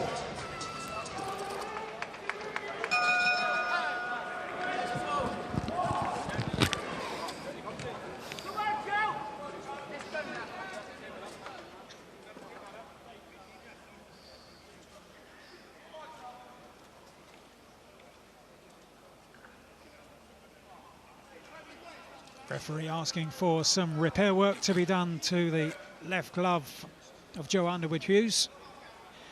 Repair work being done in that minute in between rounds as well, around the left-hand side of his face. A swelling above the left eye to add to that nick beneath the eye.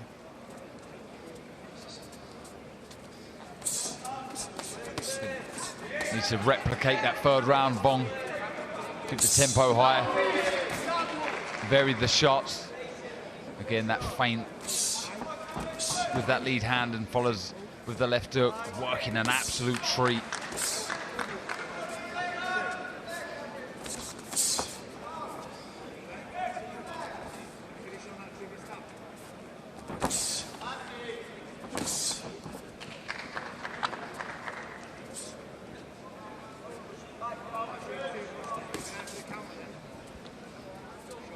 I'd kind of advise Underwood Hughes, if it was possible, to try and close the gap and get a bit closer to Vong, so he's not on the end of these flashy, sharp, straight shots at full length, because he just cannot get out the way of the shots. This is brilliant work from Vong.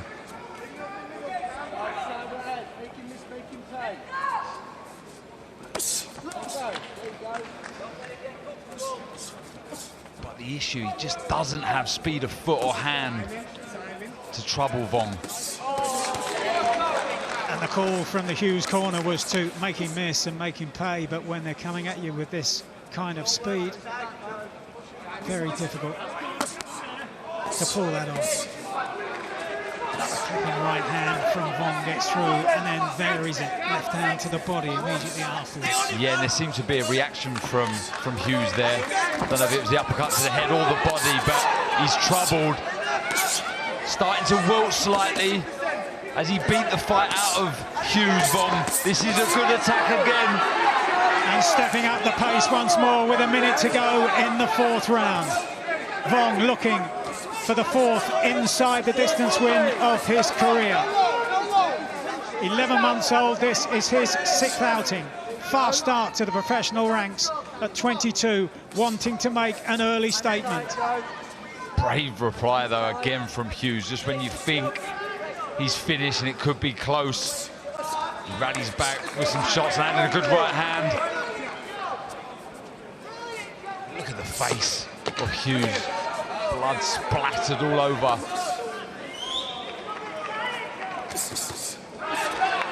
Tremendous three-punch combination from Vong.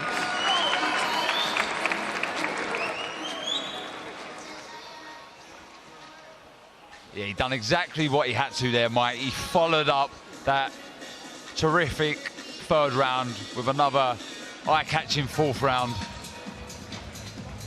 You see the work here. The jab starting everything off. He's finding the range, he's finding the distance with that lead hand, and then he's just edging closer, bringing the feet in, dropping the right hand, and then, you know, shots raining in from all angles and making it so difficult for Hughes to read the rhythm, read where the shots are coming from, and partly due to the accuracy, the speed of shots. Tripling up the right hand there, looking very good. 10 seconds. Seconds out, round 5.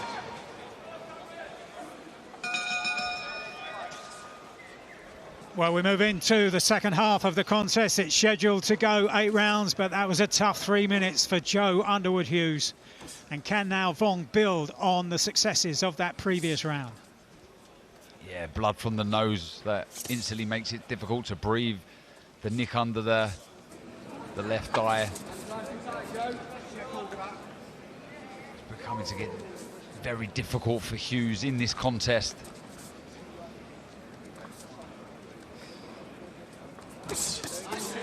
Good work though from Underwood Hughes, right hand, left hook.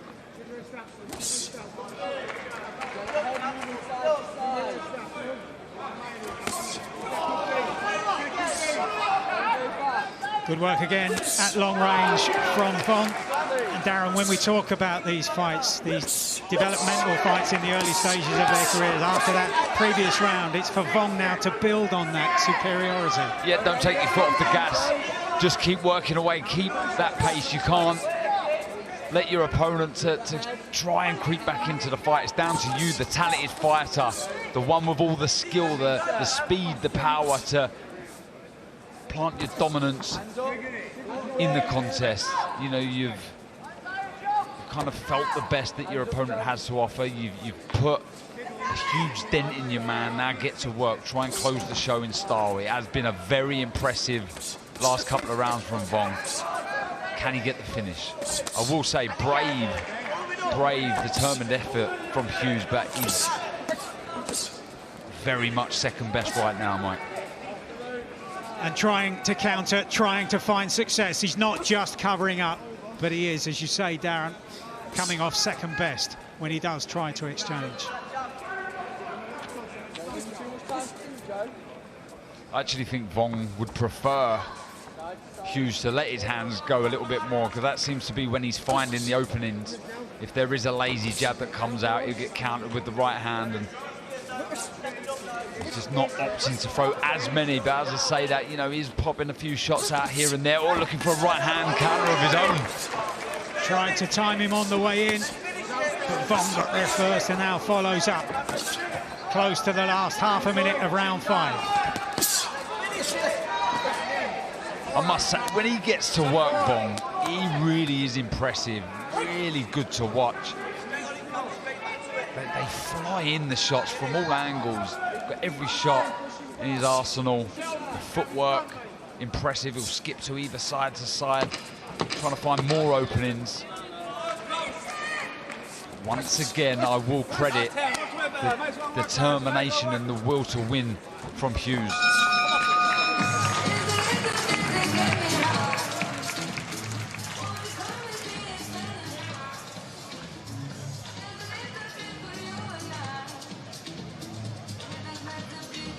Yeah, more of the same classy combinations there. For Hughes, he thinks a body shot is about to be planted there, but it's two pinpoint left uppercuts, then a straight left upstairs, and keep thinking every time if there was to be a sustained attack from Vong, how would Hughes cope? But then he comes back with a shot and shows that heart, that desire to stay in this contest.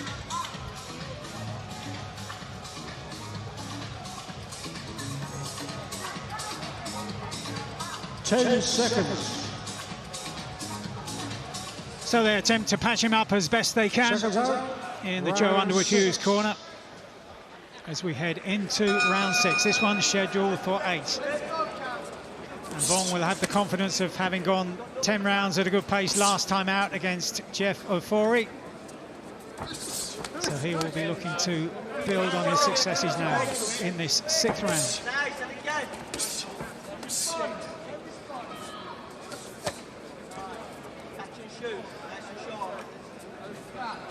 Heard in the corner, the Underwood Hughes corner don't respond, and I don't think they want Hughes to mix fire with fire, because he will come off second best. Again, beautiful work with that lead hand from Vong, screwing the shot through the middle. I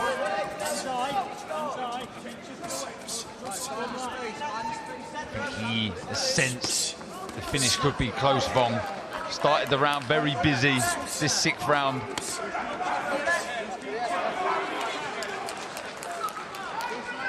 Really picking his shots here. Nothing rushed about the work of Vong. Hughes again, attempting a response with the right hand. You mentioned his last fight, the Ofori fight. I think it was a fantastic learning fight for Vong. You know, only his 5th fight at the time, going 10 rounds with a veteran, you could say, a tough nut in Ofori. Would have learnt bundles. So learning an awful lot as he goes along, Vong.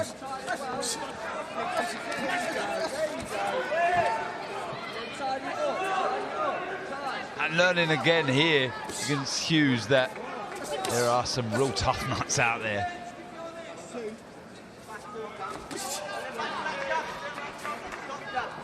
But like myself and many of the spectators here, we want to see him cracked.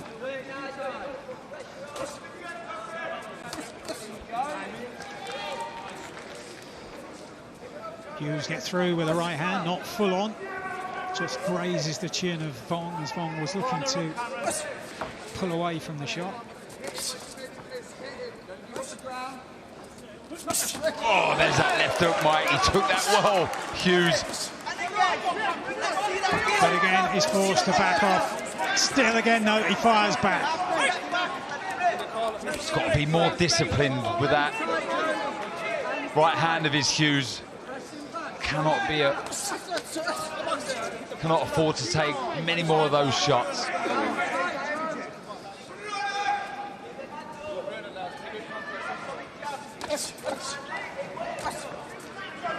Hughes now trying to get to work with the left-hand jab at the end of this 6th round. A couple to the head and then one to the body and another one to the torso area of Vong. Just giving an indication at the end of the round, Hughes, as he skips away, that there's still fight left in the man from Nottinghamshire.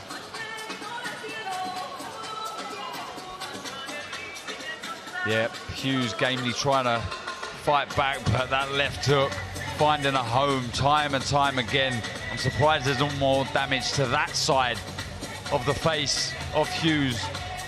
You cannot question that man's heart. You really can't. You also can't question the skill set from Cameron Vong, who listens into Jamie Moore.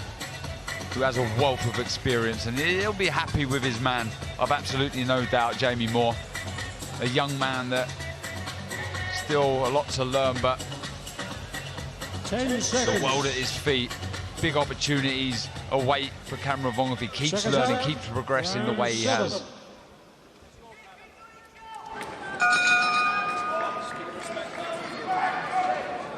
And at 22 for Cameron Vong, maybe the strength and added power are still to come. This only his 6th outing in the professional ranks and has yet to complete his first full year as a pro. Yeah, that's a valid point, that, Mike. You know, I didn't get my man strength, if you want to call it that, till probably my mid-20s. So still potentially some maturing to do for Cameron Vong, and that's worrying for the rest of the guys in the division, because if more strength, physical strength is to come, which I'm sure it will, it really will be a threat. And you talk about the division, Darren. He's got that scope, it looks like, can move through. Been boxing at lightweight to super lightweight, welterweight. He's got that frame, hasn't he? Yeah, he has. He really has. More filling out to do. He's not short. That's always a worry when you're short. Kind of stunts your progression to be able to move through the weights. But right now, looking comfortable, looking solid. At a tender age of 22. So much to like about the young man.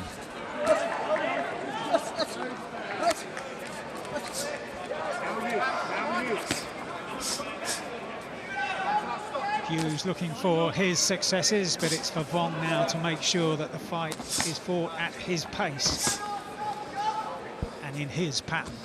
Yeah, they're calling for Hughes to apply more pressure. Yeah, the shoelace of Vong undone.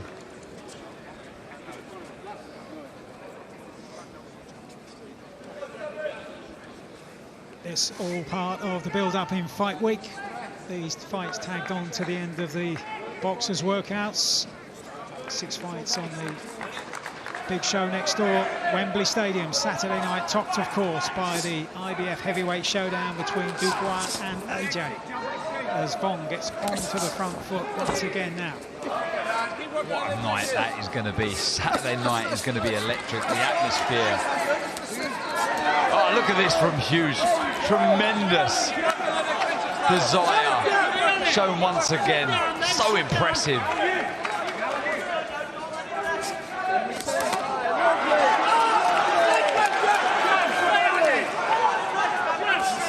Stirred a few in the crowd as well, getting behind Hughes. Half a minute to go in the 7th.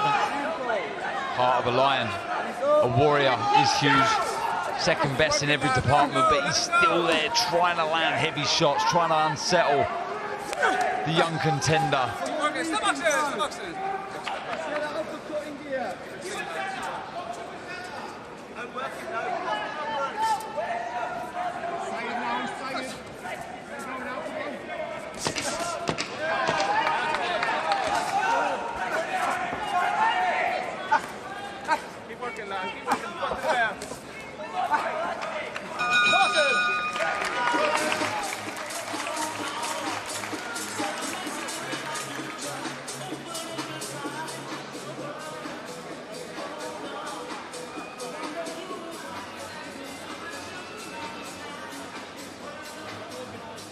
Well, I tilt my hat to Hughes.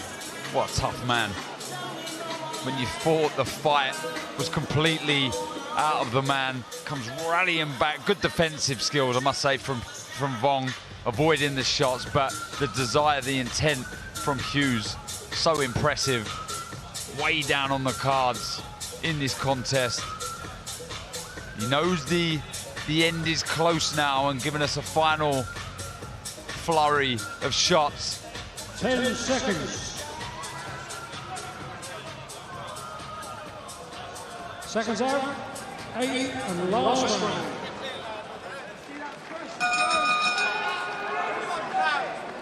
So the Joe Underwood Hughes corner asking for pressure in this 8th and final round. 1 or 2 successes in the 7th for Hughes. And now a chance for Vong to close out the fight in style, but again, Hughes gets on the front foot. Yeah, good pressure from Hughes, but some good work off the ropes from Vong.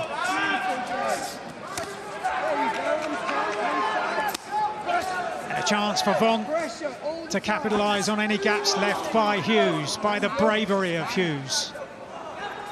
Took a nice right hand there.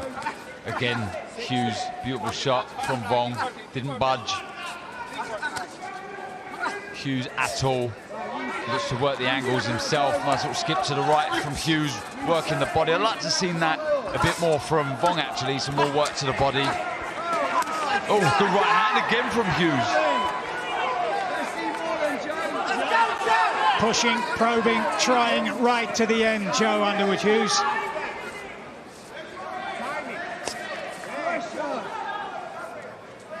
Late opportunity for all of these appearing here tonight. And for Vong also, who maybe, even though he was about to fight in 10 days' time, is not at his absolute sharpest here tonight. Took another beautiful right hand again. Hughes, it was a long left hook, and found the home for that right hand again. Good footwork from Vong, but again, I've mentioned it numerous times, the toughness of Hughes. So impressive.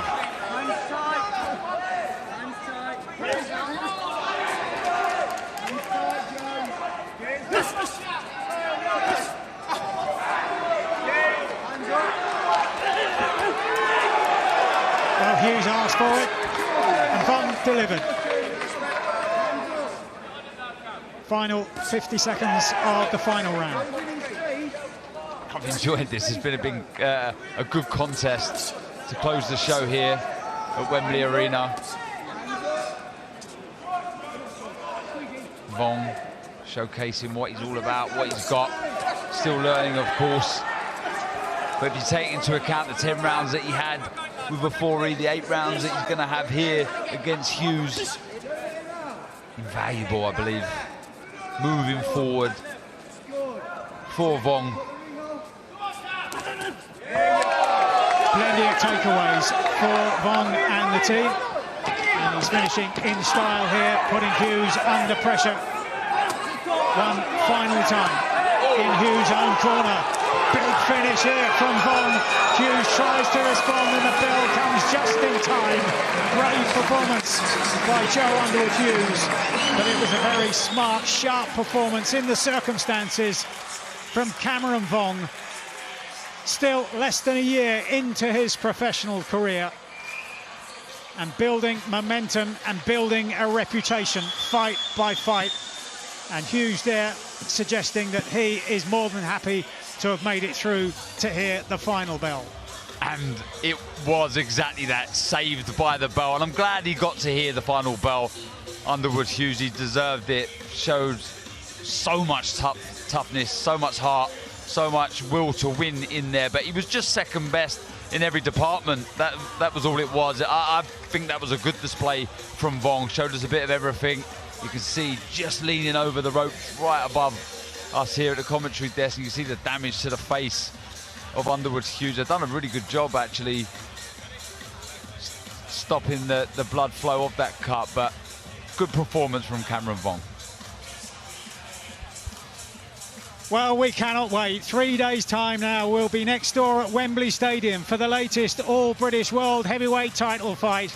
A record crowd for these two men, both of them on the revival path. Who will land that first destructive punch? Will it be enough? We cannot wait. All happening in 3 days' time, live here on DAZN. Fantastic undercard, all building towards that big heavyweight showdown. Record crowd, 96,000 expected. Here then for Cameron Vong against Joe Underwood-Hughes. Let's get the official scorecard from Thomas Treiber. Ladies and gentlemen, after 8 rounds of boxing, our referee in charge, Sean McAvoy, scores it 79-73 for your winner. And still undefeated, Cameron "The One" Vong. So the gameness of Joe Underwood-Hughes is rewarded by the referee with a single round. But a comprehensive, emphatic win for this young man, 22-year-old Cameron Vong, making it 6 straight wins inside his first year in the professional ranks. Yep, impressive display. He goes on to bigger and better things. He'll be desperate to get on one of these main cards one day, and with the talent that he has shown us this evening, I've no doubt he will. Look at that lovely left uppercut, just skipping off. He did show us a lot of skill and power and accuracy in his work, Vong. But as did Hughes, showing that desire, mixing it up at times. Look at that, beautiful disguised body shot, and fires through with the left uppercut. Admiring his work there, and why not? Very good display from Cameron Vong. Another right hand. Impressive stuff, going through the gears. And this is at the end, almost got the job done and saved by the bell. And Hughes just making it through to hear that final bell. And let's get the verdict now of Cameron himself up there with Ali. Cameron, you remain undefeated. Some valuable rounds there. Not long to prepare for this fight, but how did you feel in here tonight? Yeah, you know, it was a massive opportunity. Firstly, I want to say a massive thank you to His Excellency Turki Al-Sheikh for the opportunity. Eddie Hearn, Frank Smith, Sam Jones, my team. It's a great opportunity. I'm happy to be here on this big stage, and I feel it's where I belong. How important is it to have opportunities like this, especially so early on in your career? It's massive, you know, getting used to these bright lights. I feel I'm a different fighter to when I was 3 months ago against Jeff Foury. I feel like that fight brought us on leaps and bounds, and I'll continue to get better. Just talk us through the fight, and especially the ending. You had a flurry of punches. Looked like you were maybe trying to get him out of there just at the end. Yeah, I would have loved to get him out of there on my Riyadh season debut, but it wasn't to be. Another 8 rounds in the bank, and the learning continues. It certainly does, and a lot of the boxing fans were looking forward to your fight with Jordan Flynn. He was ringside watching. When is that fight going to happen? Any updates? Listen, it's never going to happen. The man's a pussy. He was offered the fight on November 30th. He turned the fight down. He doesn't want to know. That man, he's only relevant because of me, and he's nothing without me. He'll never fight or match him again if it's not me next. So what is next for you? Whoever, wherever. I'd love to box in Saudi. Someone like Gavin Gwen. I feel like I'm due a step up. I don't want to be a prospect no more. I want to be a contender. That wasn't my best performance tonight, and I'll show it in future, God willing. Well done tonight, another great performance.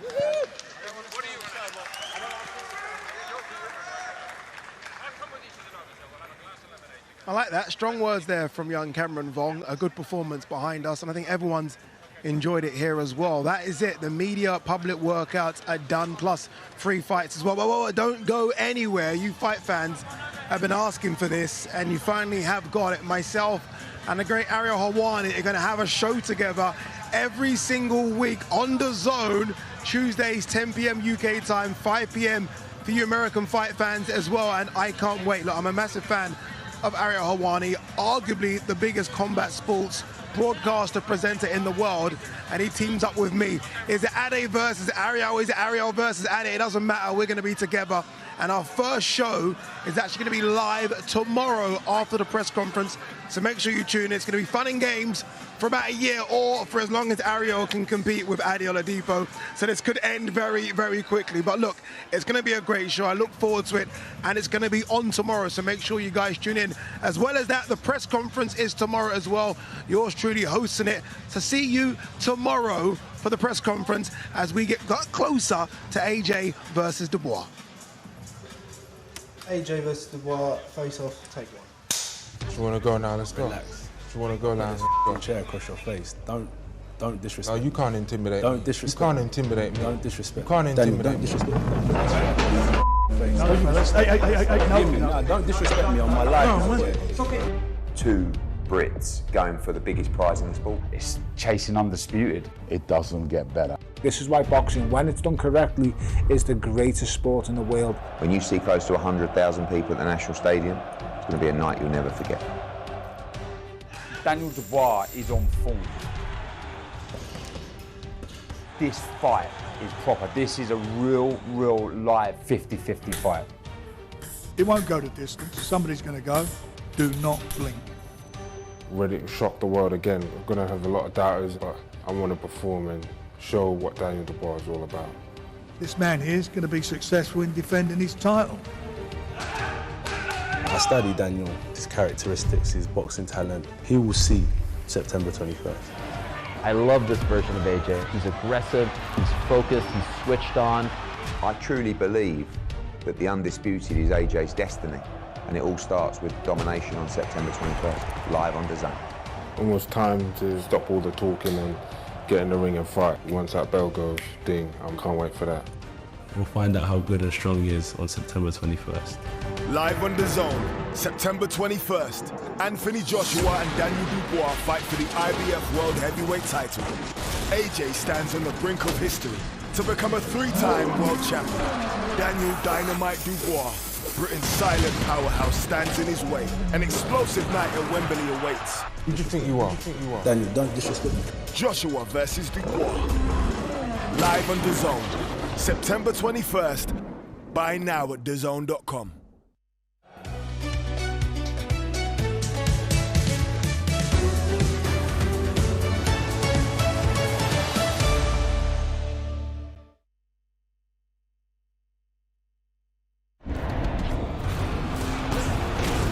Fight Night on DAZN, brought to you by William Hill.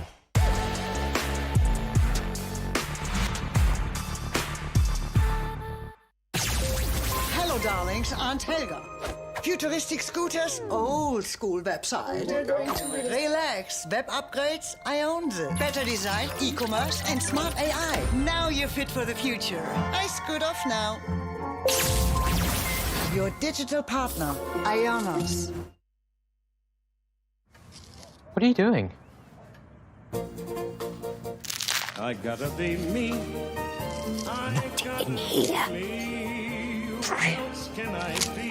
UPI figures were down this month. No, I want.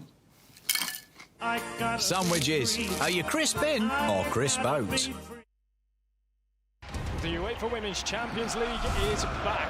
Here we go. Shot from Baines! What a strike that is! What a player! What a moment!